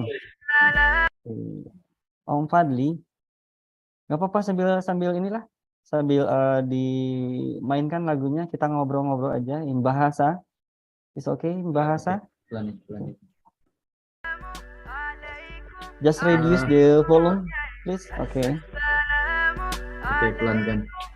Yes, Pak Budi. Anyone? Pelan kan dikit lagi. Kita isi suasana aja kayak penyiar radio jadi. diiringi lagu sambil Oke. menunggu Selamat sore. peserta lain yang akan join di main room. Baik, Pak Fadli, bagaimana tadi di suasana di ruangan? Tadi di mana ya? Saya di Ngarai Objek wisata mana? Oh, di Ngarai. Ngarai Valley. Ngarai Siano. Yes. Wow. Alhamdulillah semua pesertanya sangat antusias dan apa ya? Iya. Hidupkan kamera. Studinya semuanya menarik ya. Dan kebetulan ilmu terapannya banyak di situ tadi. Ilmu terapannya banyak. Berarti banyaknya riset. Semuanya bagus-bagus. Oh ya, mantap. Jadi semuanya bagus-bagus. Jadi kita sendiri agak kesusahan memberikan penilaian mana the best one. Oh, the best one. So selisihnya masih sedikit saja. Oh, sedikit. Oh, mantap. Yes. Mudah-mudahan nanti bisa kita tentukan ya best presenter dari sekian banyak presenter yang bagus-bagus. Oke. Yes, betul. Kita menunggu satu lagi sambil digodok. Dari 4 room kita godok dari poin penilaian berdasarkan rubrik penilaian. Oke. Nanti terakhir dari Siti Nurbaya Bridge. Sambil digodok, kalau Sumatera Barat itu kalau godok itu di Sumatera Barat makanan, Pak. Jadi saya laporkan sore hari ini. Godok. Jadi kalau nggak salah di Jawa juga makanan ya? Makanan yang kayaknya ya. Di Sumatera Barat juga makanan. Jenis apa tuh? Sejenis apa makanannya? Apakah direbus? Pisang. Rebus berarti? Digoreng ya. Digoreng. Pisang yang ditumbuk-tumbuk, kemudian digoreng dan dikasih gula merah. Lumer sekali. Kenapa ya sore-sore hari ini kita tiba-tiba bicara soal makanan di saat tidak ada makanan yang bisa disantap di meja hari ini? Pertanda ya. Jadi sudah berjibaku tadi. Berjibaku dalam apa? Kode alam. Memoderasi banyak presenter, jadi bikin lapar ya. Ya, dan bagi Bapak dan Ibu partisipan juga barangkali sambil kita menunggu hasil keputusan dari panitia the best presenter, mungkin boleh kita ambil kopi dulu, ngaduk gula dulu, atau mungkin membeli cemilan keluar bangunan. It's okay. Ya, beli cemilan boleh, tapi jangan jauh-jauh ya. Nanti tiba-tiba datang sudah close ya. Ya. Oke. Bu Iya, Bu Amel kayaknya udah deh. Udah siap ya? Bu Siti Nurbaya, Bu Siti Nurbaya. Bu Iya, Bu Amelia Amir dari from Siti Nurbaya Bridge. Sudah selesai kah? Halo Bu Amel. Ya, tadi ada beberapa penelitian. Yang pertama itu saya ingat ada suatu Kiara atau Clara saya lupa, sebuah sistem self service untuk desa-desa, dan especially pilot projectnya adalah sebuah desa di kota Jambi. Jadi warga di sana bisa membuat mengurus dokumennya sendiri. Kemudian juga dia buatkan hardware-nya juga berupa kios. Oh, hardware-nya juga. Yes, Arisa, oke. Jadi benar-benar udah diimplementasi di desa itu ya? Sudah diimplementasi. Saya langsung teringat desa saya, Pak. Kita juga sedang berjuang itu. Ya, langsung dibetulkan, dikoreksi oleh Mas Arif. Oh, Pak Arif. Alarisa, Mas. Yes. Thank you, Mas Arif. Alarisa. Oh, ini yang Alarisa nama produknya. Nama Alarisa. Ini kayaknya apa tuh singkatannya? Perempuan ya? Ada. Nanti bisa kita ini apa namanya interview ya sedikit apa sambil nunggu Mas Arif atau Arif Hermawan. Keren. Alarisa singkatannya apa tuh? Anjungan sistem informasi Anjungan sistemasi lainnya apa ya? Musiknya mungkin agak yang sinyal aplikasi layanan mandiri desa, Mas. Oh, aplikasi layanan mandiri desa, Pak. Oke, aplikasi layanan mandiri desa Alarisa. Oh, menarik ya. Aplikasi layanan mandiri desa Alarisa. Saya bisa request namanya nggak, Pak Arif? Namanya mungkin Fadli, mungkin namanya dicari aja lah kepanjangannya. Apa tuh kepanjangan? Biar kita bumikan nama Fadli. Boleh juga, Pak. Pak Arif, kasih contekan dong untuk membuat kiosnya itu, berapa kos yang ditelan Pak Arif? Kosnya perkiraan 10 juta. Pak. 10 juta ya. 10 juta. Plus hardware ya? Alatnya. Ada hardware-nya tadi katanya. Iya, itu hardware, Pak. 10 jutaan. Oh, itu hardware. Oh, include aplikasi. Untuk aplikasi itu karena bikin sendiri jadi nggak mahal-mahal amat sih, Pak. Gitu ya. Berarti dia harus terkoneksi 24 jam dengan ya, dia nyala terus ya 24 jam. Kalau di desa itu kan dia sekitar jam 8 sampai jam 1 bukannya Pak, kantor desa. Iya. Nah, untuk sekarang itu cuma sampai segitu aja karena listriknya juga kan kadang mati kadang nyala di desa itu. Nah, tapi ke depannya kalau dia sudah ada jaringan, kita nanti minta komputer server tuh bisa nyala terus, Pak. Jadi warga desa itu bisa mau bikin KTP gitu, tinggal buka aplikasi dari smartphone, udah bisa langsung tuh selesai. Kalau jaringan di desa itu udah ada. Iya. Keren. Jadi kendalanya itu ya, terkait dengan ketersediaan listrik ya. Listrik. Berarti dia harus kuliah mungkin juga salah satu opsi.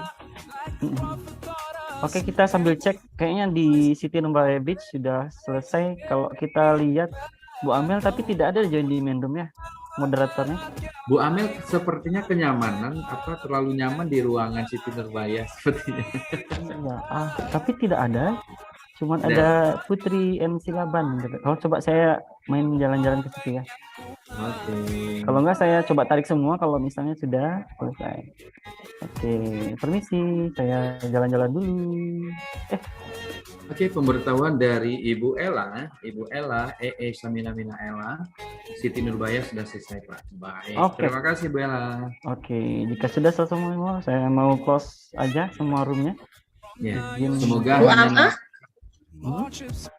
Iya nggak Bu Amel? Di mana Bu Elita? Yang sesi Siti Nurbaya kan Bu Amel. Iya. Iya Bu Amel dan pesertanya Bu Ella. Juga Bu Elita. Juga Bu Elita. Mudah-mudahan hanya namanya saja Siti Nurbaya, nasibnya juga jangan. Oke, kita close our room supaya nanti tertarik otomatis ke main room. Oke. Close our room. Oke, all big room will close in 60 seconds. Kurang dari 1 menit lagi kita akan sama-sama berada di ruangan utama Zoom meeting kita pada sore hari ini. Maka dengan demikian kita hampir mencapai sesi terakhir untuk rundown kegiatan ESTIC ke-7 kita di hari ini. Baiklah, Bapak-Bapak dan Ibu-Ibu, para peserta ESTIC ke-7 Universitas Bung Hatta. Setelah ini kita akan sama-sama mendengarkan pengumuman dari chairman kita, best presenter yang akan diumumkan oleh Bapak Dr. Burmawi. Kemudian kita akan melanjutkan closing ceremony yang akan dibacakan oleh Vice President, Vice Chancellor. Yep. Oke, 7, 6, 5, 4, 3, 2, 1, and selesai. Oke. Semuanya telah kembali. Terima kasih banyak yang sudah menunggu. Kita minta waktu sekitar 5 menit. For 5 minutes untuk menilai siapakah best presenter dari setiap room berdasarkan rubrik penilaian. Just only for 5 minutes. Thank you.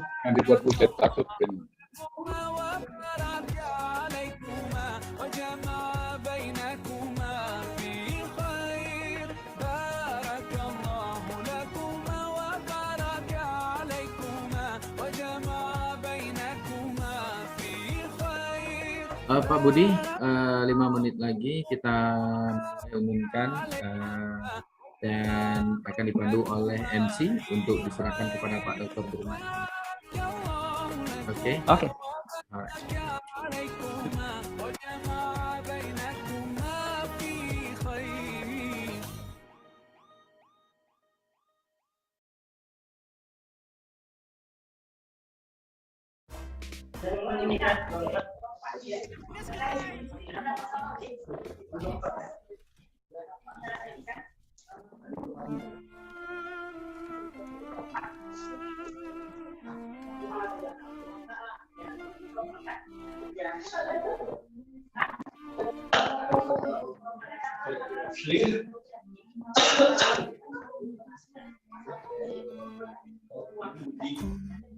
Menantimu saban waktu bangkit jiwaku, kau suluh hatiku dengan sinar kudus kasihmu. Bapak Ibu saya bacain ya. Ku harap terus bersamamu selamanya.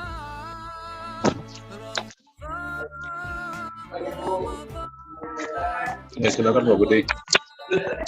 Presenternya ini dari siapa yang pakai suara ya?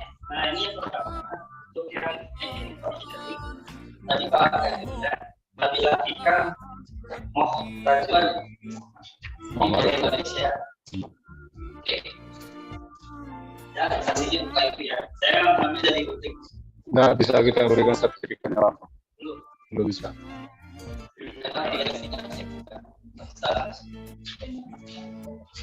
Lalu di chemical tadi judulnya analisis of substantive content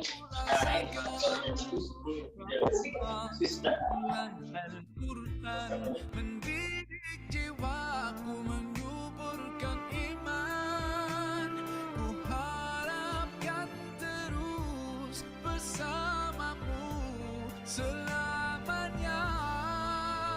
Ramadan, Ramadan, Ramadan di hati.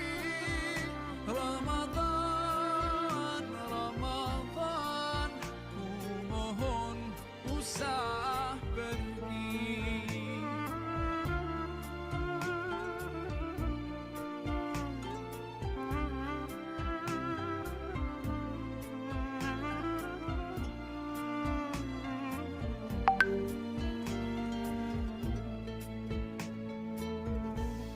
Sememangnya kau ku nantikan, hadirmu hidupkan surampi jiwaku, dan ku berjanji akan ku teruskan semangatmu itu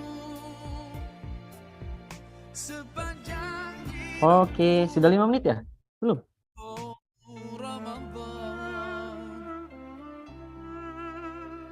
Oke, keputusan dari komite sudah ada terkait dengan best presenter. Pak Budi langsung antar. Oke, please stop the share screen, please.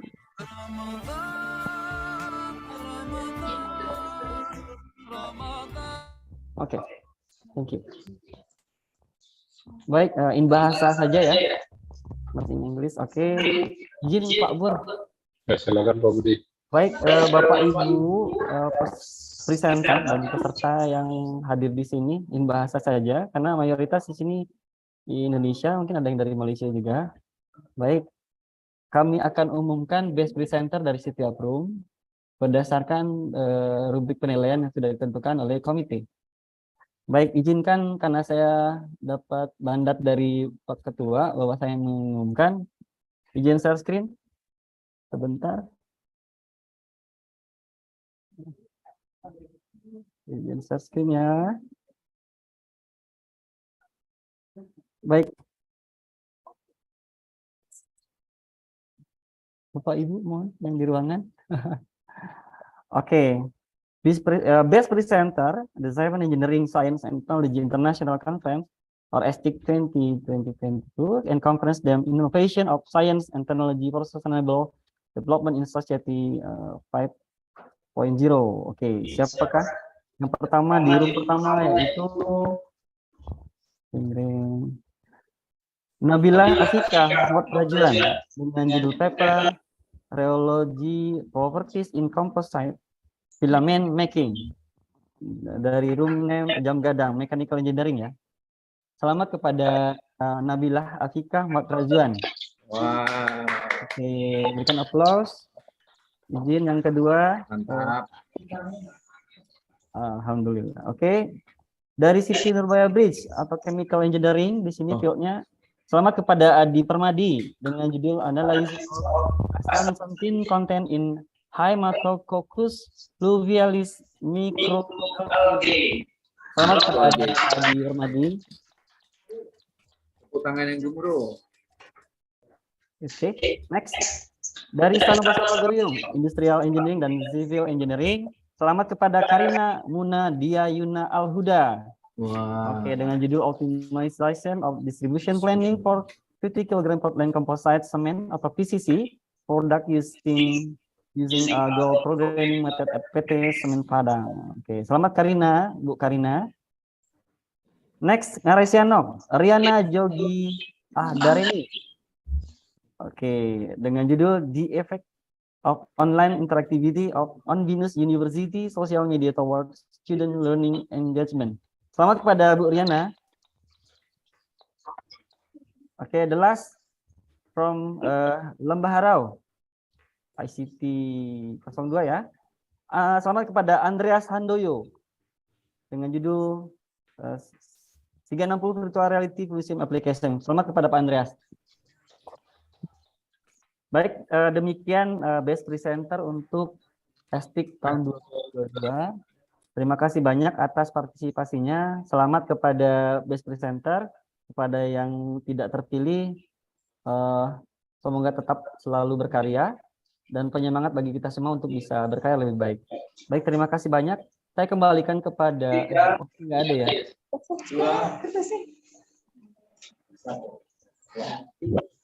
Oke, langsung closing aja. Baik. Okay, congratulations to all the best presenters. And finally, by saying Alhamdulillah.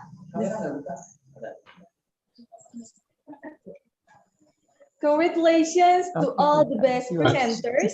And finally, by saying Alhamdulillah, the 7th Engineering, Science and Technology International Conference 2022 on December 7, 2022 at Zoom virtual meeting with them. Apply technology for sustainable development, innovation, science in society for 5.0 is over. Okay, thank you so much for all speakers, presenters, and participants for this joining international conference. And I'm so sorry if there are a lot of mistakes. And I'm Putri Ramadina Daulay and my partner Yola Zahra. See you in the next ESTIC 2023. And wassalamualaikum warahmatullahi wabarakatuh. Bye-bye, guys.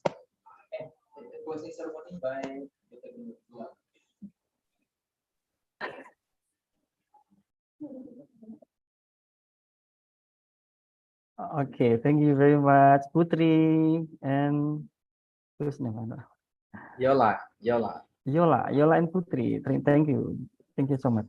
Pak Fadli, foto bareng katanya, tapi udah masih ini ya udah. Ya boleh, foto bareng nggak boleh. Baik.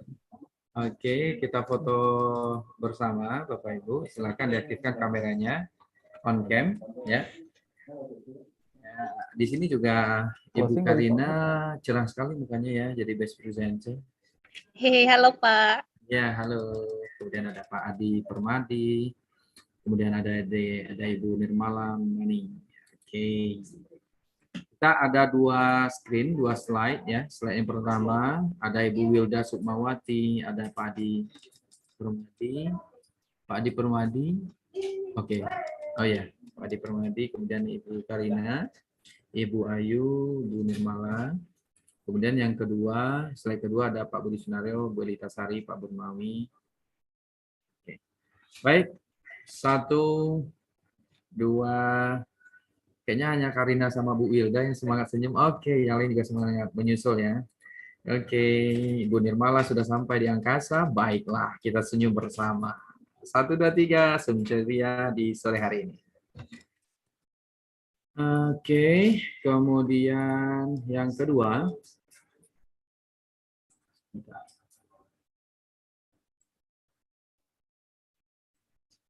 Oke, 1, 2, 3. Oke Bapak Ibu, maka telah selesai dokumentasi kita di sore hari ini. Kita kembalikan ke Pak Budi. Baik, terima kasih Pak Jupadi, thank you so much. Jadi alhamdulillah acara sudah selesai dari pagi sampai dengan sore pada hari ini. Terima kasih banyak Bapak Ibu atas partisipasinya. Sampai jumpa dengan ESTIC tahun 2023 di tahun depan. Baik, untuk publikasi akan kita komunikasikan terus sampai dengan terbit itu di WhatsApp group. Baik, terima kasih banyak. Kami tutup. Alhamdulillahirrahmanirrahim. Assalamualaikum warahmatullahi wabarakatuh. Bye-bye. Waalaikumsalam. Terima kasih Ibu Wilda, Pak Adi, Bu Nirmala. Oke. Yang ngomong siapa tadi? Terima kasih Bapak Ibu. Terima kasih semuanya. Pak Bur lupa closing. Terima kasih Bapak Ibu semua. Ya. Oke, kami tutup ya. Hitungan dulu 3 2 1 kami tutup Zoom meeting hari ini. Terima kasih banyak.